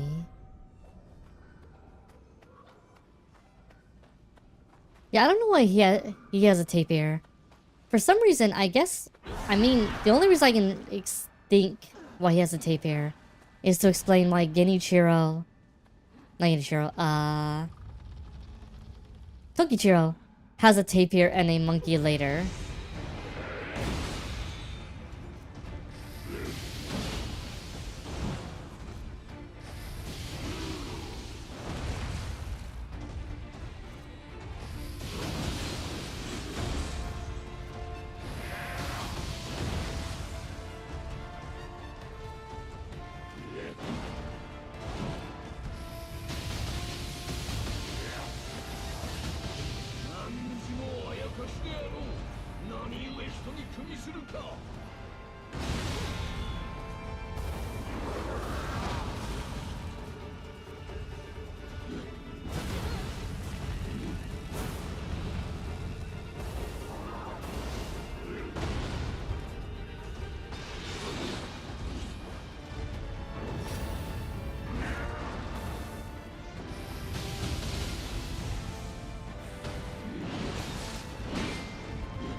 Okay.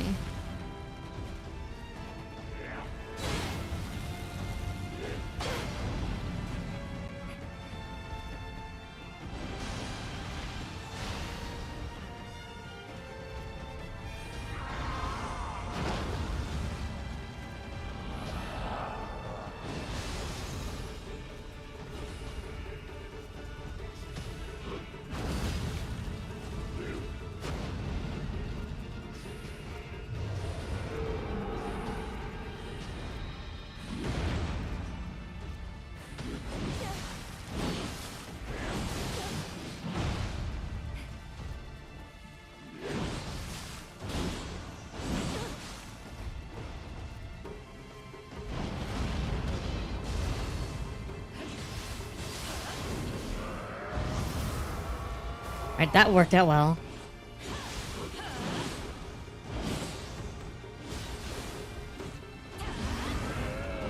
Oh god.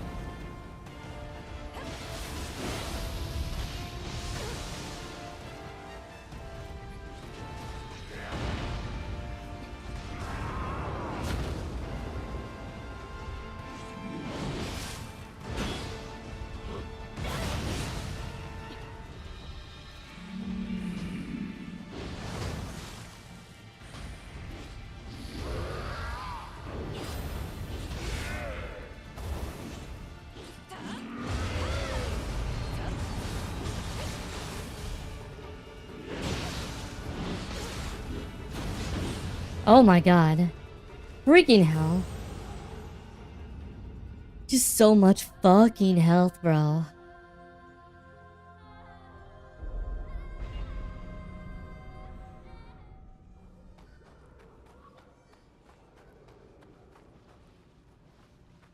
Still not as bad as Tianying yesterday, though.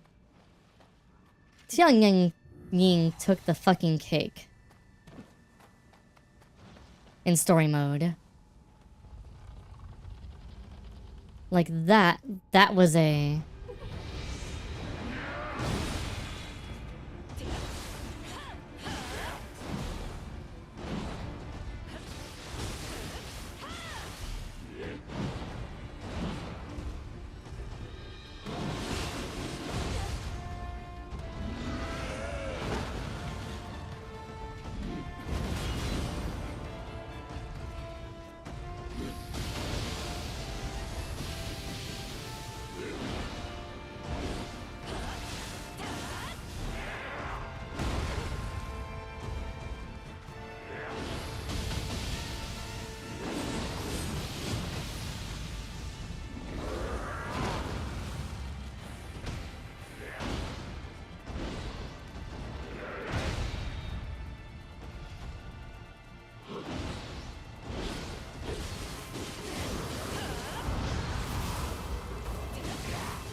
Oh my god. God dang it.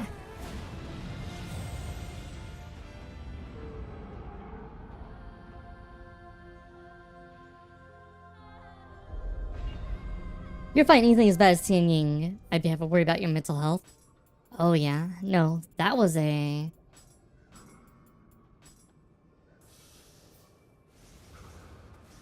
That was a fight. Don't get me wrong, I love hard fights. But oh my god. It's really more the length of the fight than anything else, really.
Okay.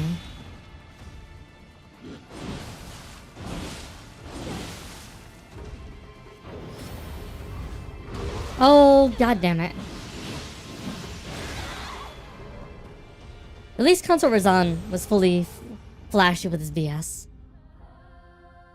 Consort Radon, yeah. Radon was a whole other thing. God, Consort Radon. I never have to again. In so long. Here's the thing, I actually do want to fight him again, which is... sounds kind of insane.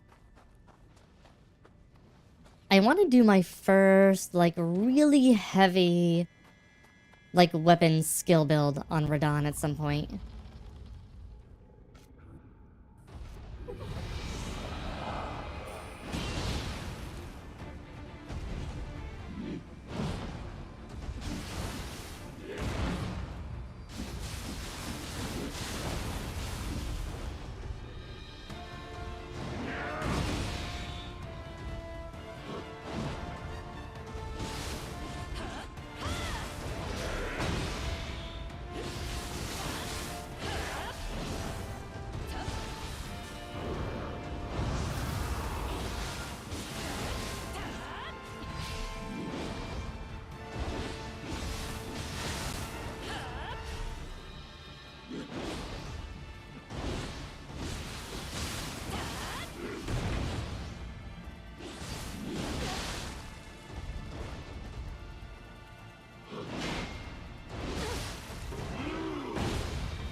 Oh my god. Not a certified crazy take? Yeah.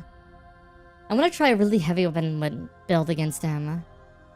Maybe not heavy armor, but like... I wanna try Bonk. I wanna give Bonk a try. I do want to spend more time with the split staff in this game at some point. Maybe another time I run through the game. Although Nioh 2 is a surprisingly long game.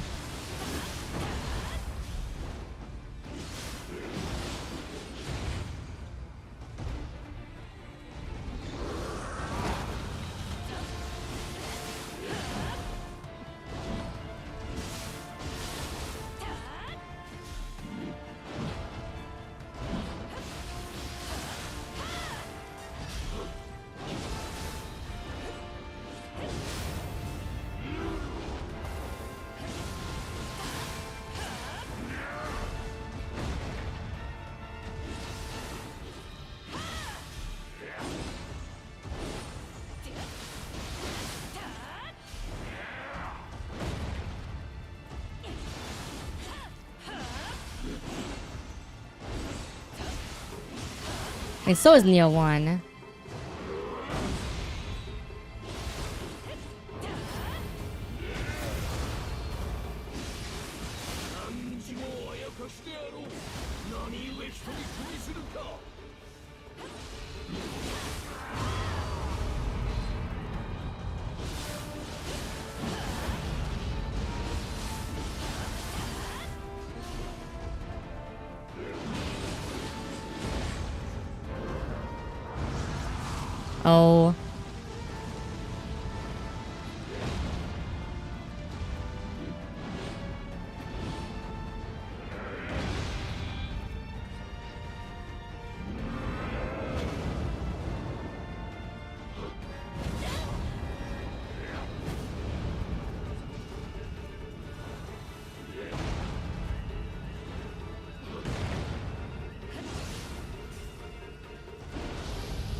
Oh, come on. I literally did this stupid thing.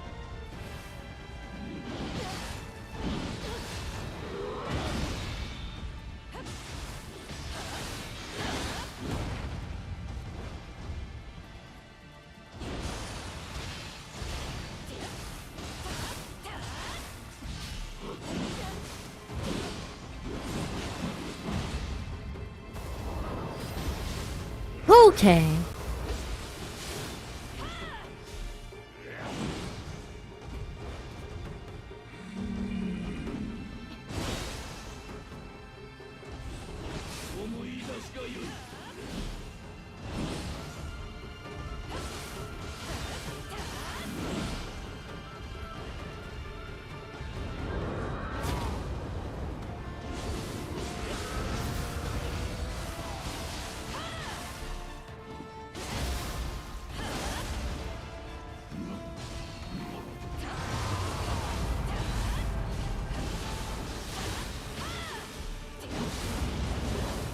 No. No more.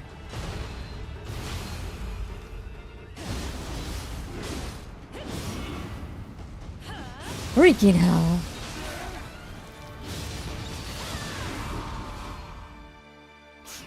How many times do I have to kill you, demon man? About time Team Ganondorf died.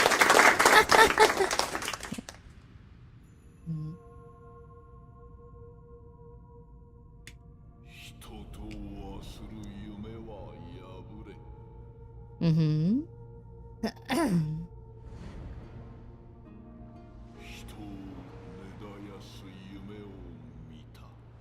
Yeah, we can kind of see that, bruh.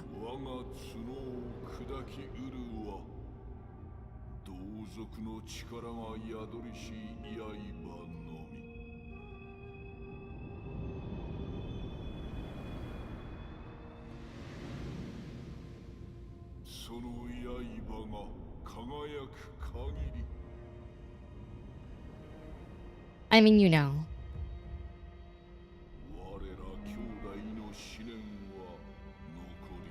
How did the most dangerous thing in the Holy Grail Wars end up being a dude from a very small village who had a bunch of terrible things written on him and it was stuffed in a box? And that one's mostly just the prayers of everybody blaming all the evil on him, but still.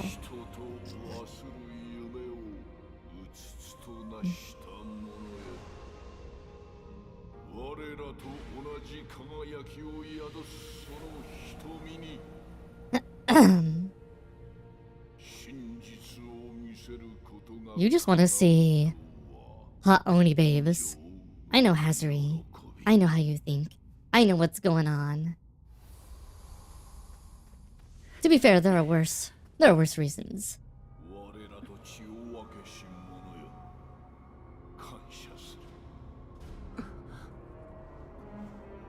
Okay, so a question is,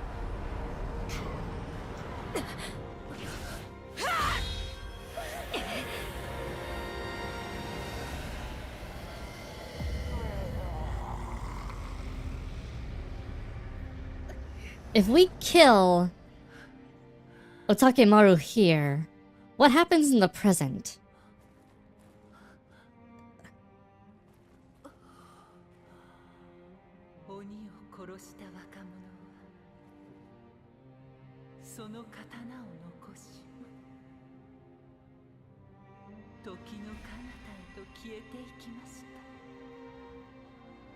Like, I'm just saying, unless we were always supposed to kill him here, and then it's just his Aritama that's left. Somehow.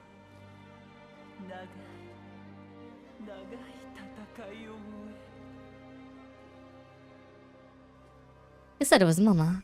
Mama lived forever. Waiting for her bro to come home.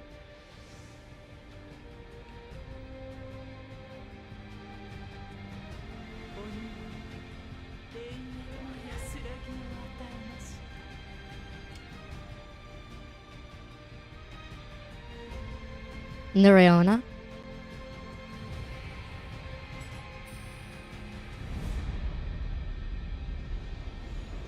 That's loyalty. Waiting for your bro to come home.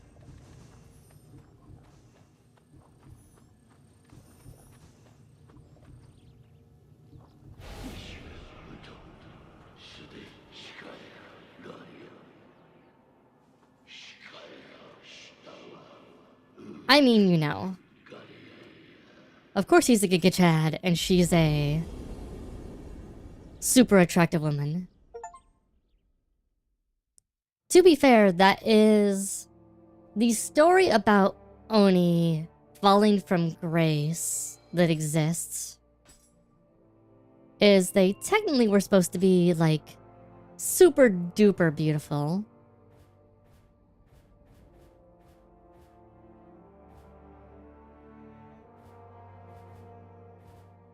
But then through a combination of their own hubris, etc., they're eventually cursed to become monsters.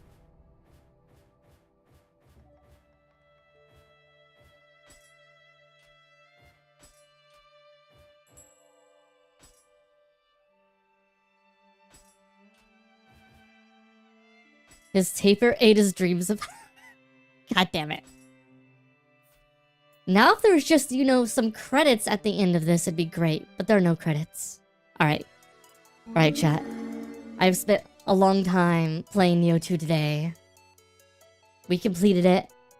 I have presents to wrap. I have things to clean. I have...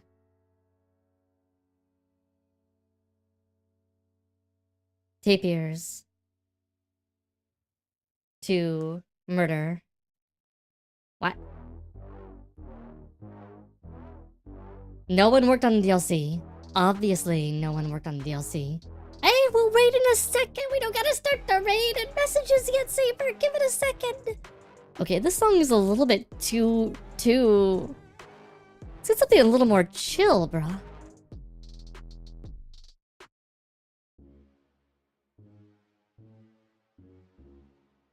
Alright, alright.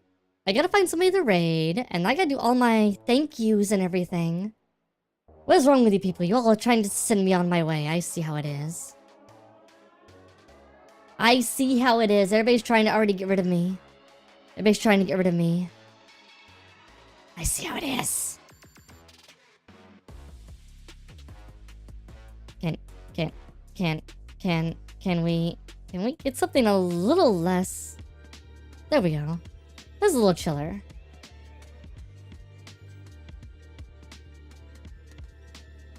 Everyone? People are trying to shoot me on my way, I tell you what. I tell you what. But yeah. Let me first... I'm gonna think in reverse order today of everything while I find someone to raid. So Kemi's on, AsuReDi's on, yeah!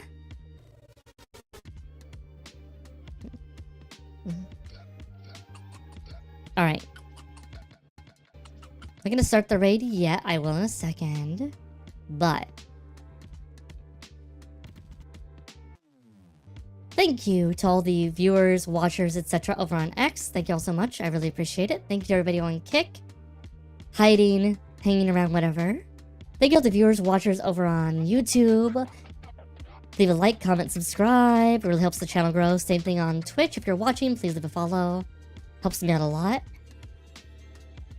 Let me thank my mods. AsuReDi and Saber Cincy. Thank you, Grace, for lurking. Thank you, Blader Joe. Thank you, Mr. Saintson. Thank you all the lurkers. Thank you to Blader Joe for the rousing conversation earlier.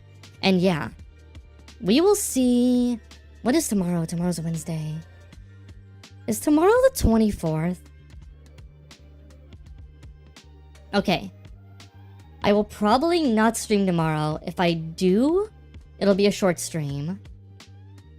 Tomorrow releases song number 6 though, the final song for the EP.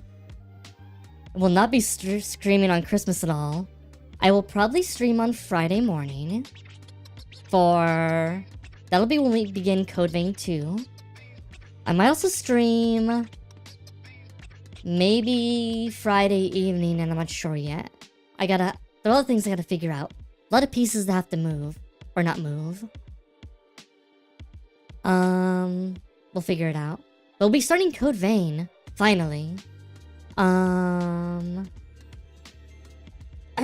No, not Code Vein 2. Code Vein, comma, 2. Different. Please. Last thing I need to do is get banned from playing Code Vein 2. And Code Vein 1. Code Bath Towel. Yes. But yeah. I think it's... One of them is end of January, one of them is beginning of February. With Nioh 3 and Code Vein 2. I don't remember which one's which. But... it's very soon.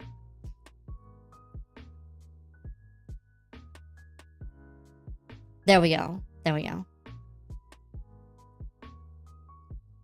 So... I guess we'll be starting Code Vein 2 before Nioh 3. That'll be interesting.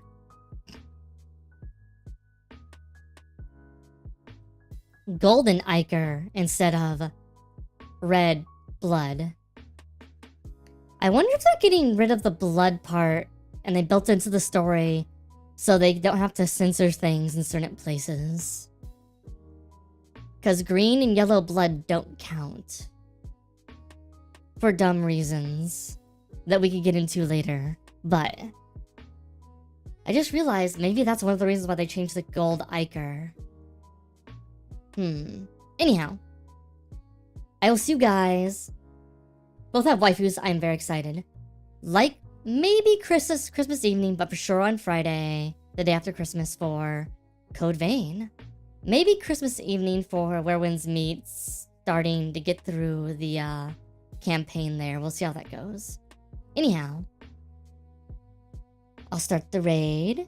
Until then, thank you all so much for watching. I really appreciate you all. And yeah, I will see you guys later. Bye-bye. Adios. Sayonara. Ciao. Au revoir. And ta-ta for now. Sayonara. And all that jazz.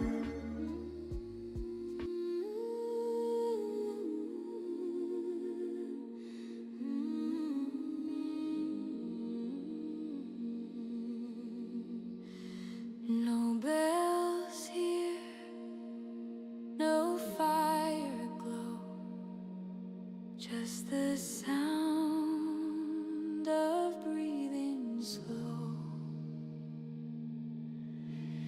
Windows dark on a silent street, snow pressed flat by weary feet. One small house still holding breath, learning how to live with less. Photographs that won't look back, a chair still